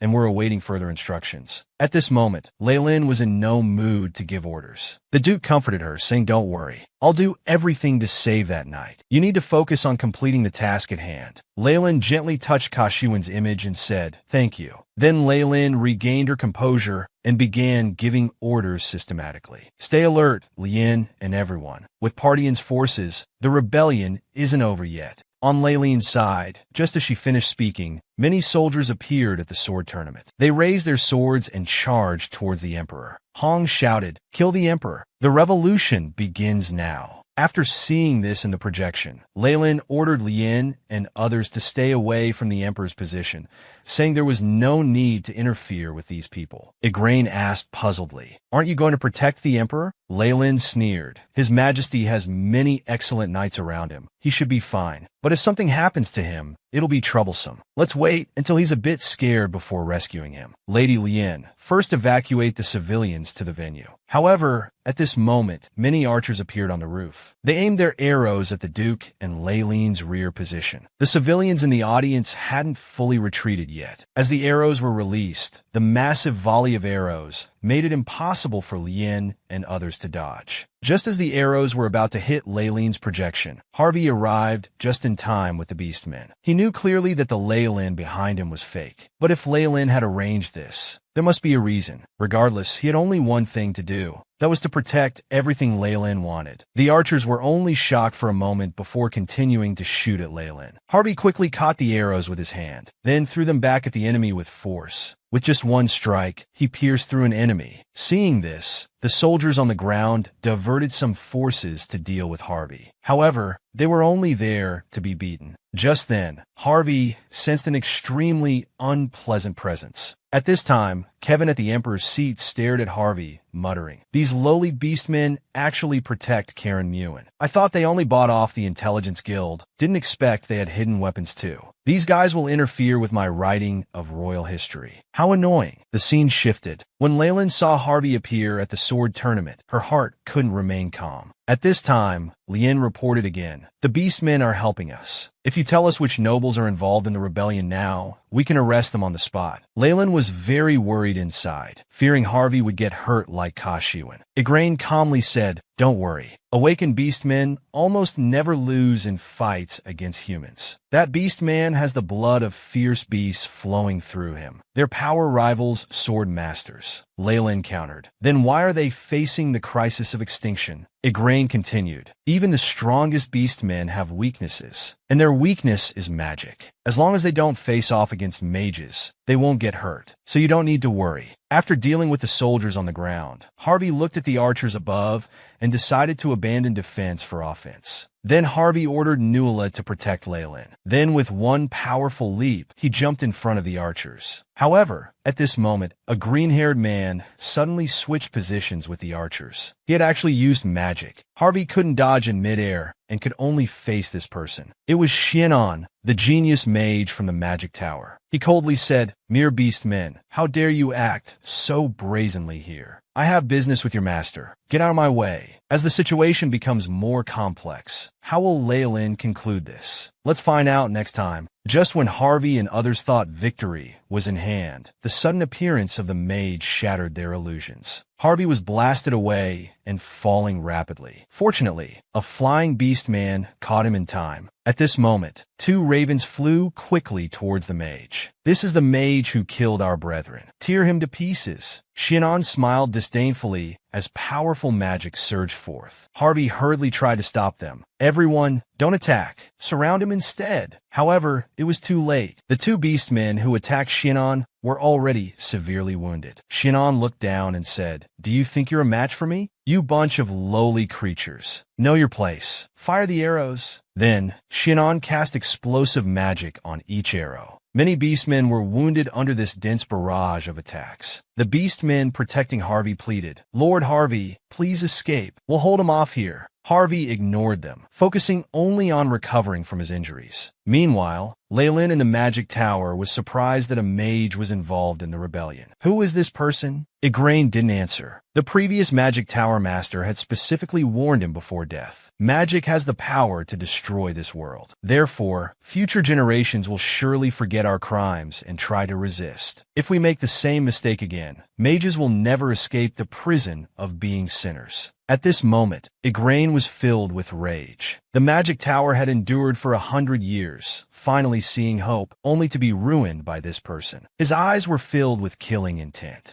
Just then, a magic sword shot towards Leyland. Harvey protected her just in time. As time passed, the situation became increasingly dire. Many beastmen began to feel fear. Nuala shouted, "Stay focused. Everyone protect Lord Harvey. We've already lost our lord, Yarman, and Lord Xiao. We cannot lose Lord Harvey too." Hearing the beastman's words, Harvey's heart was filled with unwillingness. "I cannot lose the companions who joined this battle with me. I must protect everyone." His desperate desire for power caused Harvey to awaken once again. He launched a surprise attack at Xianon, but it was seen through and dodged. Xianon continuously attacked Harvey, who had transformed into a leopard with magic. However, though the attacks hit, they had no effect. Harvey seized the moment when Xianon was lost in thought. He struck fiercely with his claws. Xianon was hit hard and crashed onto the floor. This strike left him unable to resist. The rebellious soldiers were completely terrified. The beastmen and knights all breathed sighs of relief. Harvey, wearing a cloak, approached Xianon and asked, "Why did you target Leyland? Answer me." Xianon remained silent. Harvey threatened, "If you don't answer, I'll kill you." At this moment, Xianon used his last bit of magic. He shot a magic blade towards Leyland. Just as his plan was about to succeed, he muttered, "I will complete my mission." Harvey knew clearly that the current Leyland was just an illusion, but his body moved instinctively, fearlessly shielding Leyland. Just as Harvey was about to perish, Igraine brought Leyland to the battlefield. Xianon recognized the familiar figure. He knew Igraine had arrived. Igraine coldly looked at Xianon, as if looking at a dead man. How will this battle conclude? Let's find out next time. Just as Harvey was in critical danger, Leyland arrived with Igraine to save the situation. Xianon said calmly, "I didn't expect you would break the magic tower's taboo."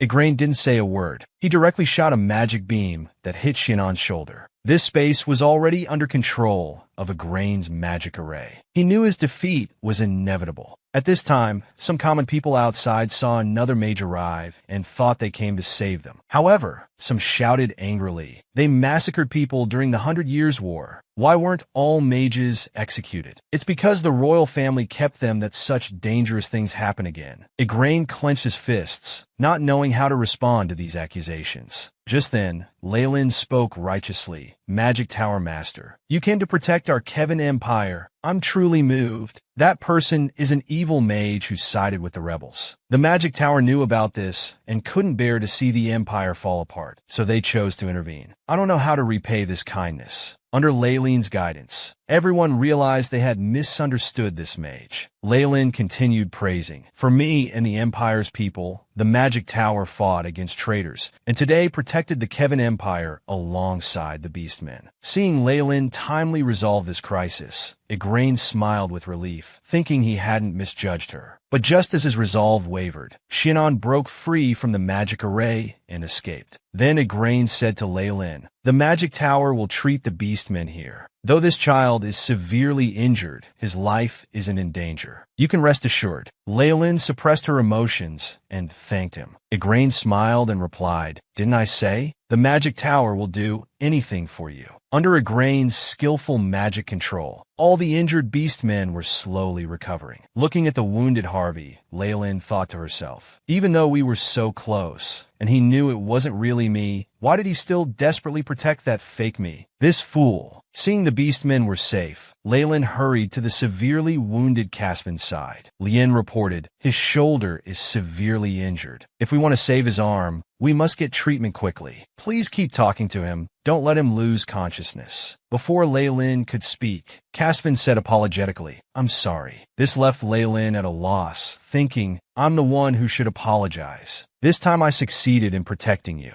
Then he picked up his sword from the ground and swore to Leyland, "I swear, I offer this sword carrying my heart, soul, and body to you. I swear to serve you wholeheartedly with this sword bearing victory and honor. I hope you'll allow me to stay by your side." At this moment, Leyland saw Caspin's sealed memories. In the past, Leyland sat on the throne while Caspin blocked Bullard. Bullard coldly mocked, "You've gone mad. Even your supporters have betrayed you."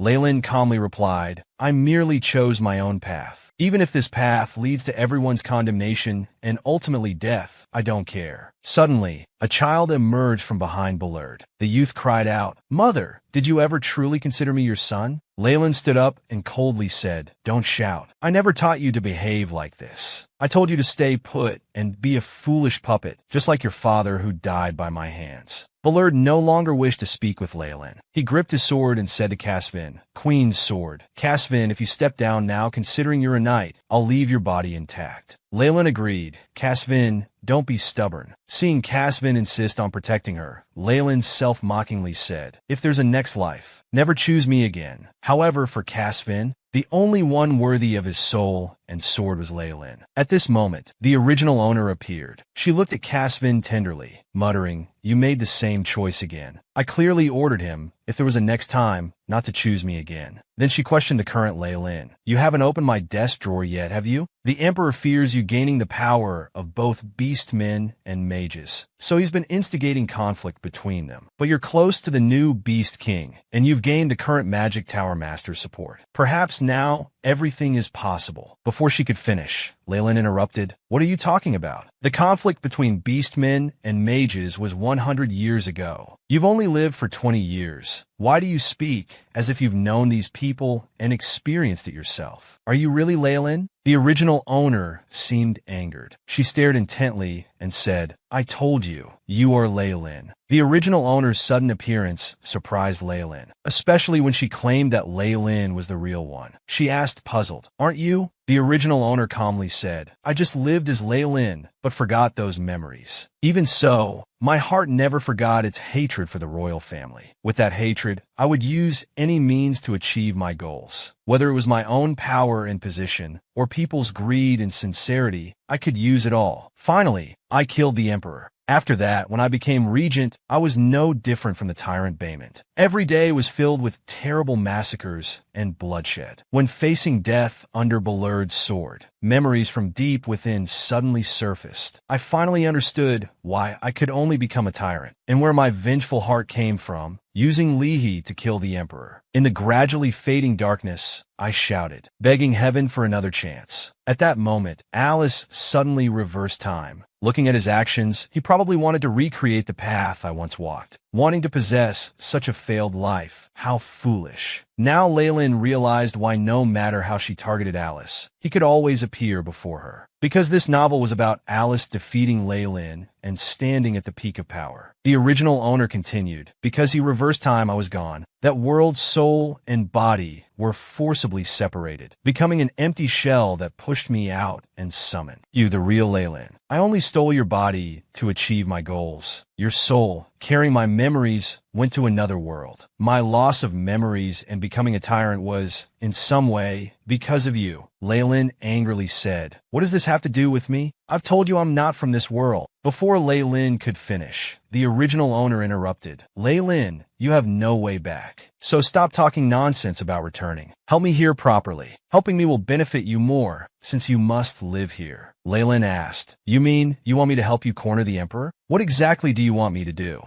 The original owner calmly said, "The Emperor forcibly separated my soul from my body, then occupied that body. If the royal family is driven to desperation, the body containing my power will surface. That's the moment I'm waiting for. I who killed the Emperor without achieving my goal ultimately went mad. I need to repay the debts I owe here. Ballard executed my mad self. Caspian sacrificed himself to protect me. The Beastmen and Magic Tower never lived in harmony under my rule. As for Lucas, he's exactly the same as now, though he seems more honest these days. Although I couldn't do it, you can. Those who I tried to save, but ended up harming instead, they're all choosing to help you now, aren't they? I really envy you." Watching the original owner disappear, Leyland clenched his fists and mocked himself. "I am the real Leyland." What nonsense was she talking about? This is just a novel world. I'm just like these people, merely a character. Just then, the Duke rushed over saying, "Little Lin, the Emperor has escaped. We must go to the palace. We can't give him time to prepare." Seeing Leyland not responding, the Duke anxiously asked, "Little Lin, are you all right? You look unwell. Are you scared?" Leyland looked at this father figure before him, and at Caspian lying beside him. He began to ponder the original owner's words. Could these people really be his friends and family? Memories kept flooding back, and he could barely distinguish what was real anymore. Facing the Duke's concern, he trembled and said, "You're right. Let's depart quickly to the Imperial Palace. Leyland must end this once and for all." Meanwhile, in the Crown Prince's residence, Lihi was still drinking wine, dreaming of the future. Soon everything would return to normal. "Dear Leyland, I hope you'll smile at me when I become Emperor." Just then, the Emperor burst through the door with a bang. He shouted angrily, "How dare you rebel?" Lihi was surprised. They hadn't sent any magical messages. Had the rebellion failed? The Emperor continued roaring. "You think being the royal family's shame isn't enough of a stigma?" Lihi felt frustrated. He had made so many preparations. He had allied with 3 other countries, yet they couldn't even handle one emperor. What fools! Then, Lihi planned to destroy the magic communication orb. The Emperor was about to use magic to stop him, but 2 knights arrived at that moment. To avoid exposing himself, the Emperor chose to give up. By then, all evidence of Lihi's rebellion had been destroyed. He fearlessly said, "I don't know what you're talking about, Your Majesty. Do you have any evidence? Let's continue this next time." To thoroughly resolve Lihi's rebellion, Leyland, disregarding danger, stormed into the palace with Lien and others. The guards at the door reluctantly advised, "His Majesty hasn't agreed to meet. Are you defying royal orders?" Leyland retorted, "Is His Majesty inside? I'll handle this myself." Then shouted loudly, "Your Majesty, you abandoned the chaotic sword competition. Whatever you're doing here, stop hiding. Candlemain is here to collect payment for saving you."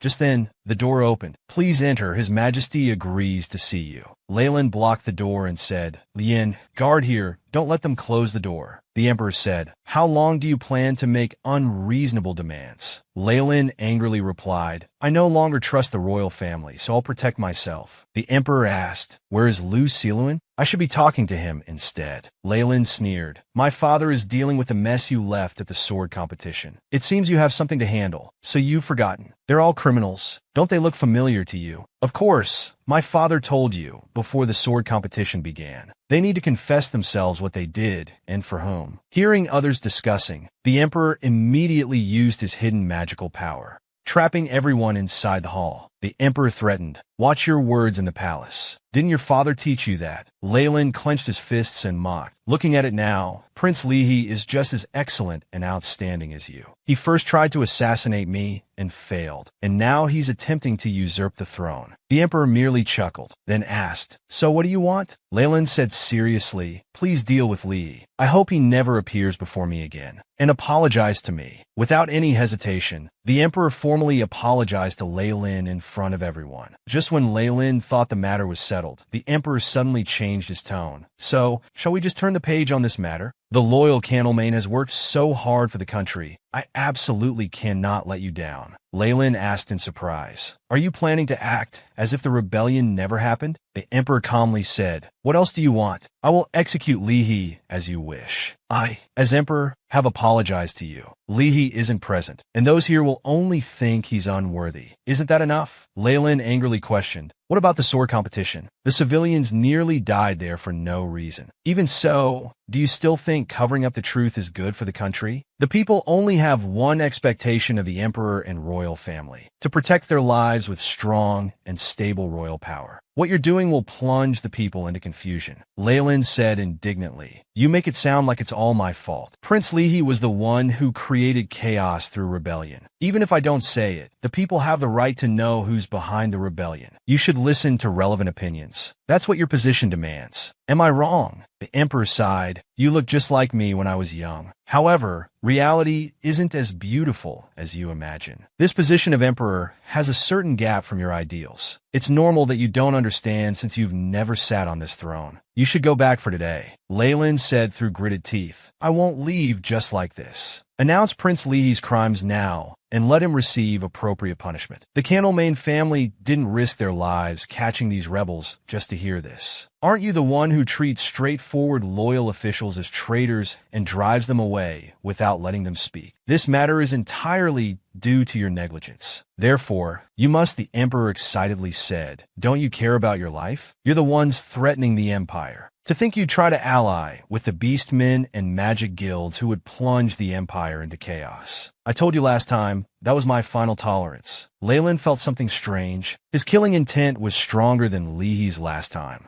The emperor continued, "I've endured for so long. Why can't I endure this time? Your father is the same. Does he want to betray the royal family along with his daughter at her instigation?" Just then, the original owner suddenly appeared. She said to Leyland, "Keep provoking the emperor." Leyland reluctantly said, "It seems we must part ways. Candlemain can no longer follow your majesty." Looking at the agitated emperor, the original owner shouted, "Quick, bring out my body. You want to bring it out too, don't you?" However, the emperor calmed down at this moment. "Common people naturally wouldn't understand. Our momentary disagreement made me a bit excited. I don't need to act personally. After all, I still have that." At this point, the original owner left while cursing. Leyland felt his heart pounding. The killing intent suppressing me disappeared. That was truly dangerous. Damn original owner, willing to provoke the emperor just to recover her body, putting me and the knights in danger. Leyland knew when to stop. He left with the rebels and knights. The emperor said coldly, "You know, I still have loyal dogs. Those black-haired dogs have been serving the royal family for centuries. That's what they are. They're very good at tearing apart those who threaten the royal family. So be careful." Just then, Duke Carolus walked in. Leyland never expected this. The person they respected and admired was actually on the royal family's side. Duke Carolus gave Leyland a cold glance. Leyland felt terrified, thinking this was too absurd. "Then we'll see you next time." The rebellion planned by Leahy was successfully resolved by Leyland. This news quickly reached the kingdom of Bytro. Learning of the rebellion's failure, the prince was furious. "I invested so much there." Alice overheard nearby.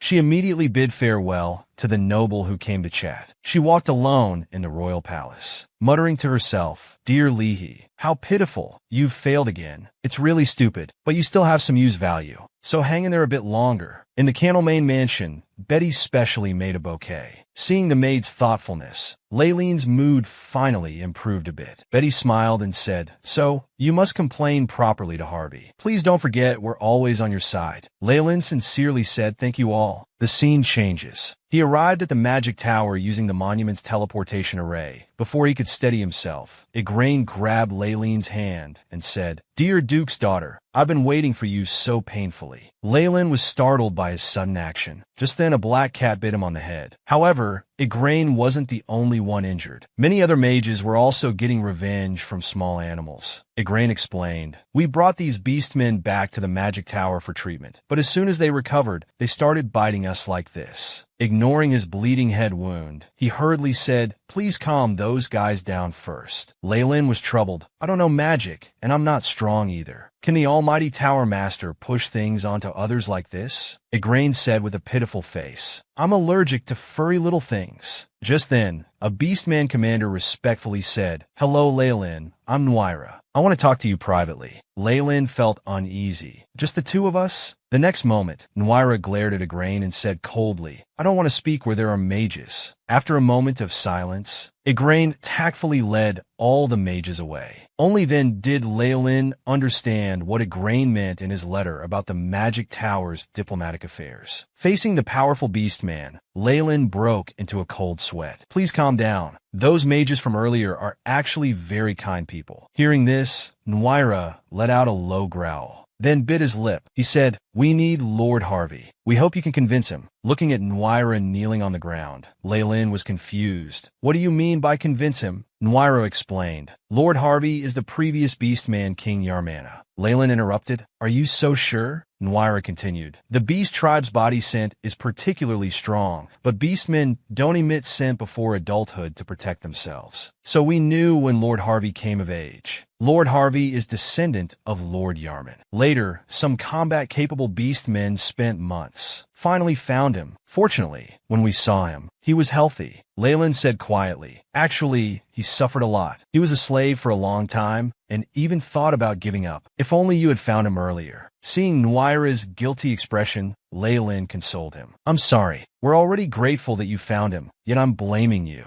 Nuira muttered softly, "You're truly a kind human. No wonder Lord Harvey says he can't leave you. But we beastmen need to return to the Promised Land. The Promised Land was created long ago, with a blood barrier to protect the beastmen. To maintain the barrier, we need the blood of the existing Beastman King. Lord Yarman had been maintaining it before, but he's gone now. Lord Harvey, as his descendant, needs to become king to lead us. For our safety, if anyone can help him become the Beastman King, we would go through fire and water for that person. Miss Laylen, Lord Harvey is also such an important existence to you." Laylen felt very conflicted inside, but at this moment, Nuira pleaded again, "Please convince Lord Harvey. I beg you." Laylen fell silent. She thought Harvey was alone like her, coming to this world by himself while she was taking care of him. "I also got Abby. I wanted to make Harvey happy with things that made me happy. Only after he got sick did I start thinking about his matters. Yet Harvey still returned to my side. I've been making him suffer all along." Despite her reluctance, Laylen comforted, "When Harvey wakes up, I'll have a good talk with him." Hearing this, Nuira happily transformed into a small fox. "Miss Laylen is such a good person." Stroking him, Laylen said, "I'll try my best, but the final decision lies with Harvey." After agreeing to persuade Harvey to return to the Promised Land, all the beastmen quieted down. Looking at the sleeping Harvey, Laylen felt heartache. Is he really just sleeping and not unconscious? Nuira explained nearby.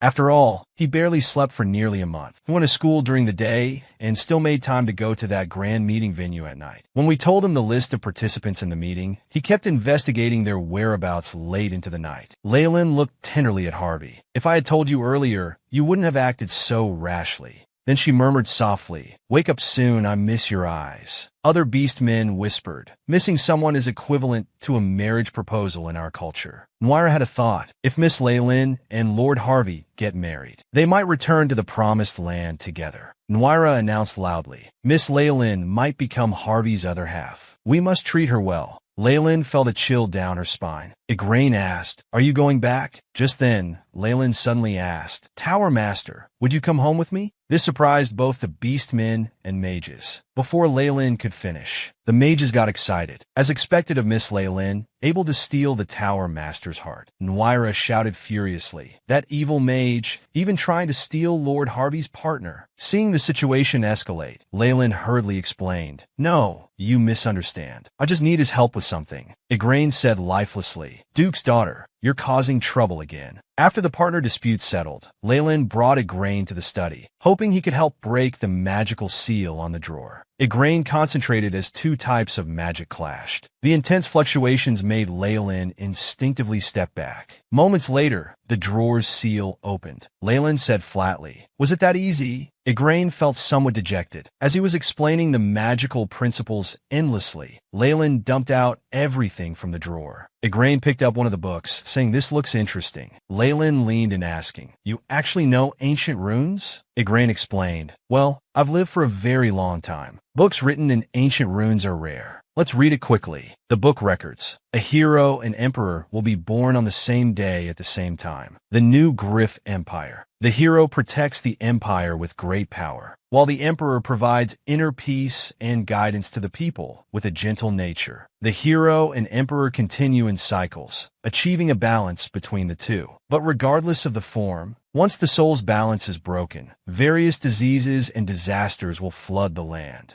then become an unstoppable flood, consuming the entire empire." This is research on the hidden mythology of the Kevin Empire. What's known in the book is that the hero's power has been stolen and the soul's balance has been broken. But due to severe damage to the later content, the important parts are illegible. Leylin didn't understand. How could this alone drive the royal family to desperation? Damn the original owner. At least explain things clearly. Giving me documents I can't understand. What am I supposed to do? If you want me to cooperate, at least tell me the conclusion. At this point, Igraine spoke. "Duke's daughter, the scattered documents appear to be lists. I'll help you apply a translation spell. You can look over there." Thus, the two researched until evening. Leylin learned that these were documents containing the identities of the deceased. These people had either spread new ideas, possessed exceptional abilities, but defied the royal family, or researched forbidden history. They had all tried to oppose the royal family. "I was thinking of dealing with the emperor properly. These materials need to be put to good use." Leylin turned and said, "Tower Master, you keep interpreting that myth. I'll investigate the Empire's history." Igraine said wearily, "You brought me here just to break the seal, but things have turned out like this." "However," Leylin excitedly said, "aren't you curious about what was erased? Let's cheer up." Unable to refuse, Igraine could only follow Leylin down this path of no return. When Alice learned of the failed rebellion, she appeared relaxed. However, within the Petro Kingdom, every noble was discussing her, hoping to hand her over to the Empire to appease their anger. Alice was well aware that the nobles' view of her was changing. At this time, Lucas asked with a smile, "I heard your lover failed. What are your plans? Will you surrender?" Alice calmly replied, "That was just Rich's plan. My plan hasn't begun yet. As long as Rich is alive, that's enough." Lucas questioned, "What will you gain from that? The Crown Prince is now just an empty shell. Is that what you want?" Alice smiled and said, "The Empire's peak. I want to stand higher than that woman. Make him never look down on me again." Lucas asked, puzzled, "Is that all?" Alice replied coolly, "Do I need anything else?" Lucas sighed and said, "How boring. Why are you so different now?"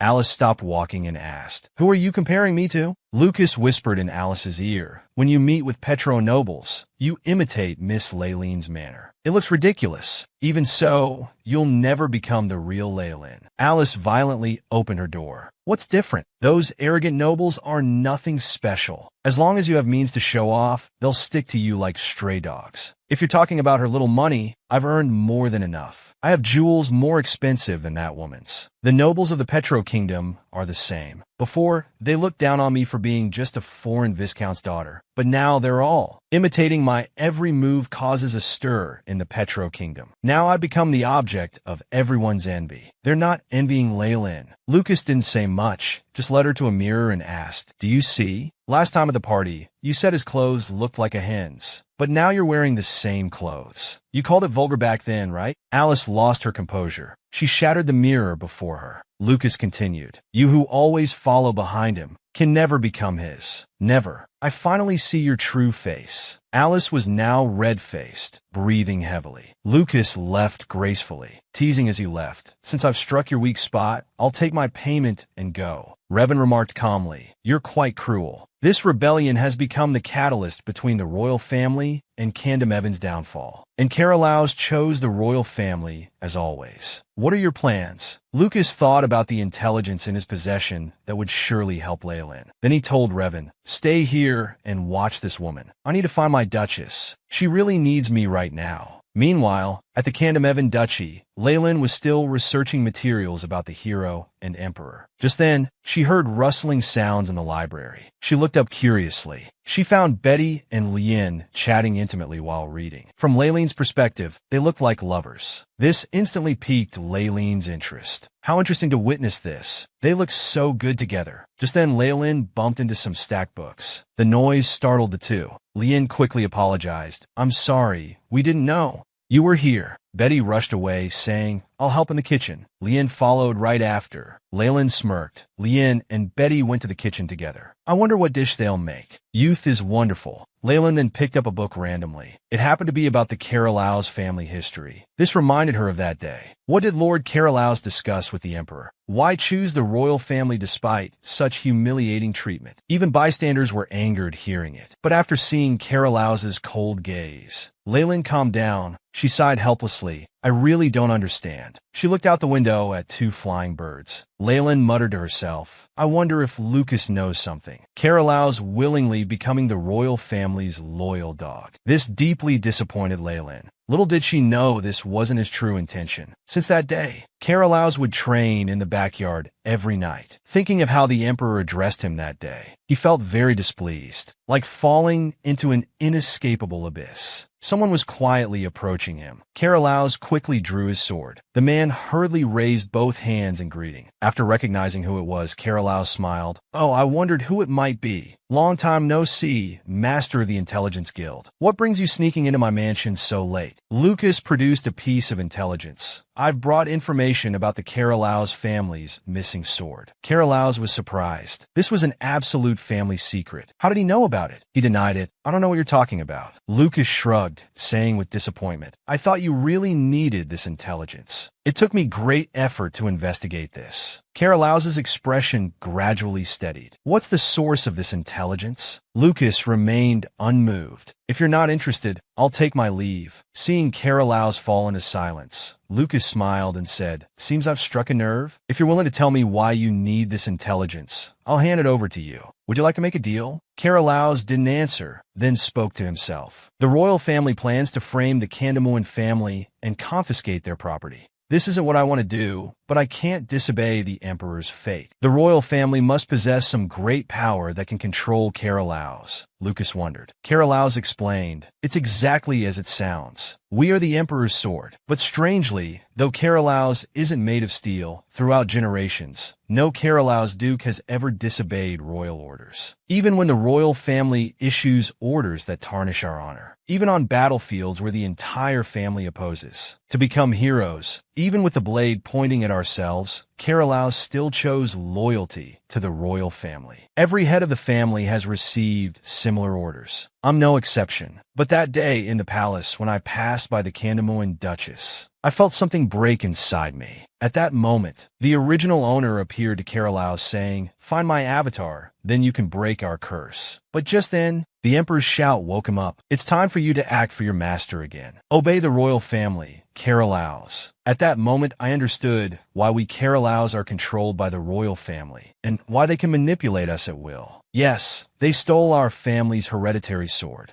If being a duke means being controlled by the Emperor, I don't want to pass on this position. This must end with me. Lucas couldn't believe it. It all sounded absurd, and Carolaus didn't know how to respond. Lucas continued, I don't make deals without trust. How can you prove what you just said is true? Carolaus said seriously, Everything I said is true. I swear on the hero's sword, on Carolaus's honor and my life. If the information I gave wasn't true, you can come take my life anytime. Lucas smiled. The Intelligence Guild Master hereby swears to exchange intelligence with Carolaus sincerely. Meanwhile, at the Canamuan Duchy, Leyland was still wondering how to call Lucas. The red handkerchief meant Lucas would come personally. Usually, even without calling him, he would break in through windows. But when she really needed him, not even a letter came. Who knows what he's doing? Just come if you dare. I'll pull your hair. Just then Lucas arrived. He heard Laylene's monologue. Did you miss me that much? Not only curious about where I was, but also heartbroken that I didn't write. Leylin said angrily, You're really too much. Lucas chuckled. Don't be angry. I was just joking. Leylin felt shy, but I'm still happy to see you. All right, I actually need you. Come in quickly. I'm going to close the window. Just that shy expression made Lucas's heart race faster. It seems after not seeing each other for so long, Lucas's feelings for Leylin had deepened.